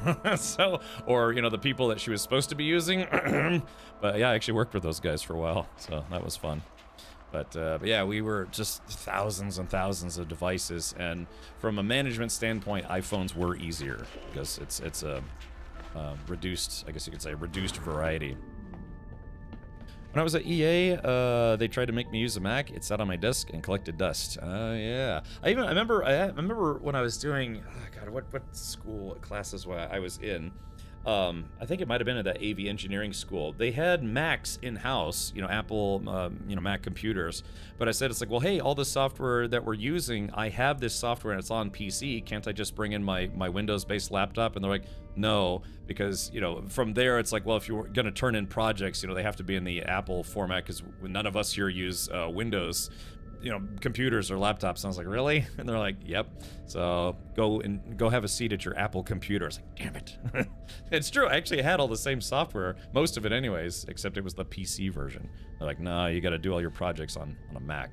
So for about a year in school, I used a Mac. I gotcha. Okay, yeah, I mean, for accessibility, that's fine. Like I said, I'm not trying to poo-poo on anyone for using an iPhone, even though, you know, I don't keep my eyes on you. So, that's okay. The old days of rooting Android phones. I did. I rooted one of my Android phones because they had a whole bunch of, like, garbageware, you know, just, like, bloatware on the phone. So, I rooted it, which voided my warranty, but then I got rid of all the bloatware, so it was a fair trade. Man. Let's see here. All right, let's move on to the next one. Chat, we only have, oh no, we only have 3 more to go. Assemble a complete fossil exhibit. Dang, I know we've done this before. It's been a while though. Oh, fossil display pack. Okay. Okay, so yeah, I think I need to, yeah, how does this work? We did this in a previous expedition where it's like you have to choose which display you're going to make, and then you have to get a bunch of different kinds of bones. Love this note about the Tizen OS. Note that some refrigerators use Tizen, even though they're not considered mobile devices. I don't think my fridge needs Wi-Fi. I'm pretty content with my fridge not having Wi-Fi. Poop on you, yes.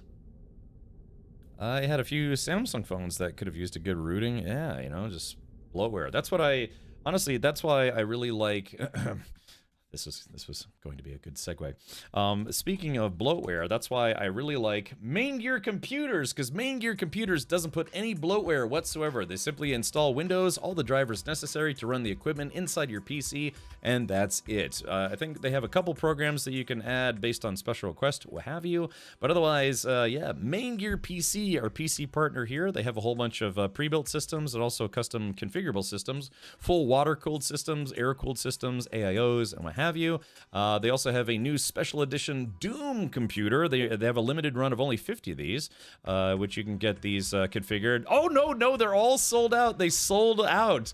Oh, look at that. Well, I'm sorry, chat. Hopefully, maybe if someone really wanted one. Even the CPU cooler was like, I guess, ran Doom, you know, which is kind of fun. But yeah, all right, never mind, chat. Sorry, they sold out. They started at $3,000 too, and they sold out. So, all right, there was that. They do limited edition runs of PCs, but they do have a good variety of custom systems, pre-built systems, what have you. And again, they are going to be building my next gaming PC. Type in ! Main Gear if you'd like to learn more, and be sure to use promo code Captain Richard on checkout. You'll get a free, already included 1-year warranty with promo code Captain Richard. Yeah, just play that sentence back in your head again and say, oh yeah, wait a minute. So anyways, but yeah, they're very adamant at Main Gear about not adding bloatware to systems. My system has been completely flawless for the past 7 years, and I'm very happy to be, once again, going with Main Gear for my next PC build. I do like it when a PC builder does not add bloatware to the PC because of branding. Yes, they are very firm on that. They do not add bloatware to their systems. So, and again, as a guy who worked in IT for a long time, having to occasionally deal with user systems where they're bogged down with all sorts of crap. You know, some user would bring in their laptop because they couldn't get the VPN software that was, you know, issued or, you know, suggested for them to use or mandated.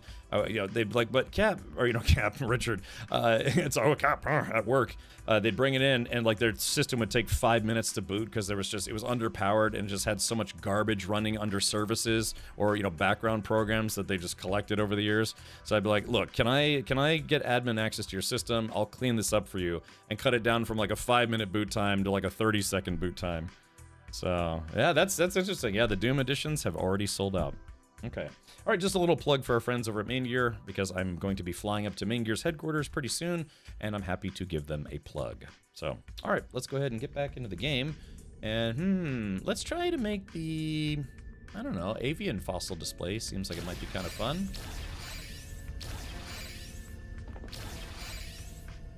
So, LJ says that's why I build my own, no bloat. Yeah, and that's what I used to do. That's how I got into working in IT. I built my first computer, I think, when I was about 16 years old, 16 or 17. And then from then on, I just built my own systems. I built systems for myself, my family members, sometimes for friends. And then I started working in IT. Then after a while, I learned to hate working in IT. That took a long time, but yeah, after working with Main Gear, you know, they're really the kind of the first boutique PC builder that supplied a system for me, and I was like, you know what? It's kind of nice to finally have someone build a computer for me for once. So it's been a long time since I bought a pre-built system. And yeah, well, actually, I didn't buy it. You know, they hooked me up. So, but to be fair, again, it was nice. It's like, wow, I didn't actually have to build this time. It's kind of like when you work on cars all day, and it's like, yeah, you could work on your own car, but you know what? It might be nice if someone else could fix your air conditioning for you, just so you don't have to be like, okay, it's you spend all day working on other people's computers, then go home and have computer problems. You're like, you know, gosh, I just spent all day doing this. I don't want to have to keep doing it at my own system or on my own system. So, but yeah, so admittedly, it was kind of nice having someone else build my computer for once. So, yeah. I once installed a ROM that'd make a legitimate phone call, like on the OS level, and played back a recorded message to get you out of an uncomfortable conversation or meeting. It was an introvert's blessing. That sounds interesting. Yeah. So, help desk support. Yeah, I mean, I did help desk, I did call center. I worked my way up from, you know, yeah, basically being entry level to doing, you know, I was at one point I was on a team that really just did system scans. Some security stuff, sysadmin level 1, level 2. When I left my IT career, I was a tier 3 sysadmin. And they basically told me, it's like, look, if you want to move forward and if you want to become more than just a systems administrator, you have to become a specialist. Either, you know, become a server admin, become, you know, I don't know, some kind of engineering admin, or get into IT personnel management, where you're working more with the people who work on systems versus the systems themselves. Hello, I have a question. How do I find to adopt the floating companion? Let's see. Going back to that one, there was a... What was that, on phase 3? Yeah, so if you go to the star system where the third rendezvous is, that's why they have you go to the rendezvous first, because that's the star system where you can find all the things that you need to finish each phase, right? So the anomalous floater, I'm trying to remember what planet I was on when I found that. It was a little circular spiral guy. So you turn on your scanner. Yeah, you can turn on your scanner and look for creatures, like, for instance, like that. So all you have to do is find, you have to find one, I guess, that's kind of like not a normal looking creature. Like the thing I found was basically a sentient slinky. So, but yeah, it'll be in the same star system. It should be in the same star system that the third rendezvous is in. This is why I strongly suggest always landing at the space stations, if you can, in that rendezvous system. So that way you can go back to it if you need to. But one of the planets there will have a creature that should count as an anomalous floater. Kind of like when you you take a dump and forget to flush, and you come back to it later and like, an anomalous floater. I went with engineering / security route in IT after being a sysadmin. Yeah, Electra. I mean, I had my A+ and my Sec+, and I had a Cisco cert and some Microsoft certs, but I kind of wanted to get into server management, so I was hoping to get my Server Plus and then maybe CASP on the side. But instead, I decided to become a full-time streamer, and that was 6 years ago. So. Bad Jiju says, how do I go back in that system? If you can't teleport there, or if you don't have, I guess, a listing for it, go to a space station and go to the teleporter. All of the space stations in this expedition are abandoned, right? But when you're going in, say you're going into it, you should be able to go to this side, and there'll be a functional portal. Open it up, and it should tell you if you land on those space stations, it should have the space stations that lists Rendezvous 1, Rendezvous 2, Rendezvous 3. I don't know if it'll show up if you didn't land on those space stations, though. You may have to manually backtrack. But yeah, so that's why, like I said, one of the best tips I can give people about doing expeditions is always land on the space station if it's there at the rendezvous system, so that way you can go back. Yeah. I'm gonna create a ticket for you to fix my computer. I used a lot of different ticketing systems. I used Remedy, I used Heat, I used I don't know, a bunch of different ones. So yeah, I haven't had to do a help desk ticket. I've filed tickets since I became a full-time streamer, but I haven't done any IT works in almost 6 years, and I'm not sad about that.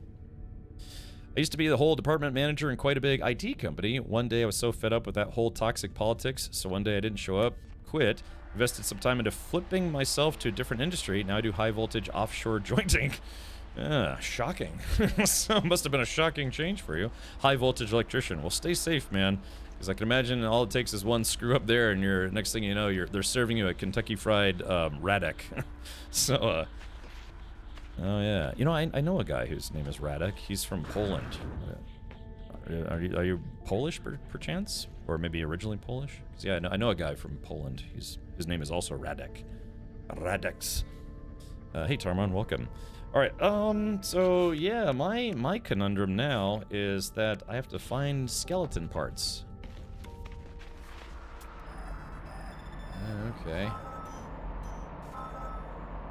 Okay, nearest fossil bed. I guess that's that. Yeah, we just gotta go get some skeleton bones and make a skeleton display. You are from Poland. Okay, gotcha. Like I said, I know a guy. I mean, well, kind of professionally. I don't know them intimately. Wow. But, yeah, his name is also Radek. Interesting. You couldn't tell from the random collection of consonants. Would you like to buy a vowel? Oh, that's fine. Yeah. You know, I had the opportunity to go to Poland earlier this year. They invited me to come check out the altars, actually in Poland.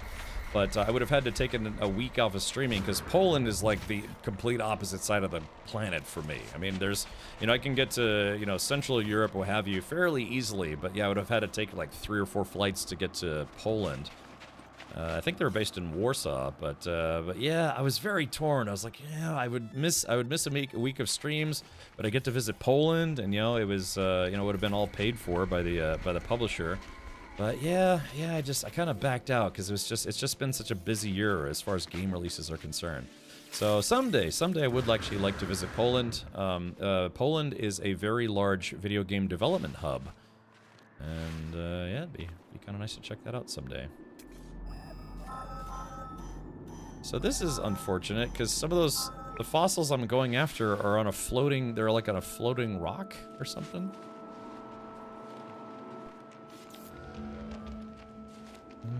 Man, they deleted my game data along with the new expedition. How do I get it back? Urgh. Are you, yeah, this is basically a floating island. Hold on. Are you playing on console or PC? Yeah, so I'm trying to get to those fossils, but, so what I need to somehow figure out is how to get up there. Let's see if we can do... There we go. Let's see if we...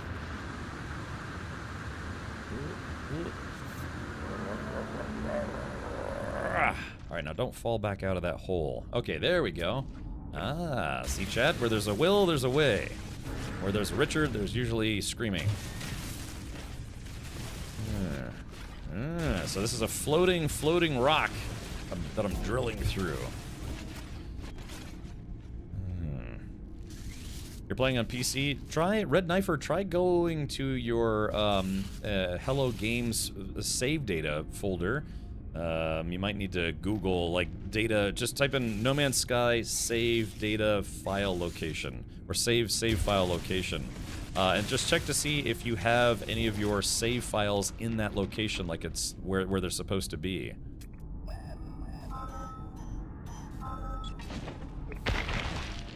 Oops.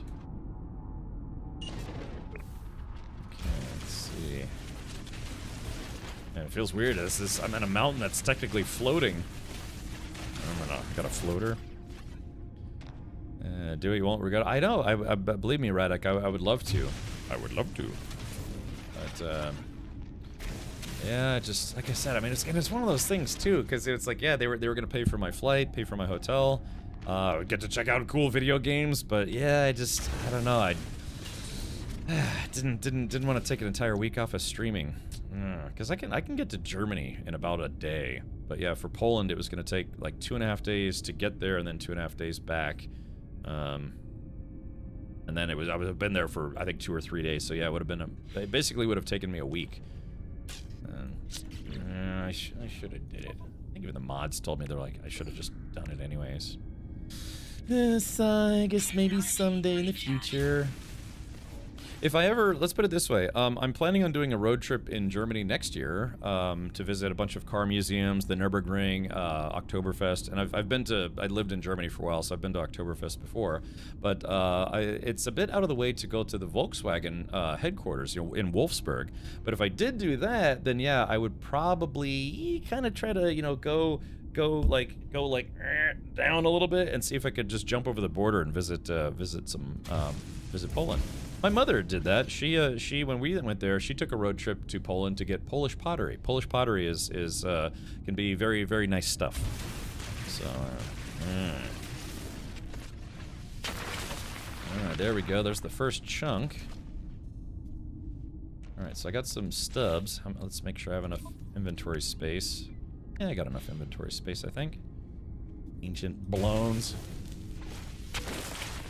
It started a whole new game instead of my more than 5-year game. Red Knifer, did you go back to your save list and was it not there?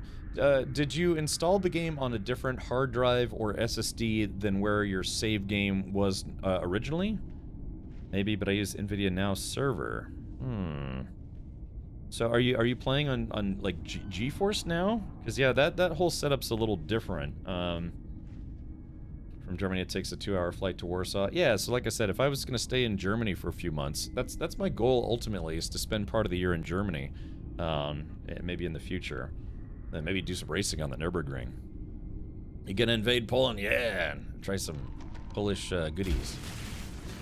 Try some Polish dudes. Ladies, food. Okay, alright, let's see there. So I got legs, wing stubs. What is this? Polished stone. Okay, let's see. There's another one there.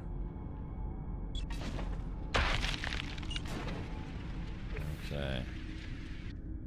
I guess we'll keep going. Yeah, we're searching for dino bones. Not these days, they're arming up. Yeah, you know, and I asked them, it's like, hey, you know, given the conflict in Ukraine and Russia, or with Ukraine and Russia right now, and so are you guys having any issues? They're like, no, you know, we'll be okay. They said, don't worry about it. Hide your Taco Bells. Yeah, are there any Taco Bells in Poland? Maybe that's why I canceled the trip. Ah, so you're on GeForce Now. It sounds like it's a sync issue. I have actually used GeForce Now a few times. Hey, Slim Shady, hello. Yeah, try some Polish culture, including its people. Aren't pierogies Polish by origin? Yeah, are there, so Radek, if I was going to visit Poland, are there any kind of culturally Polish foods that you recommend trying? Yeah, it'd be a little adventurous. Okay. Ah, here we go. Well, so there's my ship down there. Should I take my ship over there? Nah, I'll just fly. Wahoo! Yeah, there we go. Man, how cool would jetpacks be in real life? Actually, when I was in DC, I used to work in DC, and there was a guy doing a demo of a jetpack, like an actually fully functional jetpack. It was the one where he had the backpack, but he also had the arm jets or whatever, to, you know, destabilize. Yeah, he was flying around outside. He was flying around inside of a building. It was kind of cool.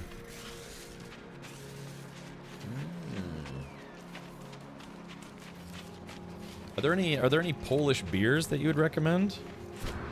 I guess I'd have to stop taking my medication for a few days so I could enjoy some Polish delights.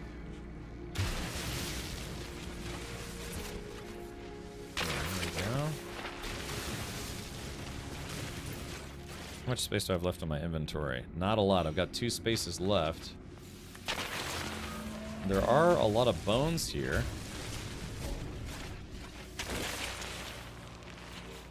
Okay. Well, I guess I did have a little bit of room, so I got room for one more. Fossilized fins. Okay, looks like they're stacking. Okay, my backpack is now full, so let's summon the ship and see if I can build the doots. Oh, I got a protoform skull. Oh, yeah. Look at this. Any Polish women you'd recommend? Hubba hubba. To be fair, beer is not a Polish thing. Poland is a land of potato and grain, so vodka. Ah, oh yeah. I'll have to keep that in mind. So for your friends or cohorts or lovers who enjoy beer, though, is that, I guess there's probably imported beers, right? Are there? I mean, I can imagine you probably get a lot of good German beers there. I think there's also Faxa is that from Denmark? Okay, so let's see. Alright, so I need to make a protoform display. And I need pure ferrite, which I don't have at the moment. So let's take a look. Alright, so I have magnetized. Oh, I can make some pure ferrite, no problem. Let's go ahead and make some pure ferrite. There's some nice local brewery. Okay, so I got you. I mean, that's what I'd like to try. Yeah. Just a taste of the world, so to speak. Look, I got 99 pure ferrite, but a problem ain't one. Alright, there is that. Okay, so let's try this now. Protoform display. I don't know which one. Let's do the protoform. That seems like it'd be kind of weird. Okay. Alright, skull. We'll use the protoform skull. Torso. Ah, I haven't collected a torso yet. Upper limbs. We'll do center forearms. Let's see. Stalking leg bones. Swift leg bones. Let's do fossilized wing stubs. Okay. Boy, this thing is going to be creepy when we're done with it. Okay, so I still need to find a tail and a torso. Alright, so what I'm going to do to make sure I don't lose my position here is I'm going to place a marker. Boop. So that's a marker. That's a reusable marker. Okay, so let's we'll keep digging here. Also, if you disturb the ones marked in red, they actually do have these like safety sentries that come after you. And what was that? That was another, okay, so that was a skull, which we don't need.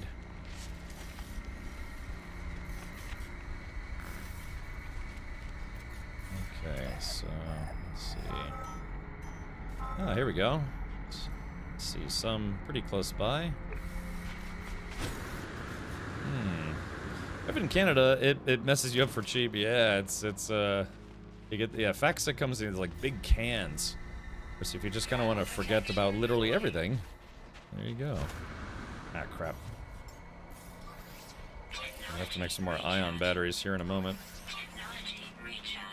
There we go. That's my cold protection, so I got to keep it charged. Oh man, dang it! Well, let's rip it.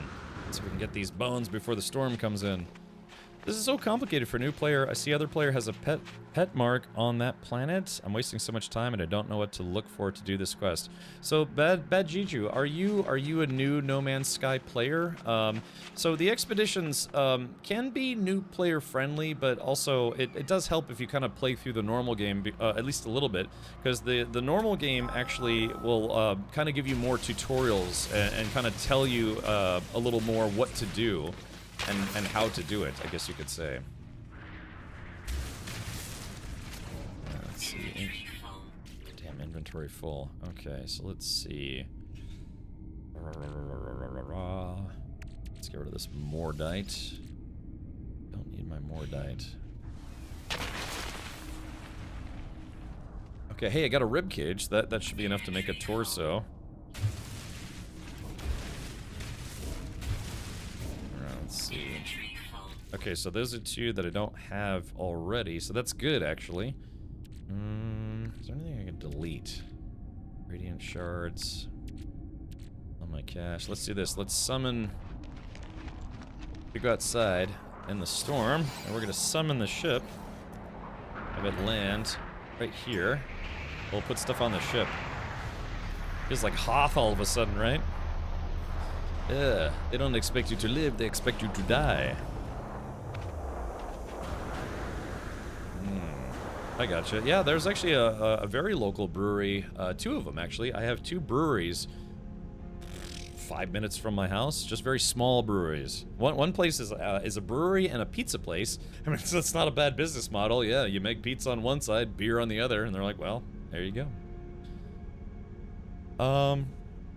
Yes, I'm new to the game, but is no hint where I need to go or what I need to find. So, Bad Jiju, all you have to do is, say you're in phase 1, all you have to do is click on the individual things, and that will tell you what you need to do and where you need to go. So, for instance, I'm doing Grave Robber, but I can choose Hooked and Jellyfish. You click it once and then click it again, and it'll give you a bit of a suggestion, and also it'll give you tooltips. See how it shows up on the right side for me now?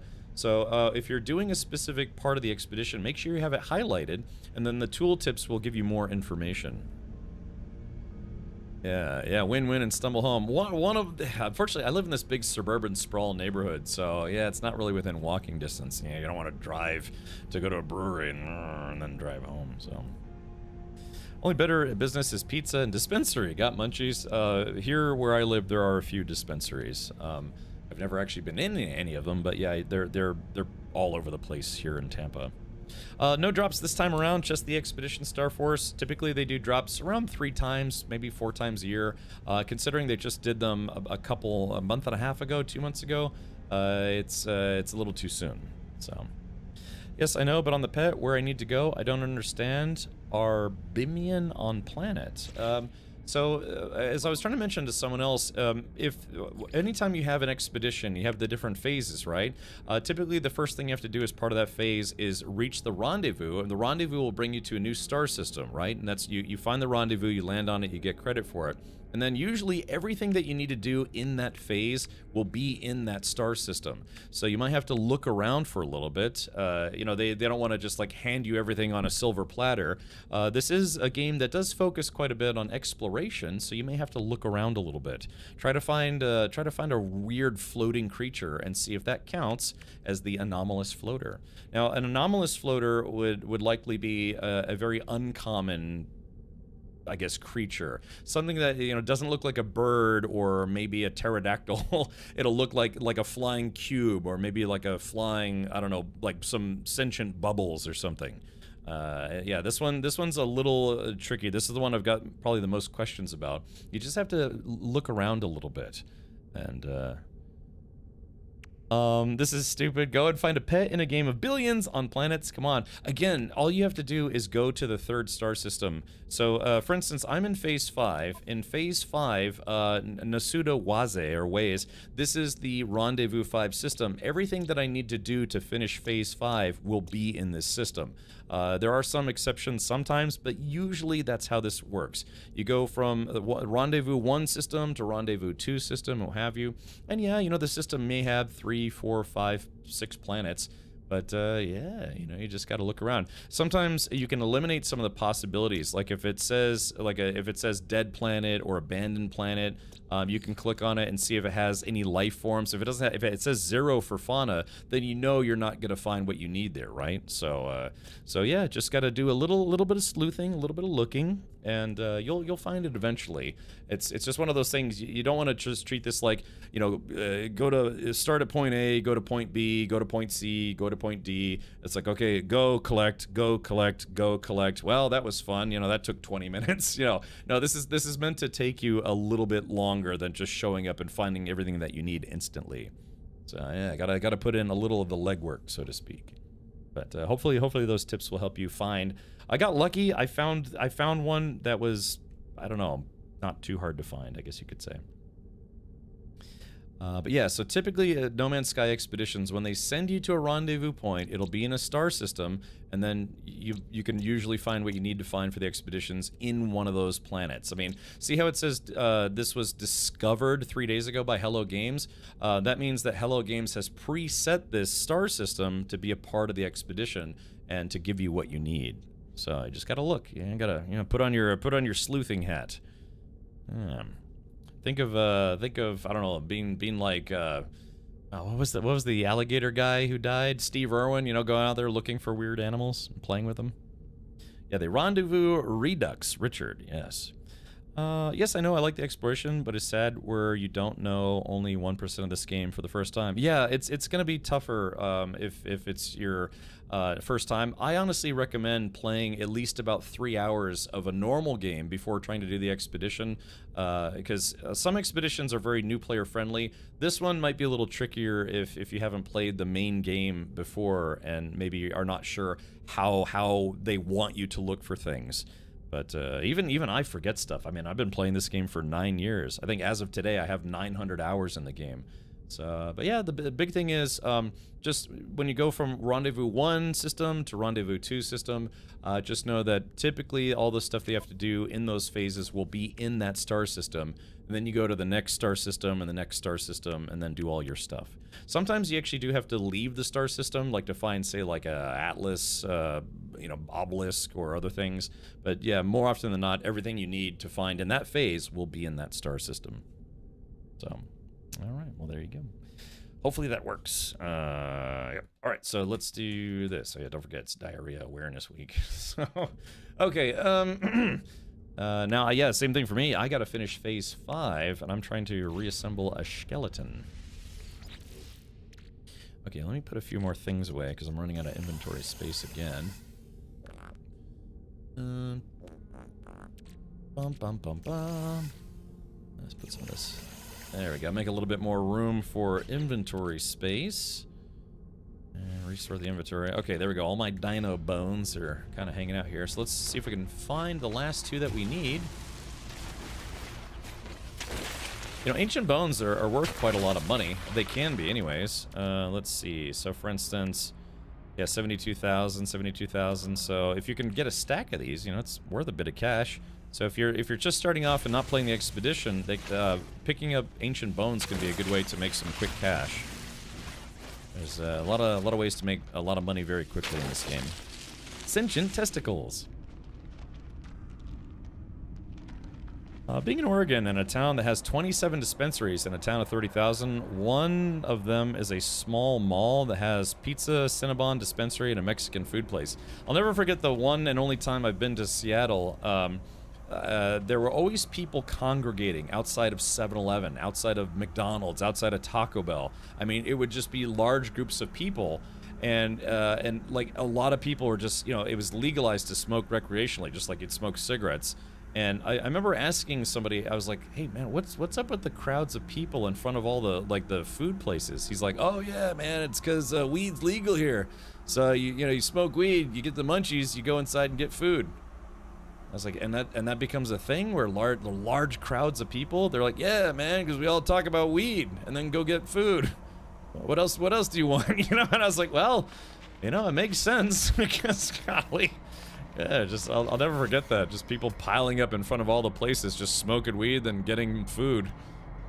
I guess that happens. Seattle stinks like weed and piss, though. I mean, it was a fun town otherwise, but yeah, that whole city smells like hobo piss and marijuana. So, yeah, it just depends what you're into. Maybe you're into hobo pee, or maybe you're into drugs or whatever. But yeah, I'll never forget. Once I took an Uber from the airport to downtown. The smell hits you like a wall of bricks as soon as you start walking around downtown. The whole place smells like weed and piss. So I don't know. Maybe it's better now. But yeah, when I went for PAX West, it was pretty stinky. Yeah, I'd walk around and smell like I'd walk past like a group of people, smell like a lot of patchouli and Taco Bell. You're not going to a strip club to discuss physics, unless it's jiggle physics. Von Buki, you're not wrong about that. Yeah, I mean, I don't know. Seattle's kind of a famous city. It's got the Space Needle and some other cultural interesting things. But yeah, lot of weed smokers there. Yeah, just again, it's just you can smoke weed outside like it's no big deal. I tried. I'm not. It's fine if you are. I'm not judging. I'm just saying that I have friends, but. Yeah, it's just I kind of went around trying to try like different beers and stuff. Like some of the local breweries, there are a lot of micro breweries up in Washington State, Oregon, that kind of thing. So yeah, Fraser. But yeah, it's one of the things, man. Once you get into the city, it smells like weed and pee. Okay, here we go. Torso. Let's do the Mohawk back. And slashing springtail. All right, China. Yeah, there it is. Exhibit. There it is. Skeletal display complete. G. Microcuno lived over 71 million years ago. A resourceful omnivore, its squat form allowed it to remain hidden in long grasses. This specimen is a fascinating example of a genetic mutation. The creature's brain swollen out of all proportion to its face. This curated fossil exhibit can be sold, traded, or redeployed within any habitable base. Interesting. So, theoretically, I should be able to set it up inside my spaceship. Okay. Interesting end to that one. So, there it is. Let's pick this bad boy up. Okay, yeah, I actually should be able to deploy it inside my spaceship. Speaking of which, let's go back to my spaceship. Flunk. Okay. All right, let's take a look here. Oh no, chat. Oh no, there are only two things left, I think. Oh, fishing bait. Okay, prepackaged fishing rig unit, which gets added to your multi-tool. Your multi-tool literally turns into a fishing rod. If you haven't played No Man's Sky in a while, there is fishing in No Man's Sky now. Okay, there it is. So now I have to go find... Let's find a nicer, not freezing planet to do some fishing. So we get back on the ship. Let's do this. Let's see if I can make some ion batteries. Craft more. Alright, there we go. Just made 4 more. Throwing a load of bones in your vet. Yeah, we could do some ice fishing. I think I went with my father. We tried to do ice fishing at a lake once. You know, the lake had frozen over, but the lake was full of trout. You know, rainbow trout. So yeah, we tried to do some ice fishing once.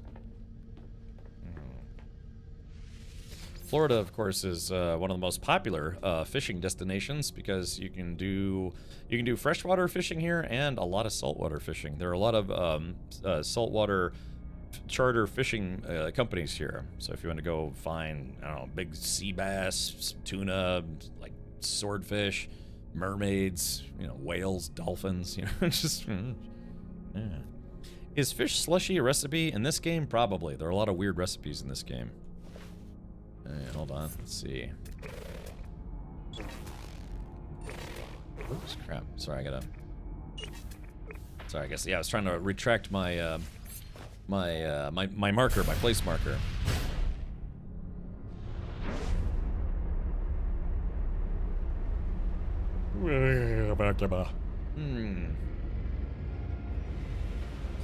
Alrighty, so let's take a look. Oh yeah, this planet's got some ocean on it. What is that place?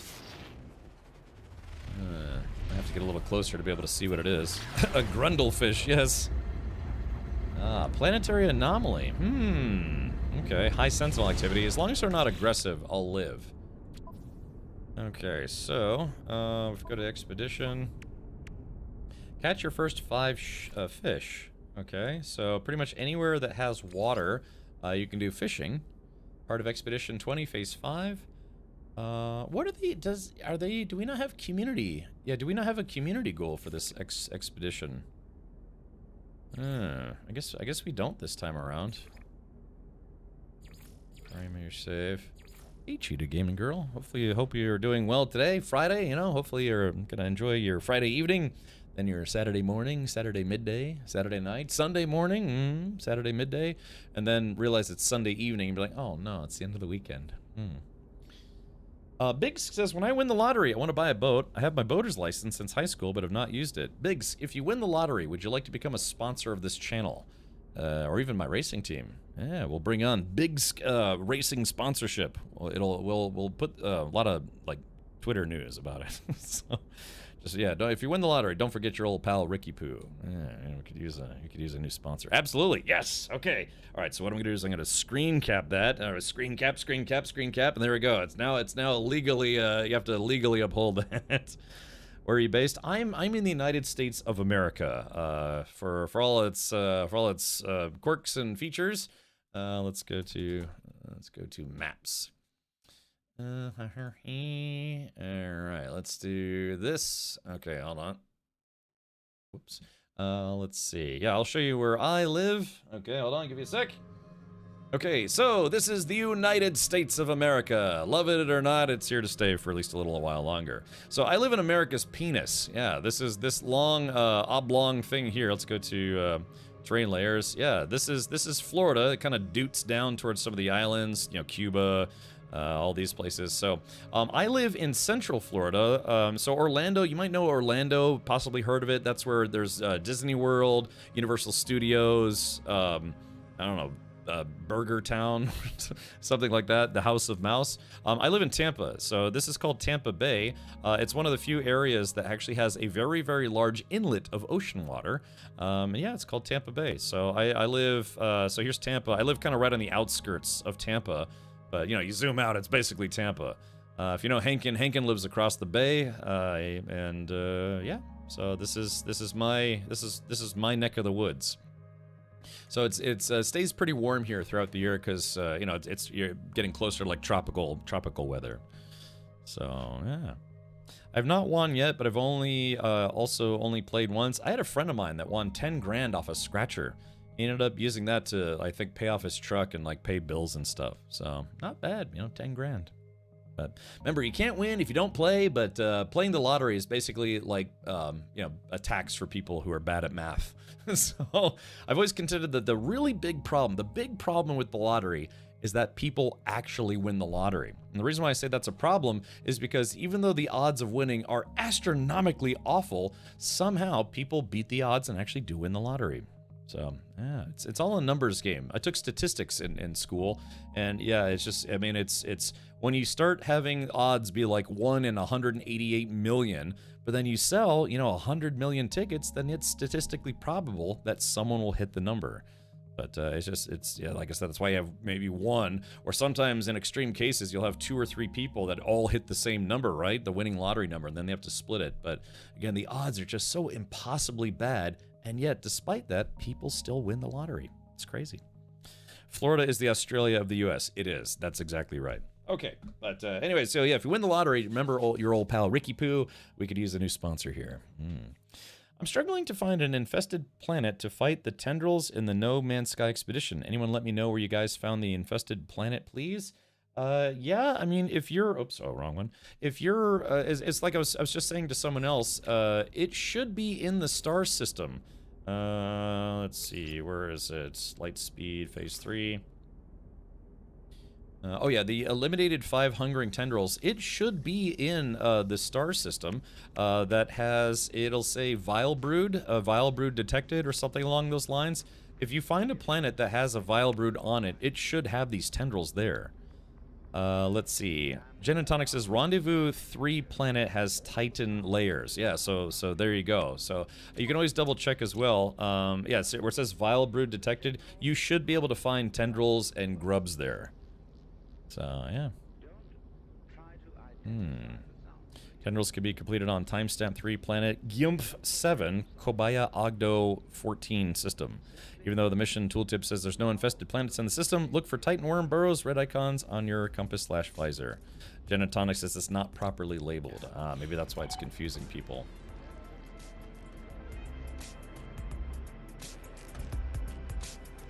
Oh yeah.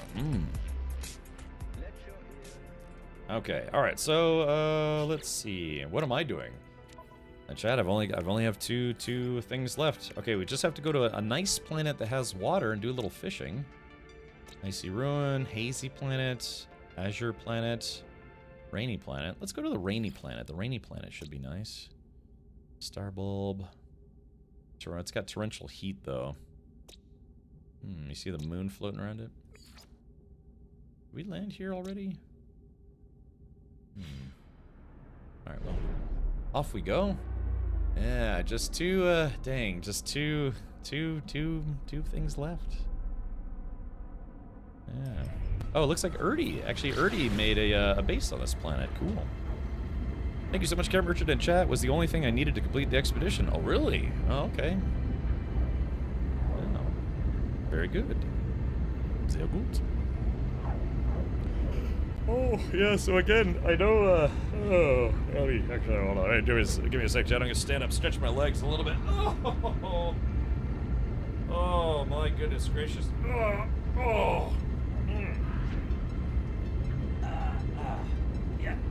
Oh, there we go. Okay, there we go. Sorry, just stretching. I haven't stood up in a while. Formula asks, can I post a clip? Yes. Here we go. Let's allow that right meow. Please be sure to post that in the next 60 seconds so the bot doesn't yell at you. Damn, insufficient fuel. Let's see, where's my stool sample? Technology recharge. Okay, technology PP charged. Let's see. Oh, what's going on, Formula? Oh yeah, it's yeah, I'm not originally from Florida, but I kind of consider myself a Floridian now. I mean, I've lived here for 3 years. I pay Florida taxes, although, you know, it's nice because they don't have income tax here, which is pretty fantastic. I've eaten gator You know, I've been to the swamp. I've hiked in the swamps of Florida. I've been to a bunch of the different beaches. When do you truly become Florida man? I haven't tried methamphetamine yet, so maybe that's a prerequisite. Maybe.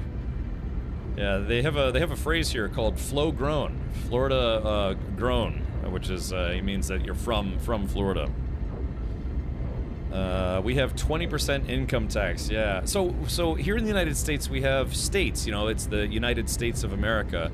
I live in the state of Florida, and then the whole country is considered America. So even though the state doesn't have income tax, the country does. It's called the you know, the federal or government tax, and I still have to pay tax on my income. Although last year, for the first time in like 10 years, I actually got a refund. That's where you end up either paying too much in taxes, or given your income situation, you get a small refund because if you say you run your business at a loss or only a little bit of profit, they give you tax breaks in this country. So because you know, I stream full time, you know, this is what I do. I get a paycheck from Twitch. I basically weigh my expenses against my income, and if they find that you're in too low of an income bracket due to your expenses, they give you tax breaks. So to make sure that you don't, you know, you're like dying financially, sort of. That's kind of a very glib interpretation, but yeah, last year, because I spent so much money on stream stuff and like car racing stuff, which is, you know, streamed, it's content, you know, I'm a content creator, that they said they actually, the government was like, no, we actually owe you money. It's like, okay, sure, why not? After all said and done, I was like, you know, not at the poverty level, but, oh man, I was about to go to Ertie's place and try to land there and hang out. Don't you have to commit a stupid crime to be Florida man? I have multiple. Yeah, I've had to. I've already spent 3 months in prison. I was stationed for a school in Pensacola a while back. 1010 would do winter there again. I know, right, man? Once you go to a place where there's just no winter, not really, anyways, you're like, Now again, we do have hot, humid summers here, but hey, summer is over officially. Now is the reward for putting up with the hot Florida summers is the very mild winters. You can still go to the beach in the winter here. It's awesome. In fact, I spent New Year's Eve one year in South Beach, just hanging out on the beach. It was funny too because a bunch of people ripped their clothes off, and right at midnight they all ran naked into the ocean. That was kind of fun. There was a lot of people too. Doesn't happen in Europe, I know. So that's just it too, because I do want to live in Germany for part of the year in the future if I can ever make that happen. So I'd have to figure out how the tax situation works. Now again, if I'm not there on a work visa, I would be there on a travel visa. So the question is, if I'm streaming from Germany, and you know, technically, you know, I make a few bucks streaming, and if I'm in Germany while doing that, would it be considered taxable by the German government, or would it not be because I technically don't have a work visa? I'm just there. How does that work? If tourists make money while doing touristy stuff in Germany, well, I have to pay taxes on that. German taxes. Honestly, I wouldn't be surprised if I did have to, considering, I guess, as a tourist, if I'm there, I could still use German healthcare, with some exceptions. I moved from Texas to New York. I prefer the weather here. I got so tired of the heat. I got you, Gin and Tonic. Yeah, I just, I'm happy to... Well, I don't know. I can tolerate the heat, I guess you could say. Yeah, I live in Minnesota. I'll keep my winter over the heat. Yeah, I don't know. I guess you got some winter people. You got some, you know, people who enjoy public nudity, you know, so it needs to be a little warmer. Otherwise, it, like, inverts, you know, it's like, you know what I mean? T-President says you will pay U.S. taxes. Yeah, I figured, I mean, as that's concerned. But I guess the other question is, how would... If I was making money in Germany, well, technically, I guess, I don't know. I guess all my transactions would still be it would go through US dollars, because from there, yeah, it would still go to a US bank account. So yeah, I guess there's no way the German government would know. I don't know, because you could stay in Germany for up to 3 months with, as, I guess, a travel visa, but you can't stay longer. So I think after that, you'd have to get a work visa or be sponsored to live there, and then you'd have to start paying German taxes. I think you must pay tax in Germany if you live there longer than 6 months. Yeah, so for me, it would just be a couple months out of the year. This is probably a pipe dream, you know. I would just love to live there for a while, because I did live there for 3 years at one point. It's just like it's beautiful country. The southern Bavarian region is very beautiful country. Just don't say it loud that you work in the U.S. Yeah, or something. Yeah, maybe I'm just taking a really long vacation. Are you doing the final mission? I'm doing the second to last mission. I'm just waiting for the storm to end, so I don't get irradiated or whatever. Let's see. Also, shout out to all of you watching over on the YouTube side. Thank you for hanging out there. Yeah, I think I'm at 899 followers over on YouTube. So if anyone follows, you could be the 900th follower there.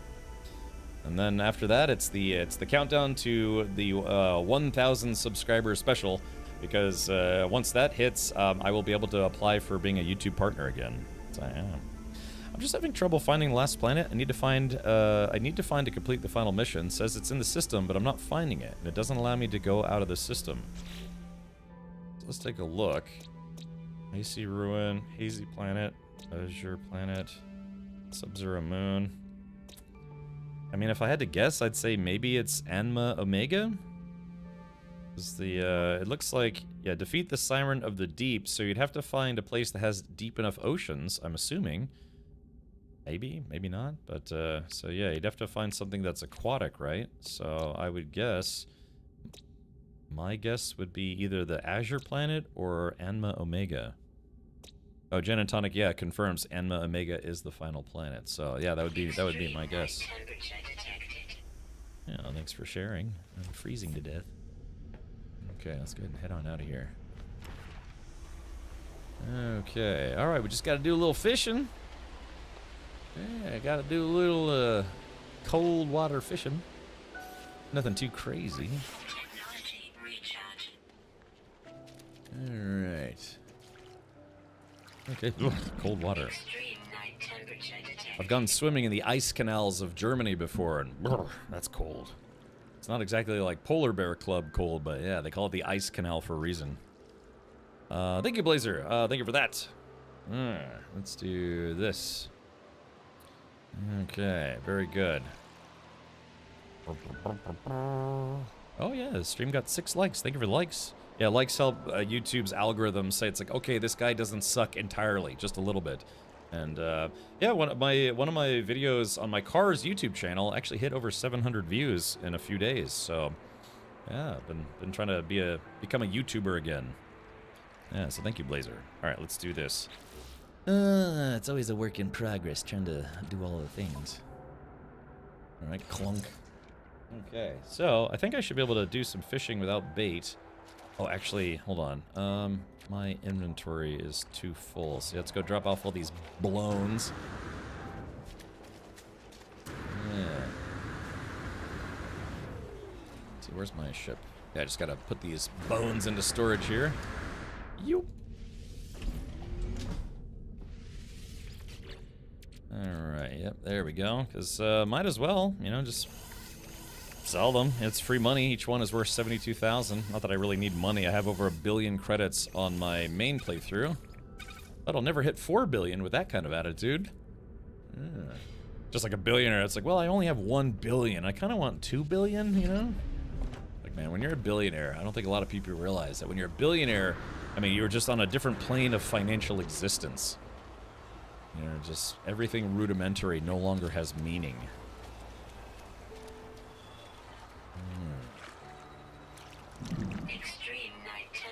Yeah, just like when you're driving by car dealerships, you know, of any variety, it's like you could literally go there and buy 10 of everything, and it just doesn't matter. You know, you have billions of dollars, or $1 billion. Again, it's like a different plane of financial existence. What am I doing? Oh, I'm doing this. Oh, I'm shooting the fish to death. No, let's do this.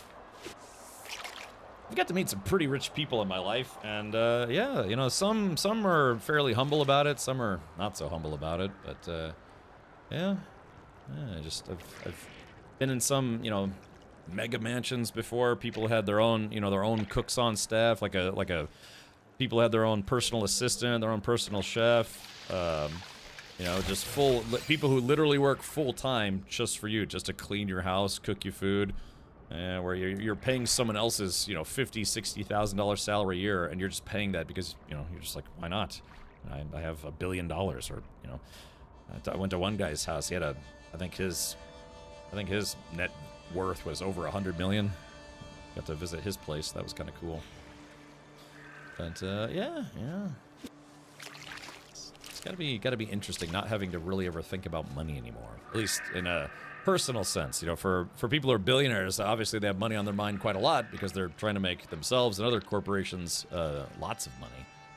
Yeah, just on a personal level, you just don't think about money anymore as a necessity of living. Must be nice. Alright, there we go. Yeah, so fishing is pretty easy. The challenge can be to find really rare fish. You gotta get special lures and special loot and bait and all sorts of stuff. So, yeah. Thank you, J-Grad. Yeah, if you like card content, go check out my card content. Maybe watch some videos. Yeah, I'll be pretty happy if any of those videos hit 1,000 views, because some of the videos I've uploaded have like tens of views. You know? So yeah, the Corvette video I posted recently that has like 700-800 views or something like that. So, which, you know, hey, just starting off as a YouTuber, I was on this guy's channel and he had something like 600-700 subscribers, you know, followers, and he had uploaded over 400 videos. It's like, gosh, you know, it kind of makes you feel, it's like, damn, after hundreds of videos and still only getting, yeah, like just, you know, a few dozen views per video. It did have one video that had 14,000 views. So it's kind of, it makes you question. It's like, is this really worth it? You know, doing it for passion, you know, doing it for fun, doing it for hopefully get a few, you know, enough to pay for a couple tacos at Taco Bell. So, I have a second house in northern Sweden. Ice swimming is quite popular there. Sauna and then a fast dip in a frozen lake. Yeah, I would do it. I've done some cold water swimming. Very cold. Red Broke says, or you can buy a whole island in Hawaii and have 4,000 people live on it. Yeah, like the guy who runs Oracle.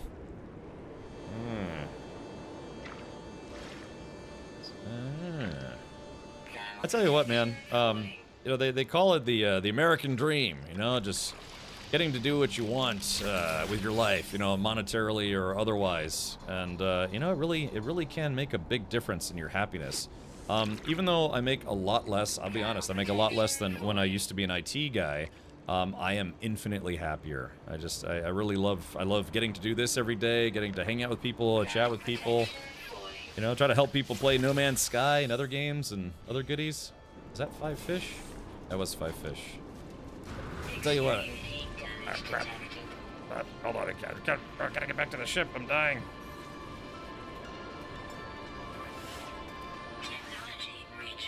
Alright, I'm basically being boiled alive. Oh, it's playing the music like I had beaten the expedition, but I haven't beaten it yet. So yeah, sometimes, I mean, as much as I talked just now about, you know, the whole concept of money not being able to buy happiness is a crock of shit, but, you know, sometimes you don't have to have a lot of money to be very happy. So, says a guy who's trying to have a GoPro fund. Alright, let's do this.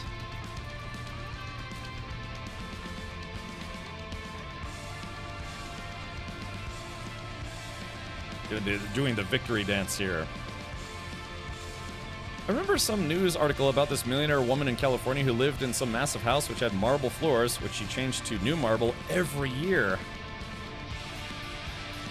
Imagine. Golly. It's gotta be nice. Timing of content makes a big difference sometimes. Yeah, that's why, you know, some content creators will, especially people who cover like drama content, you know, they're always trying to find out who did the thing that people are talking about or whatever. Watch your temperature. Oh, okay, gotcha. Genetonic, try refreshing your Twitch viewer. I think you might be a couple minutes behind. It sounds like there might be some Twitch lag. I'm sure everyone else here is glad that you made your career change. Yeah, I think I'd make even more people happy if I stopped streaming, period. Like, finally, guys, I don't have to put up with this guy anymore. No, like I said, it's been, I feel very fortunate to be able to do what I do. hopefully people enjoy it. Yeah. Okay, for certain types of fish, you need to go deeper parts of the water to fish using the exoskiff. Yeah, but just fishing from the shoreline here, I was able to find the fish I needed. And let's go to the Sexpedition requirements. All right, Pulse Spitter, Supreme Pulse Spitter upgrade, prepackaged amplified cartridges. Okay. Yeah, when you're struggling to survive, it will buy it. It's a saying for comfortable people. Yeah, man. I've made over 6-figure salaries and had expensive sports cars, and I've also lived out of my car and was living paycheck to paycheck while working at McDonald's. So I've been there, man. You know, I've been at the bottom. I've been, well, not at the top, but you know, better than average, I'd say. But yeah, now I stream on Twitch and now also on YouTube, and it's been pretty awesome. Yeah, 11 years now I've been doing this. You don't need to do that. You can stay right there. Oh, okay. Well. Extreme night temperature detected. Extreme fight temperatures. So yeah, like I said, it's not easy changing careers, but if you have a career that you're just not enjoying, I would recommend that don't just quit just to quit and then hope you find something better. Set your eyes on what you'd rather be doing. Like someone who said in chat, you know, they said they were working in IT and they switched over to being an electrician, and yeah, you know. So do what you got to do to take the steps towards that new career change or, you know, life change or what have you. I mean, I streamed for 5.5 years part-time before switching to full-time just to make sure, you know, that I could try to work my way up. I do wish I'd actually started a little sooner, but yeah, as a backup, the first year I started streaming full-time, I actually wanted to switch out of IT and do basically secure information management and personnel security, all sorts of stuff like that. And I've only mentioned this a few times, but yeah, I actually picked up a few certifications in a completely different field than IT, just in case the streaming thing didn't work out. So I was doing streaming full-time, but also taking classes. You know, on weekends or after the streams when I had time, just in case it didn't work out. But that also means that you can work towards a different career if you want a career change of work-based scenery, so to speak. So just gotta put in a little extra effort there, and you know you can make it happen. But Captain, Amazon East 1 is down. Uh-oh, am I dropping frames? Oh, actually, yeah, hold on. My connection to YouTube is almost dead. SHS, hey, thank you for following on YouTube. Yeah, man, now that you mention it, man, I basically lost connection to YouTube. I seem to be fine on Twitch, but yeah, I've lost connection to YouTube. Is anyone over on the YouTube side still everything plugging along? Yeah, good fella. Yeah, anyone who tells you money can't buy happiness isn't trying hard enough. And you give me 100 grand right now, I'll show you happiness.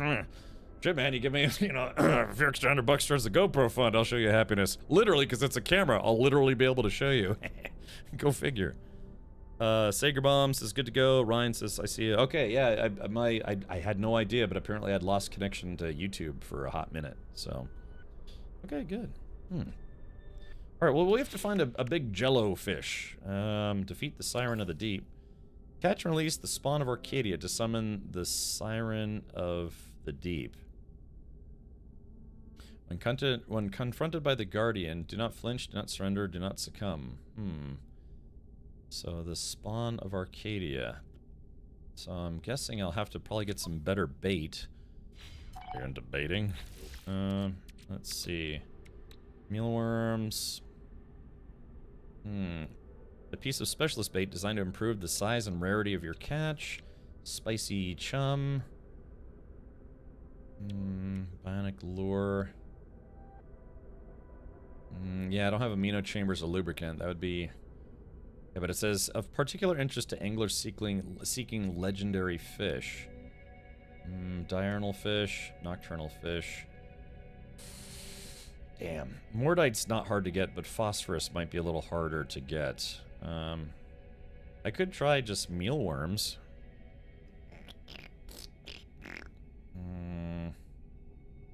Yeah, I don't know. What do we think, chat? Should I Yeah, just yeah, bionic lures would be the best, but yeah, I would need to make amino chambers and lubricant. That would probably take a while. Thank you, folks. I appreciate the checking up on YouTube. Okay, very good. Thank you for the help. Install your pulse spitter first. You think I'll need it? I mean, I got the oops, wrong one. Let's see. I've got a slightly upgraded bolt caster. I mean, how tough could it be? Yeah, you just need regular fish. All right, we'll do this. I'll just make some mealworms real quick. Yeah, I'll make some mealworms. Made a meal out of me. Came back for more. Oop. All right, there we go. Yeah, I've got enough to make. I mean, it probably will help my chances, maybe just a little bit. Schmealworms. There we go. Got 30 of those. So let's take off and try to land. Oh, launch fuel. Yeah, we're hunting the big one, the big fish.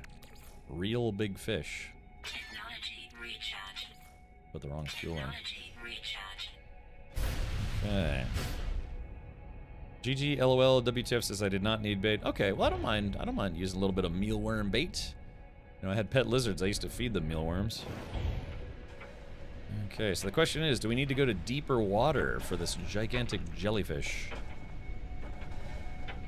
I just used creature pellets caught on the first cast. Oh, really? I wonder if it makes it easier to find.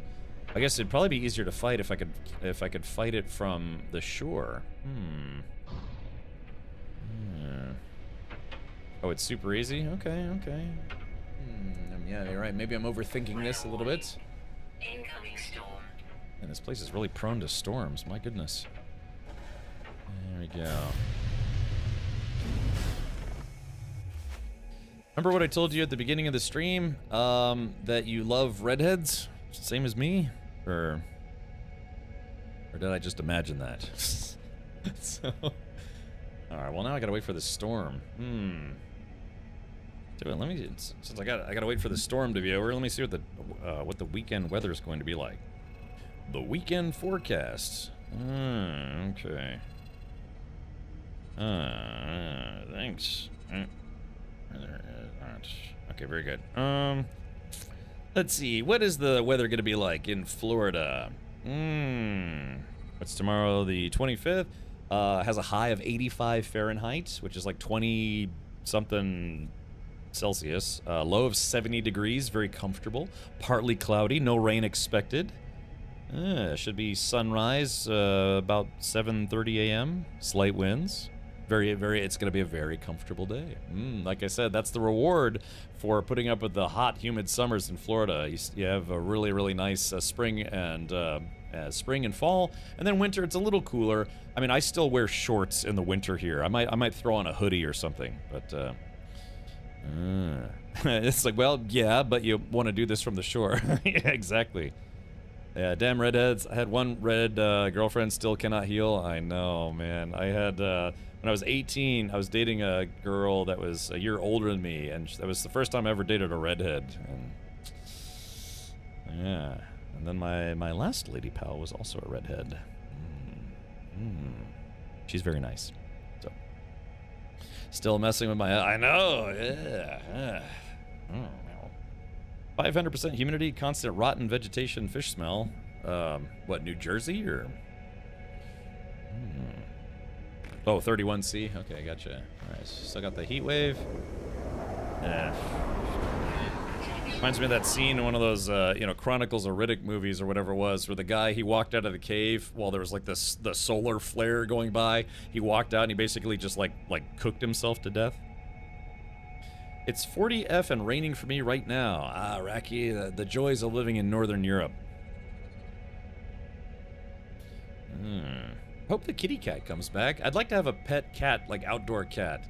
So, yeah, if I could take a picture, I'll post pictures in the Pets and Animal Pals section of my Discord. By the way, if you're ever really extremely bored and want to chat with people, you can always come hang out on my Discord. Type in !Discord. We have gaming channels, gaming-specific channels, stuff for if you're into cars or drugs or illegal activities. No, it's just general. We got a bunch of topics: TVs, movies, video games, all sorts of stuff. We have about 26 2,700 people on the Discord. So, yeah. And we have a very extremely savage moderation team. Yeah. Otherwise, nice guys. But unfortunately, I can't have any not safe for work content on there. So it's actually safe to browse at work because it is a partnered server. I'm a Discord partner, and one of the mandates of being a Discord partner is you can't post like butthole pics on your Discord. So, recently dated a redhead. There's a level of crazy that comes with each one. Fun. Let's see. Insidious says, red on the head, fire in the bed. Man, she was a great one. Right before I left Fort Sill to go across the pond was a fantastic 3 months. Didn't keep in contact. That's a shame. And again, yeah, I'd lost contact with the lady I dated a long time ago. Well, there goes my Goatsy collection. Yeah, my homemade recreation of Goatsy. You need to make a private channel I can post all the not safe for work content in. I can't. I genuinely can't. It blocks me. They run scans for that kind of stuff. And even when I tried to put in food porn as a channel name, which is just for food, it blocked it because it said, you know, I couldn't as a Discord partner, I can't even have a channel with the word porn in it. Yeah, they're very strict about that because I'm technically a representative of the communities of Discord, and I must abide by their rules. And hopefully I can stay a Discord partner. So I get a few perks, like I get Discord Nitro for free. My Discord server gets additional bonuses. They pat me on the head and say good boy when I don't do anything stupid. You know? So. All right, Radek. Hey, thanks for hanging out, man. Sorry, some people tell me it's like, Cap, I can't stop watching your channel. So I just want to see what you do next. That's weird. But yeah, don't let me keep you up. I mean, it is Friday, but you know, I do know some people work on weekends. So thank you for hanging out. Thank you for telling me about your home country that I hope to visit someday. All right, well, let's go ahead and fire up them doots. Okay, so if you go to the multi-tool, I'm gonna put the mealworms in just for fun. Yeah, there we go, mealworms. I used to buy like buckets of mealworms to feed my pet lizards. You can also customize your fishing gear, by the way. Oh, it's not rendering correctly, but yeah, you can change the colors of it. Well, normally you can. Oh yeah, here we go. There it goes. That fixed it. So yeah, distress signals, crimson eye. Yeah, it's okay. So it's not rendering correctly. So it must be a little bit of a visual bug. But okay, let's do it. We're trying to catch the deep one.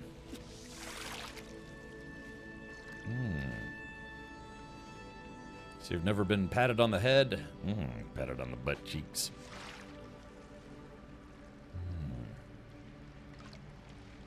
Yeah, so Racky, what are you, you said you're planning on maybe someday fixing up that Gulf?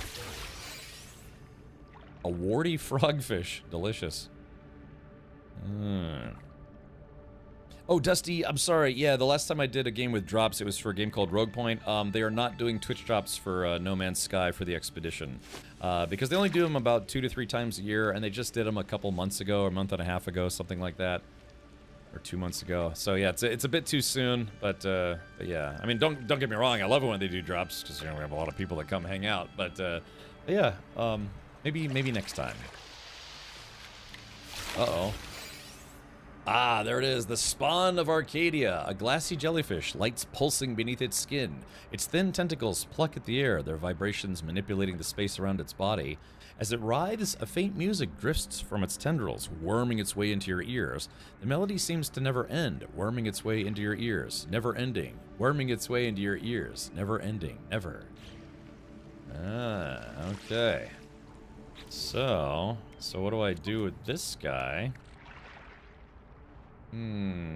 Release the fish. Okay, so let's check the expedition. Okay, catch and release the spawn of Arcadia to summon the Siren of the Deep. When confronted by the Guardian, do not flinch, do not surrender, do not succumb. This is the song that never ends. It goes on and on. Hello, friends. Alright, chat, let's get the gun ready. Alright, I got 4,000 rounds. Hopefully that's enough to defeat whatever the heck this is. Oh, here we go. Alright, there it is. Oh, yeah. Oh, crap. I'm in the water. Oh, yeah. Okay, so we've actually seen this guy before. Yeah, it was part of the, it's part of like the haunted expedition, or like, yeah, the weird like ghost expedition. Ooh, there's some heptaloid wheat right here. All right. Reloading. Woo! Quick little dodge there. Oh, got me. Stung me. Alright. Man, I could really go for a plasma launcher right about now. I'm shooting it and it's jelly wiener. Electrical discharge has been detected. Oh, there we go. It's summoning its minions. I gotta watch my hazard protection here. Alright, let's recharge the hazard protection real quick. Ow! Alright, we're shooting it right in its cloaca, or whatever they call it on a, like the beak or whatever. Alright, here we go. 3, 2, 1, and... Oh, got him! Woo! Alright, defeated the Siren of the Deep. Alright, there we go. Alright, Chad, and that is it. Phase 5 done. And, well, I believe that's Expedition 20 Breach done. Well, let's do this. I'm gonna turn up the music a smidge more. Yeah, that, my friends, that is the end of the expedition. Yeah. Yeah, very good stuff. All right, well, yeah, like I said, not the hardest expedition ever, but still kind of interesting at times. Yeah, there it goes. Oh, hit me while I was still dancing. Let's get out. Jeez, let's get out of here. We got the squids everywhere. Oh, crap, missed. All right, here we go. Close the hatch.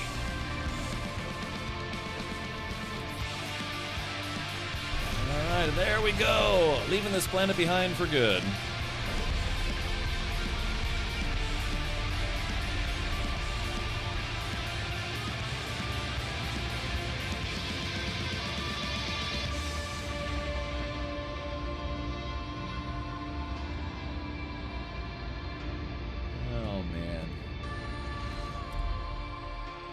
Ladies and gentlemen, let's go home.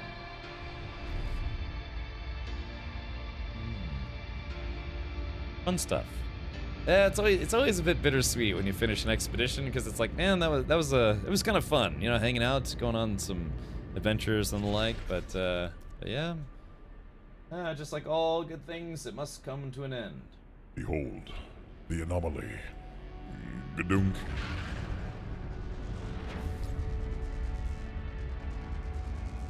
So the anomaly, which exists and doesn't exist. It's everywhere and nowhere at once.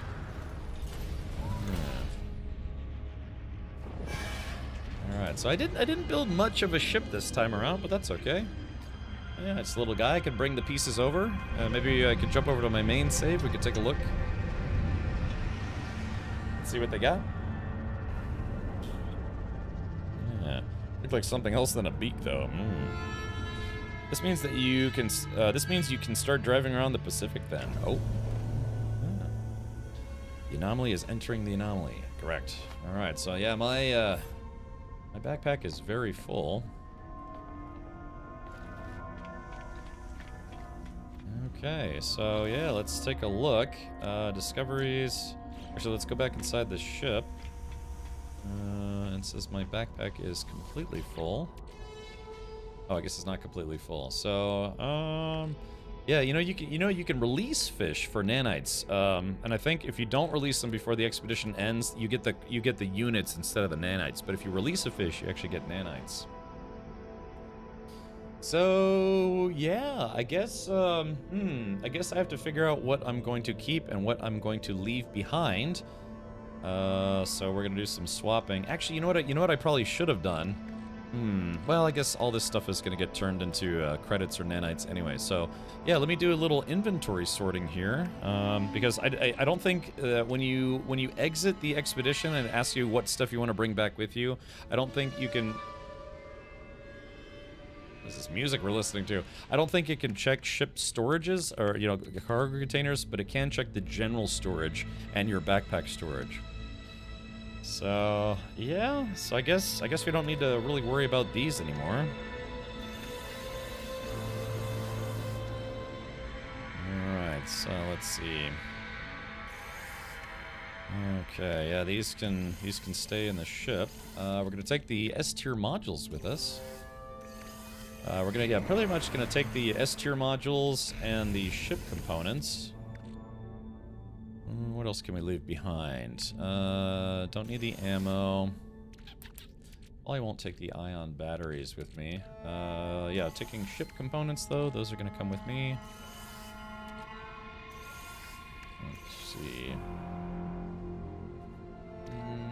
This stuff, the captain's logs. I'll just leave those behind. Let's see. All these crafting materials, don't need these anymore. Polished stone,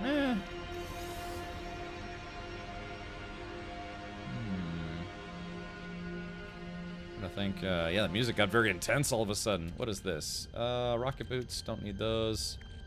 Okay, well, let's take these other modules. Just in case I have room for some extra modules. Alright, yeah, I should be able to access my ship inventory and my backpack inventory, but not storage containers from the Expedition finalization menu. Okay, I think anything going once, going twice? Actually, I could take this platinum. I should be able to take this platinum, and let's put that in my...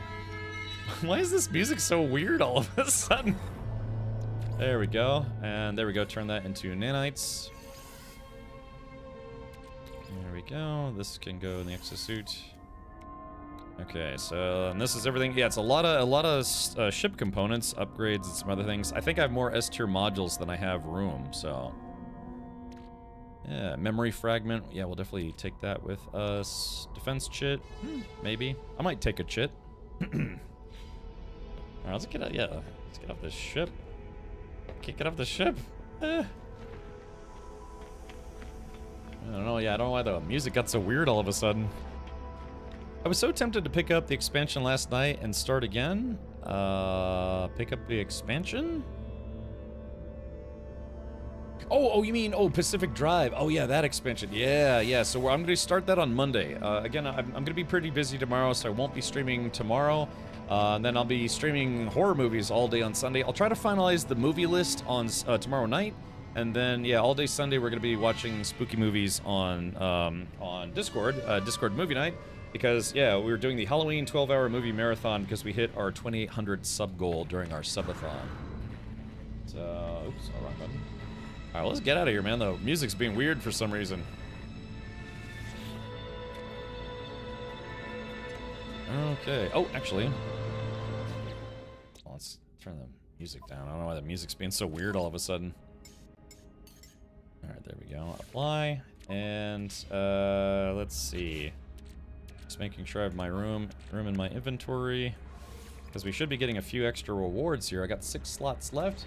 Yeah, let's do this officially. Go to the expedition. I forgot a step. We're collecting fireworks. Now, like I said, we're gonna go back to my settlement and do a fireworks show. Is that one of your logs you're leaving behind for this event? Yeah. I don't know, do you think, should I take the expedition logs with me? They might not even transfer. Some things you can't take out of the expeditions.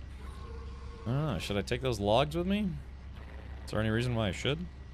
They're just worth a few credits. They're really not worth much. His big steamy logs, yes. I made them myself. Oh, about the chit. Oh, okay, gotcha. Alright, so, yeah, here it is. Titles, The Celestial, Breach Decal Plans, Breach Banner Customization.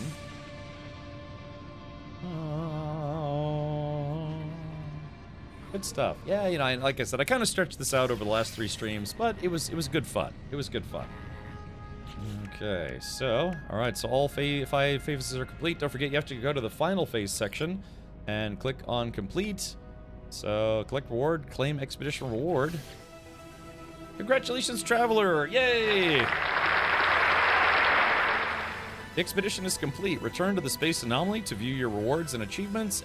Exclusive expedition phase rewards are automatically available on all saves. In addition, you will earn additional quicksilver, nanites, or units for feats accomplished during the expedition, including it'll melt all the stuff that you collected that you're not bringing back with you and turn it into either credits or nanites or, I guess, quicksilver.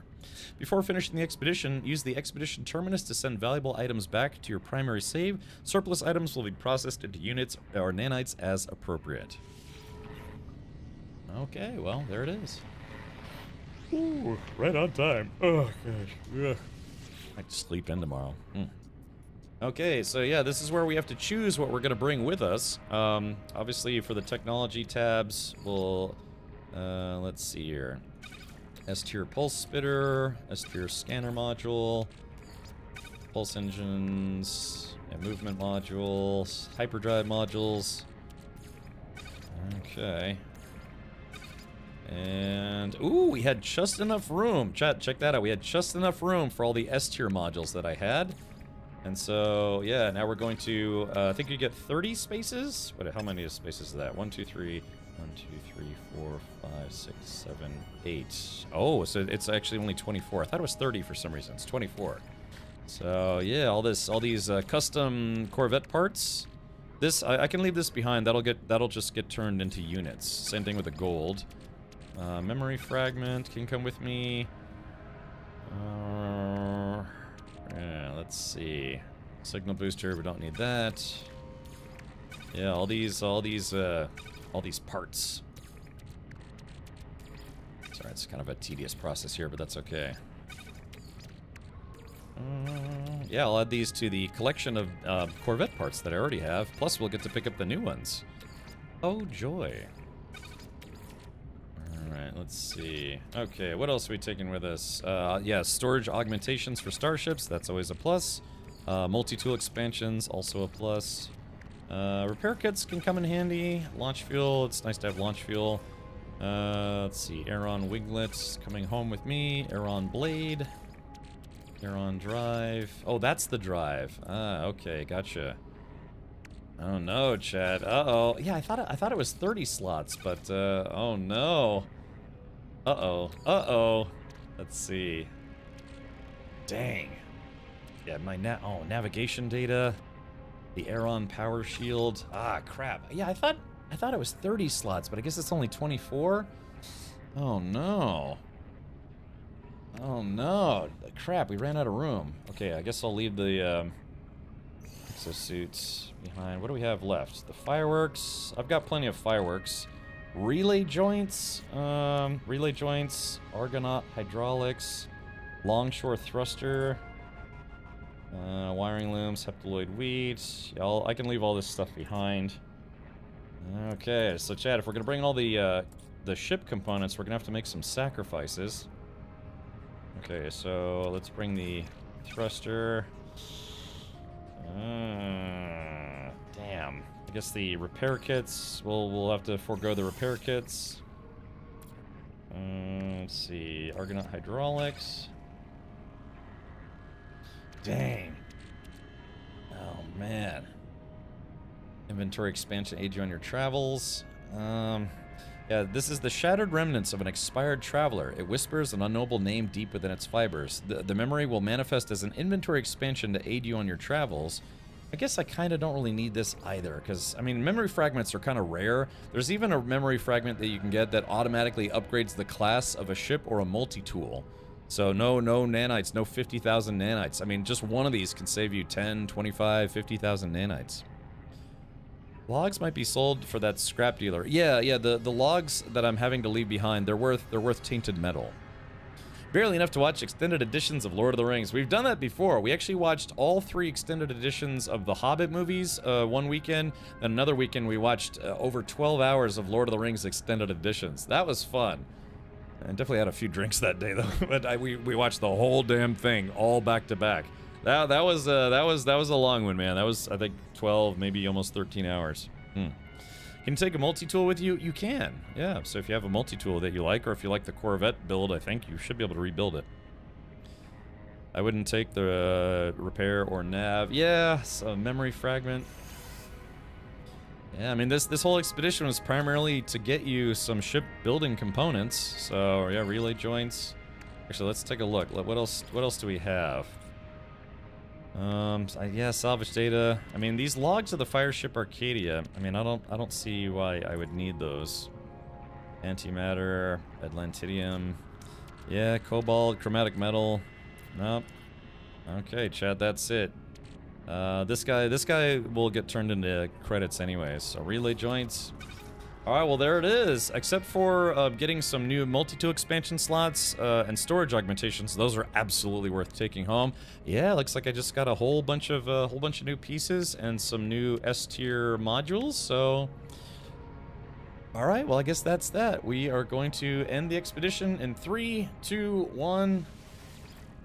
End expedition. You're about to finalize the expedition. Items placed in the terminus will be returned to your primary save. Surplus items will be processed into units or nanites as appropriate. Do you wish to continue? I do. I do.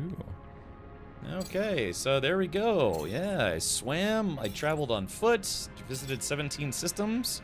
Traveled, what was it? Almost 1.7 light years, I guess. I don't know, something like that. Yeah, they give you all the rundown of your units and.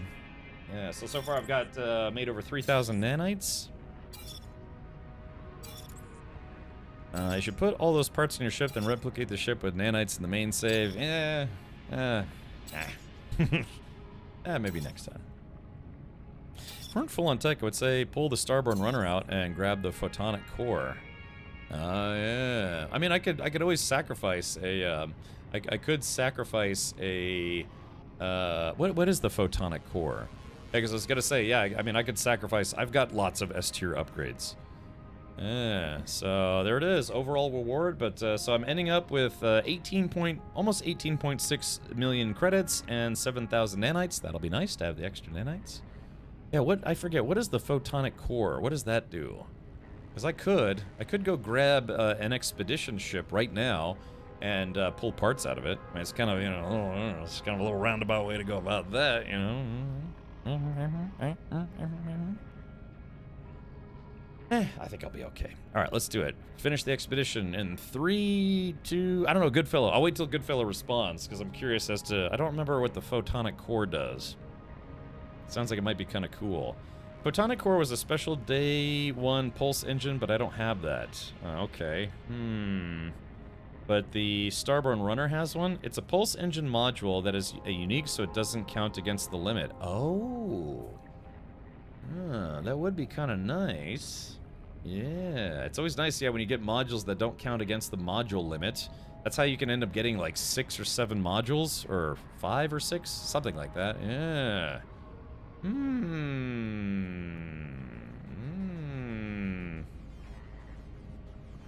don't know. That's a tough call.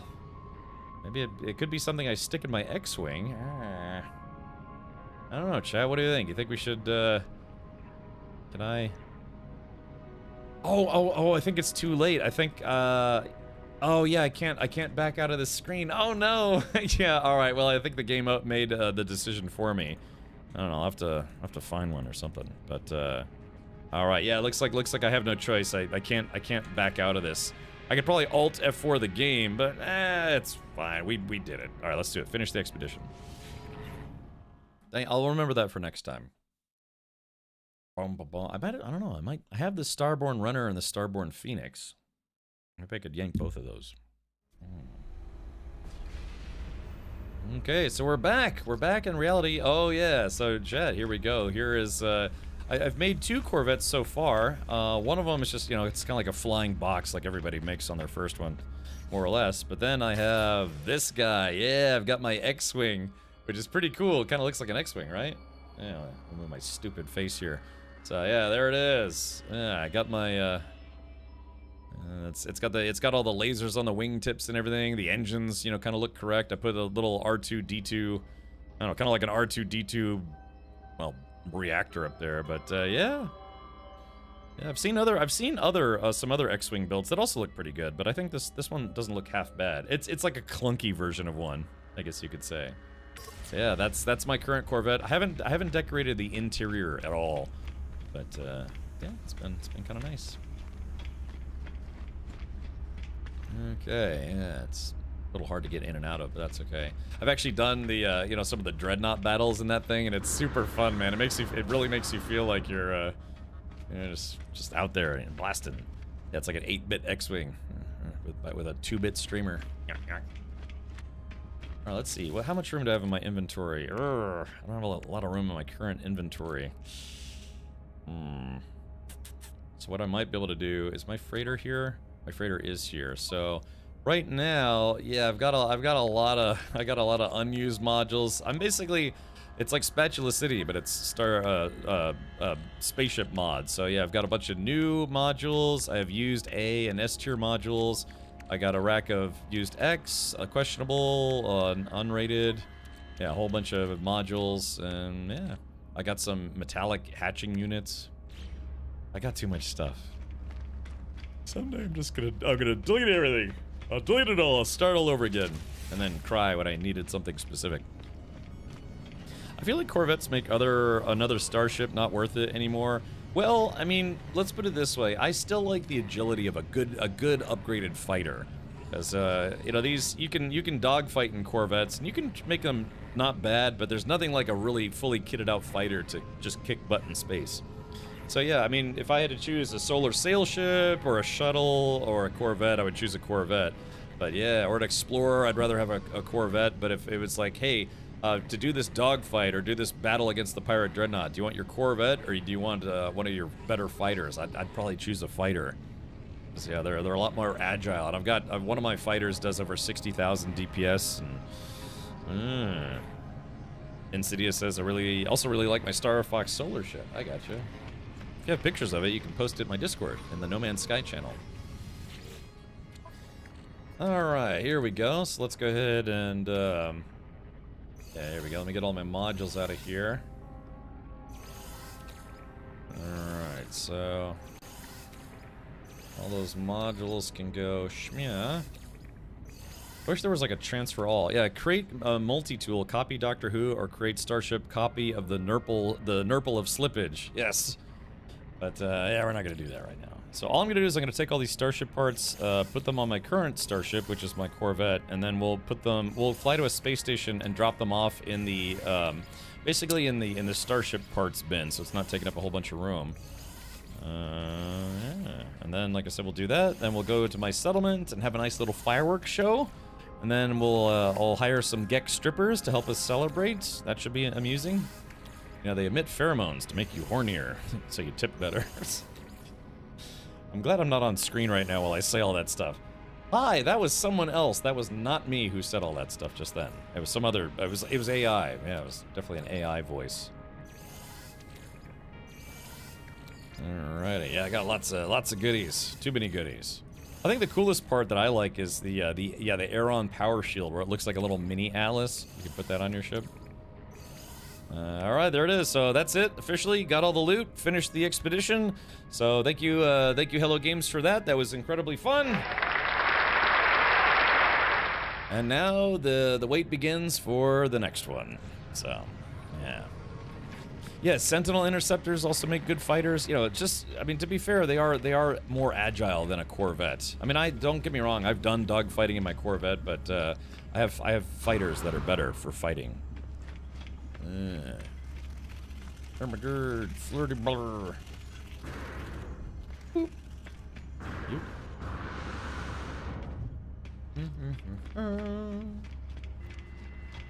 Ooh, oh gosh, man. It's been a busy week. I'm gonna be busy tomorrow. Tomorrow I'm working on some video stuff, working on my racing team website.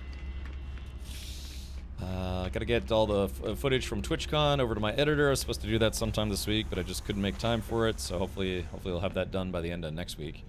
Hopefully. What else is there? I gotta get all the movies together for Sunday's Halloween movie marathon. I'm gonna try to go to a Mexican restaurant I've never been to. I don't know. I might ask Weef if he wants to meet up for that. We'll have to see. So yeah, it's gonna be a busy Saturday, and then Sunday, all day Sunday is it's nothing but horror movies, man. It's gonna be fun. I'm debating if we're gonna watch The Greasy Strangler first or last. So I don't know. It's just once you see that movie, you're like, yeah, it kind of ruins other movies.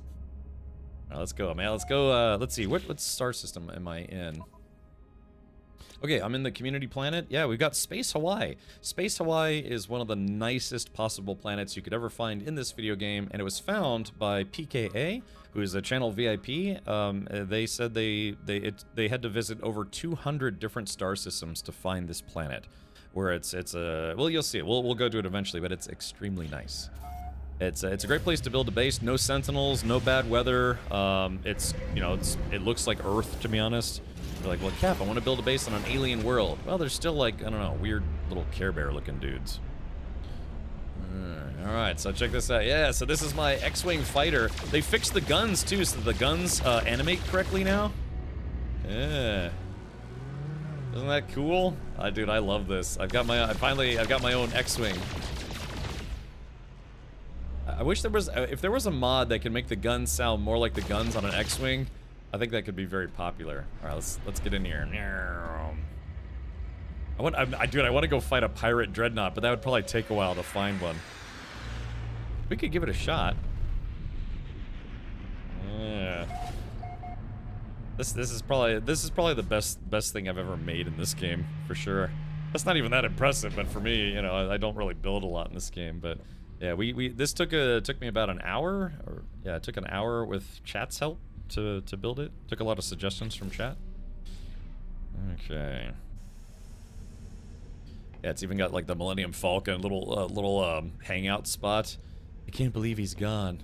It's funny, and yeah, how Luke Skywalker, he's more sad about Obi-Wan Kenobi dying than his aunt and uncle, whom he grew up with since he was a baby. Maybe he just really didn't like his aunt and uncle. Crispy bodies by the door. Alright, let's go ahead and do this. So yeah, we're just gonna stick the parts in the parts bin. And then, yeah. But could your ship fit inside the pirate trenches? Yes, Galactic Surfer. We've done that. I've got this really cool video of where I was doing that. Yeah, like flying through the trenches. I wonder if I could find it. Hold on. Give me just a sec here. Yeah, let's see if I can find it. It is actually really cool. I think Matt Rodeo clipped it. Hold on. Let's get some clippy clips here. Creator dashboard. Going to content. Yeah, you got to see this. This is actually really rad. Clips of my channel. How long ago was that? Jump Space, Borderlands 4, No Man's Sky. Oh yeah, here it is. Okay, so yeah, let's pull this up. Oh god, I almost clicked on delete this clip. Unfeature this clip. Let's see. This is Red Derp standing by. Hold on, I'm trying to. Where's the? Twitch recently changed the where to find your clips and stuff. So how do I view this? Dang, I'm trying to get the trying to show the vertical version.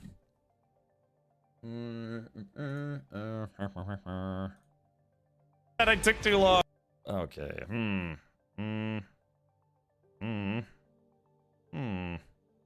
Okay, let me just download it here. Hold on, share. That took too long.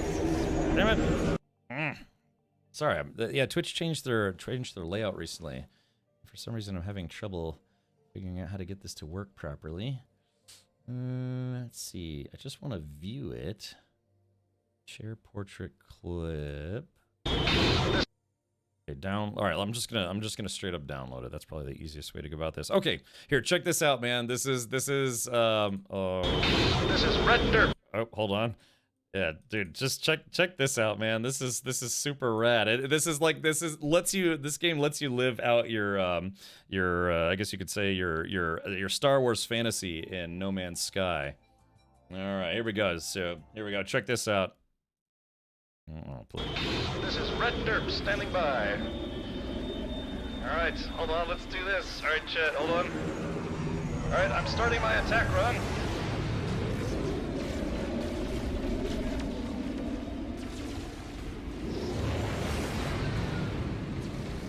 Alright, pull up, pull up.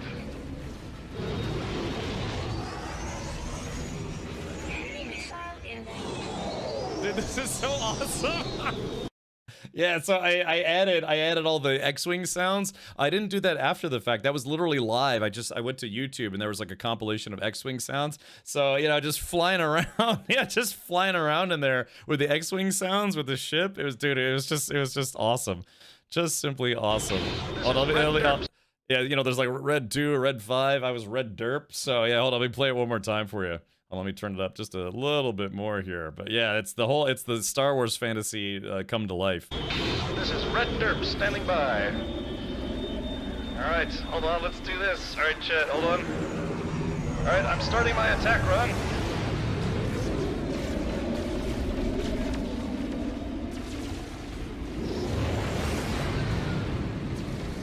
Alright, pull up, pull up.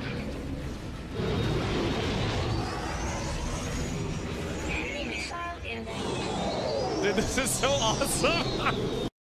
Yeah, it's like after that, man, I ended up watching Star Wars after that stream because I was like, dude, that's just too fun. That's just too fun. Did it explode? I think we blew up everything, unfortunately. So, how's the hair growing back? I mean, my beard is basically almost back, but yeah, the hair on my head's taking its sweet time. So, yeah, it's gonna be a while. Yeah. Oh. I like wearing a hat on stream. It kind of blocks a little bit of the glare from the lights. Okay. All right, let's go back in to the game. And let's see. What was I doing? I was getting ready to put some stuff away, I think. Let's see here. Is that by yeah, so there it is. Yeah, there's the X-Wing. Of course, you know, to scale. It's not to scale, but still, that was very, very fun. Okay, so let's see.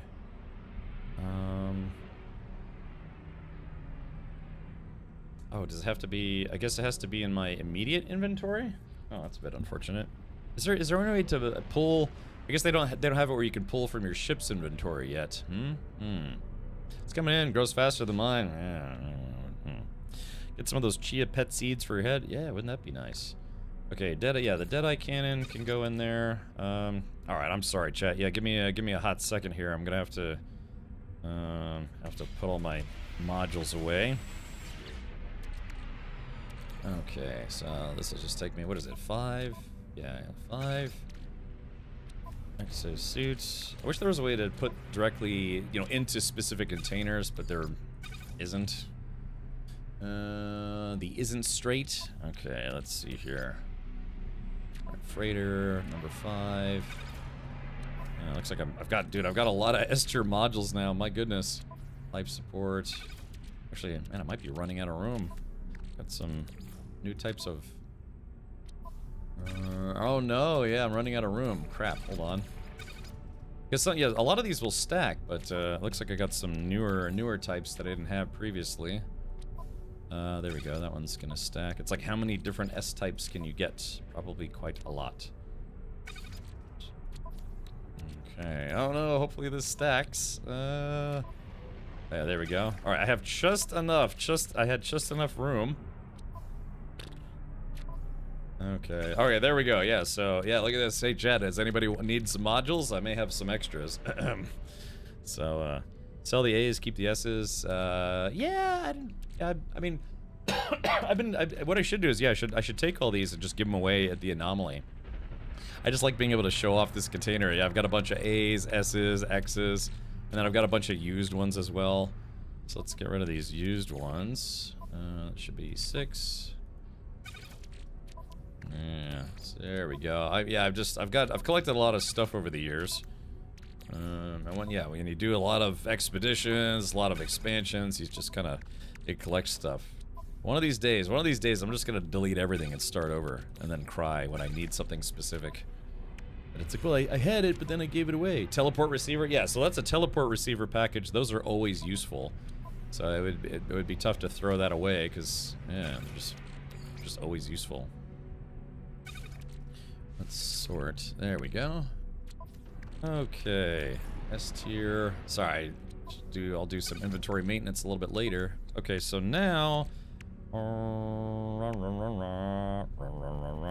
I got a lot of multi-tool expansions, exosuit expansions. So let's go to my starship, and now we'll just... yeah, we'll fast transfer. Quick transfer, exosuit. I got a bunch of tainted metal. Tainted metal can go in my tainted metal pile.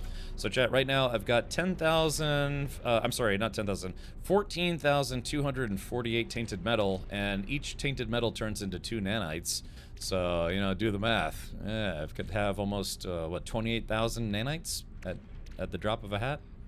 I mean, look at what I've got in my inventory. Just tons of parts for the autophage. I've got cadmium, phosphorus, solar mirrors. You know, it's just kind of like, you know, like a guy who has a workshop who's got a little bit of everything. You know, I've got like 100+ salvage glass. I've got some more activated indium than I'll ever use. Yeah, a bunch of aronium, lemium, yummium. Yeah, food stuff, Hadal cores, yeah, memory fragments. So this is a memory fragment for your technology upgrades. The other one was for inventory. I mean, I've got Hadal cores, sac venoms. Yeah, more modules that you can shake a stick at. And then ship parts, non-Corvette ship parts, which are probably going to start collecting dust. I've got fireworks. I've got a whole bunch of eggs. So yeah, you know, just after years of gameplay, just kind of collect a lot of interesting things. Let's see.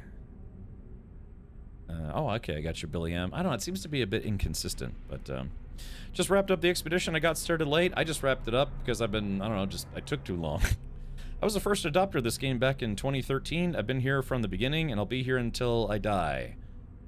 This game or a different game? This game came out in 2016. Are you thinking of Elite Dangerous? Or did you mean to put 2016? Because, yeah, what was it? I think SC and Elite, I think Elite Dangerous's first beta or alpha came out and was at 2012, 2013. And then, you know, the X series has been around for a long time. I think, you know, even Star Citizen, I think their first, was it their first alpha, playable alpha, Arena Commander came out in 2014, like June of 2014. So, those 10-hour walks back to the ship, yes. But that's cool, Ratscast. Yeah, it's just... It's hard to believe, man. It's hard to believe this game has been out for 9 years. I think it's because of all the constant content updates that are free. Just you start to forget this game's almost 10 years old. Okay, well, anyways, yeah, let's continue on here. Just gotta put a bunch of this stuff away. Yeah, maybe someday I'll actually build like a mega ship. But for now, I'll just enjoy my sex swing. There we go, just doing a little inventory maintenance. It's nice that they gave you, what is it, like 100 slots for ship parts? Oh, that doesn't go there, that goes there. Alright, so let's go back to the Corvette Workshop cache. Originally this was just going to be like an overflow cache, but then they changed it where it actually does function as a storage bin for ship parts, which is nice. Yeah, it's a lot easier this way. Yeah, look at all these parts, man. I got a lot of parts for Corvettes. Argonaut, cowling. That's weird. That's strange. Argonaut cowling, Corvette external plating. Argonaut cowling, Corvette external plating. I wonder why that's not stacking. Maybe it's because I colored it or something? Anyone seen this before? Anyone know why Argonaut cowlings wouldn't stack? Yeah, either way.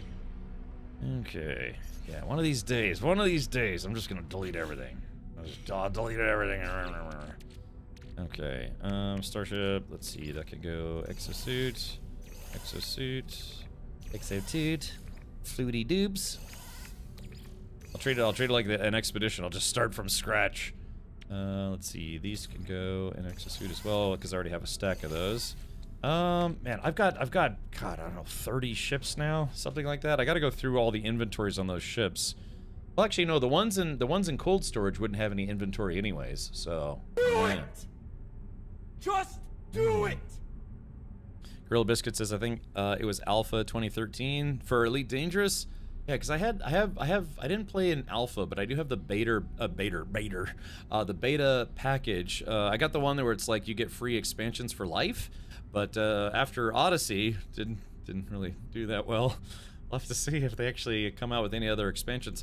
It's a real shame that they did not port the Odyssey expansion to console. Yeah, they said it was just too... for consoles, I guess at the time, they said it was just not... It wouldn't run well. Oh, there's an extra one I missed. So, yeah, you know, just... I remember I had some buddies and people in chat would come by when I was streaming ED and say they were, you know, kind of bummed. No no Odyssey for console players. So I think you can only play up to Horizons on console, which is a bit sad. It's actually, I actually liked Odyssey. And I should, you know, Hankins been streaming a lot of Elite Dangerous as of late. Kind of makes me want to jump back in.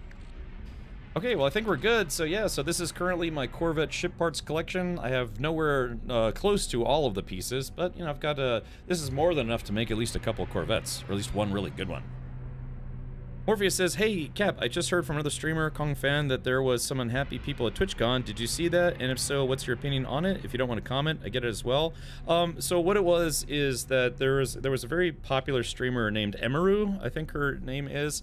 Some guy basically tried to, you know, she did a meet and greet, and he basically just walked through a bunch of lines and tried to kiss her on the mouth or on the nose. I don't know. His lips were trying to make contact with her body, which was very, very unwelcome. So people were kind of surprised that there wasn't more security for her and other meet and greet folks, and that was kind of the quote-unquote big drama. Remember last year's TwitchCon, I think it was last year's, the year before, it was that, you know, they had a foam pit that wasn't a foam pit, it was like foam on concrete, and an OnlyFans model, she tried to jump butt first into the foam, ended up like literally breaking her spine.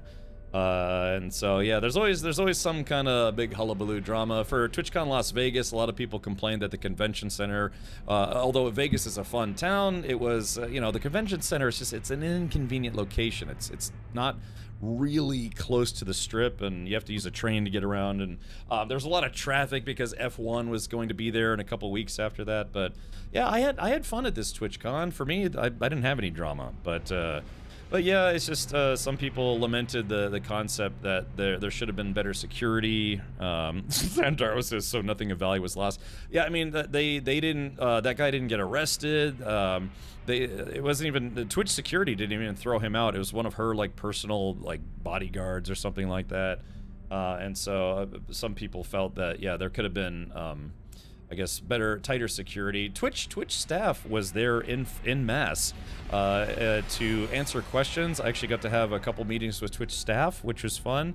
So I guess it all depends what you take out of it. I got to talk with a lot of video game publishers. I got to see some new products.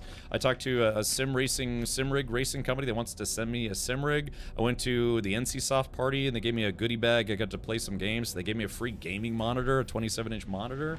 So for my experience, the block party was good, getting to talk to other streamers and, you know, friends I only get to see at TwitchCon, getting to have a meeting with my management, talk with them for a while. You know, running into a bunch of streamers like Burke Black, DJ Knight, Thor from Pirate Software was there, you know, Kid Shadow, a whole lot of folks. I hung out with Hankin a lot. So I guess, I don't know. It's so some people might have not had great experiences. It seemed like a lot of people who did Artist Alley, who are, you know, artists by trade, they really made the Artist Alley really big this year. So if she has red hair, I know who you're talking about. Who, the OnlyFans lady or someone else? But yeah, there was you know, she's literally like in the top 30 most popular streamers on this platform, and some creep tried to basically, you know, like make out with her, and he got kicked out of TwitchCon. I think he got like a 30-day temp ban initially on Twitch, and then I heard they changed it to a perma ban. And so yeah, so the lady who was on the receiving end, she said she's like, yeah, I'm never coming back to TwitchCon and that kind of thing. But for me, and I do acknowledge, you know, it's different being a guy, especially a not really terribly attractive or popular one at that, where as opposed to someone who's brought, you know, literally hundreds of people in line just waiting to meet them, and you know, just I know it's from a guy's perspective, it can seem like it's not a big deal, but I acknowledge that, you know, it's different when you're a very popular, attractive lady who is supposed to meet a lot of strangers. It can be kind of a, you know, kind of like an unsettling event. Some people didn't want to do their meet and greets, but Twitch was like, hey, you know, if you want to do other events, you know, we're going to ask you to do a meet and greet. I don't know if she was getting paid to do that. I know if I was going to do that, I'd be like, can I get paid? But so anything, oh yeah, I've never done TwitchCon Europe. I did all 10 years of TwitchCons in the US, but yeah, I've never done TwitchCon Europe. I wanted to go the year it was in Amsterdam, because Amsterdam is a beautiful city. That happened to a female wrestler at a meet and greet. Some weirdo tried to kiss the wrestler. Oh, really? So it was actually a couple different instances. P.S. Won't make out with you. Damn it. Yeah, like, why can't a random guy come out and try to kiss me on the lips? Yeah, nobody yet. I've done a couple meet and greets, you know, and there was always like, you know, a whopping like 6 people there, but hey, thanks for coming out. So, yeah, he wouldn't argue. Yeah, exactly. I got to put my sticker on a lady's butt once because she wanted me to. I got to autograph a boob once. That was the highlight of my life, yeah, so. Gorilla Biscuit says, I never got to go to an E3 event. I did get to do E3 once before the pandemic hit, and then that was it. It was like E3 2019 was the last one, really, and I actually did go to that. So, yeah, Harley Quinn, we watched the video a couple times, the trailer where there was, they're doing a remake of Halo 1. So, yeah, I'll more than likely be streaming that. I actually really did like Halo 1's, especially the first, like, you know, first half of the game was pretty fun, so. But yeah, so again, my perspective is it was actually a pretty nice TwitchCon. San Diego always has perfect weather, lots of good restaurants. There was lots of good get-togethers, and you know, the show floor still doesn't seem as condensed as it, you know, some other conventions like you know, the pre-COVID PAX or pre-COVID E3, but it's getting there. There were more video game publishers, I think, this time around. I think, and yeah, so I had a good time at TwitchCon. You know, I was even lamenting to the mods. It's like, you know, gosh, I don't even know if I should be going to TwitchCon. I'm really busy, and I don't know. You know, is it really good? Is it really something that's, you know, great for your streaming career? You know, and it's always a nice time meeting people though, and I think I was kind of stressing about being busy and then trying to also go to TwitchCon. But then when you're there, you realize it's like, you know, it really is kind of nice to get to meet people in person again. So, so hopefully, I don't know if I'll be going to TwitchCon next year. I kind of have other road trip plans to go to Europe. But if I can swing it, if I think I can make it, I will. To go to TwitchCon this year, it cost me about $1,200. So it's not a cheap trip. One year Twitch actually paid for me to go to TwitchCon, so that was nice, but yeah, I didn't have any sponsors or anything like that this time around, so yeah, it cost me about $1,200 to go to TwitchCon. So yeah, you know, and to me it's worth it. It's a good time. All right, well, let's do this. Let's go see if I guess I could just take the teleporter to my settlement. Yeah, I mean, it's one of those things where it's like, yeah, I really wish that guy hadn't been a shithead and did that, or anybody who, you know, did stuff that was very highly publicized, because if he just hadn't done that, I think universally, probably, most people would have said that TwitchCon was a good event. But yeah, you know, it made the rounds because she's like a very, very popular streamer on the platform for now. I always like to append stuff that's kind of mean. It's like, you know, for now. As you know, popularity can be great, and then it wanes, and you know, we'll have to see. But yeah, she said she wasn't gonna attend TwitchCon in the future. So if you didn't get to meet her at the meet and greet she did this year, good luck. She has good taste in cars. She actually has a blue C8 Corvette. That's how I found out about her, or know of her, because someone said, it's like, hey Cap, did you see that one streamer lady who bought a C8 Corvette like you wanted? I was like, no. Yeah, hold on. Yeah, just I guess let me say it this way. A quick plug for Emaru on this channel. Hold on. Emaru. So, hold on, let's see if I can find a bigger picture here.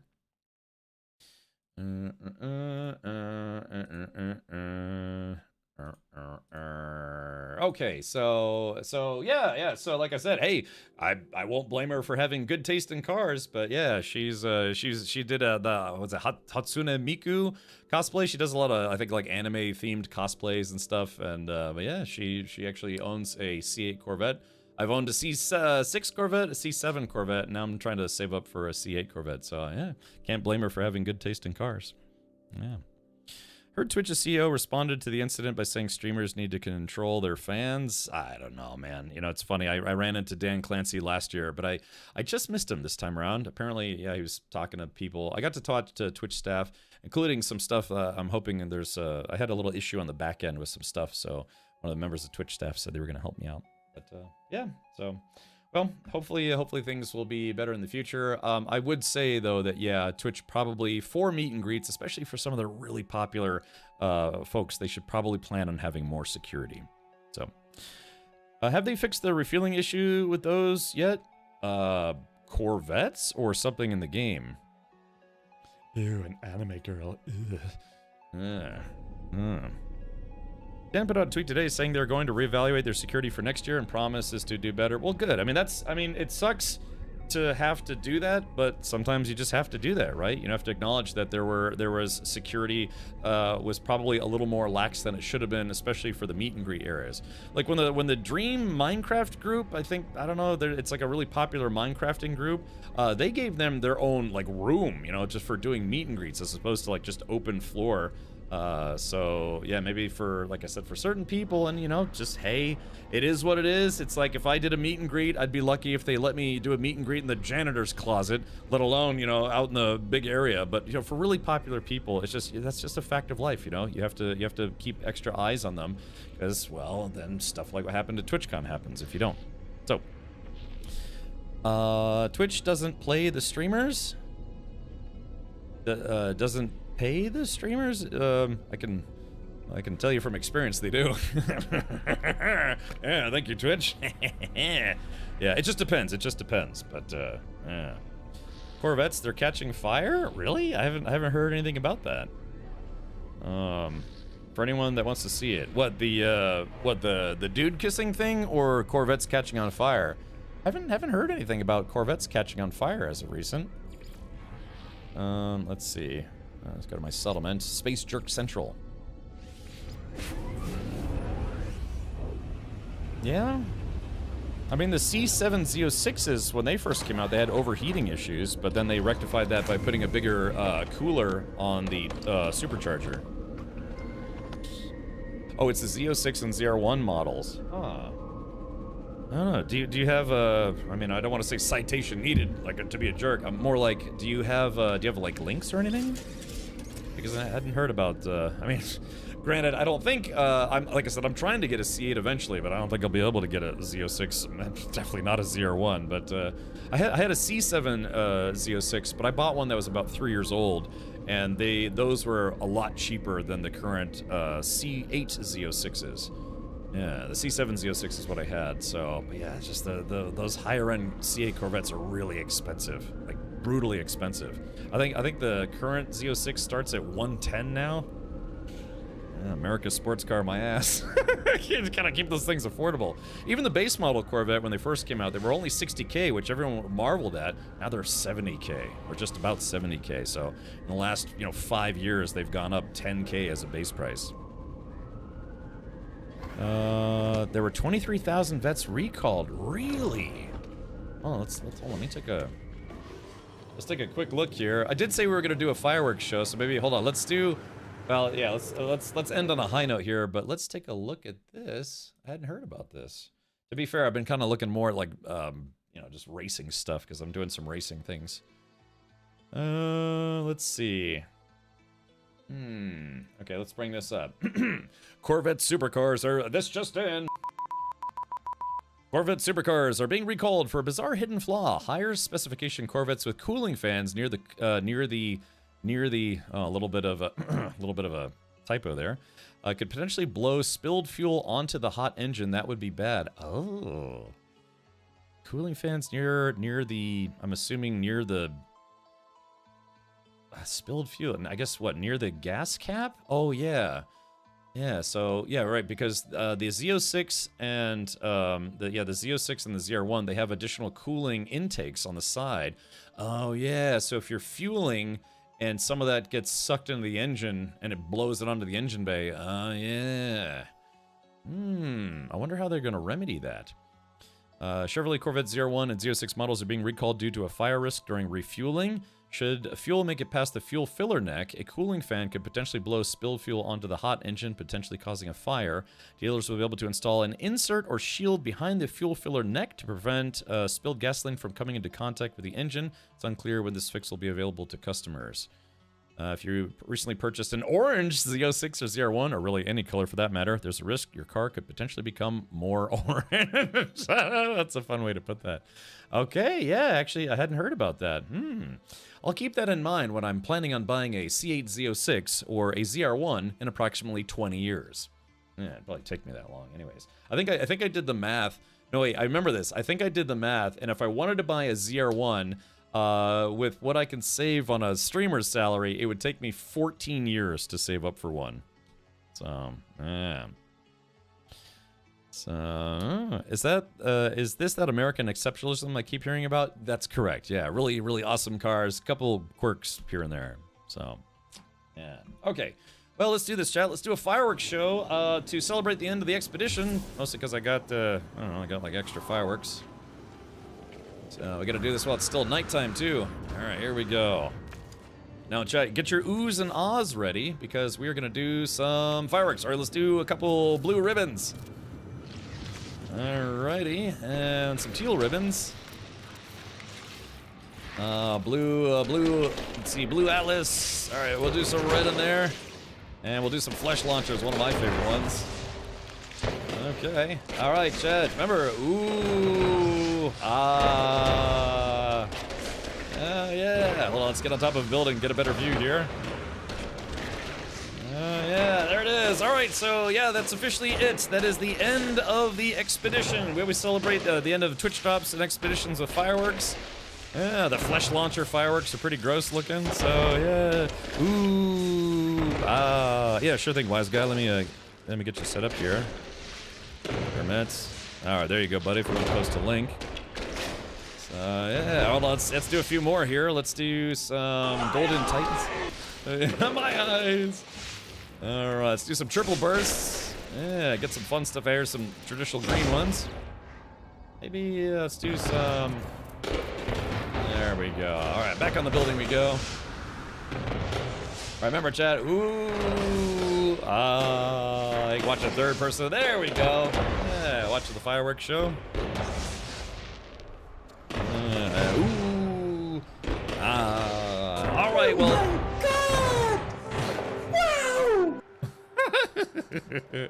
All right, chat. Well, yeah. So that's. Oh no, let's do it. All right, we'll do one more round of fireworks. It's not often I get to play with the fireworks because I saved them. I saved them specifically for expeditions. Let's do some Twitch purple ones right about there. Let's do some dual chromes. Yeah. We'll do. Oh crap! I missed it. Some wheel of Hercs. And let's do some classic red. All right, there we go. There it is. Yeah, look at all those spinny dudes. Very good stuff. And chat, with that,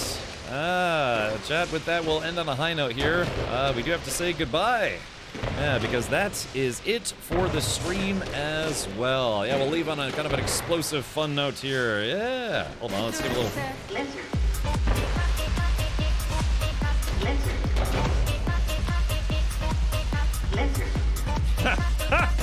Get away with those, not doing some lizards, right? All right, there we go. All right, so that's gonna be it for No Man's Sky Breach officially.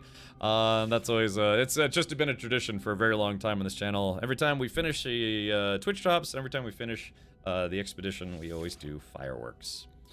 Okay, well, I'm going to update my save. I'll have to do some inventory management, hopefully between now and the next time. I always say that, then forget. But, yeah, I like that. Yeah, we'll end on a lizard note, too.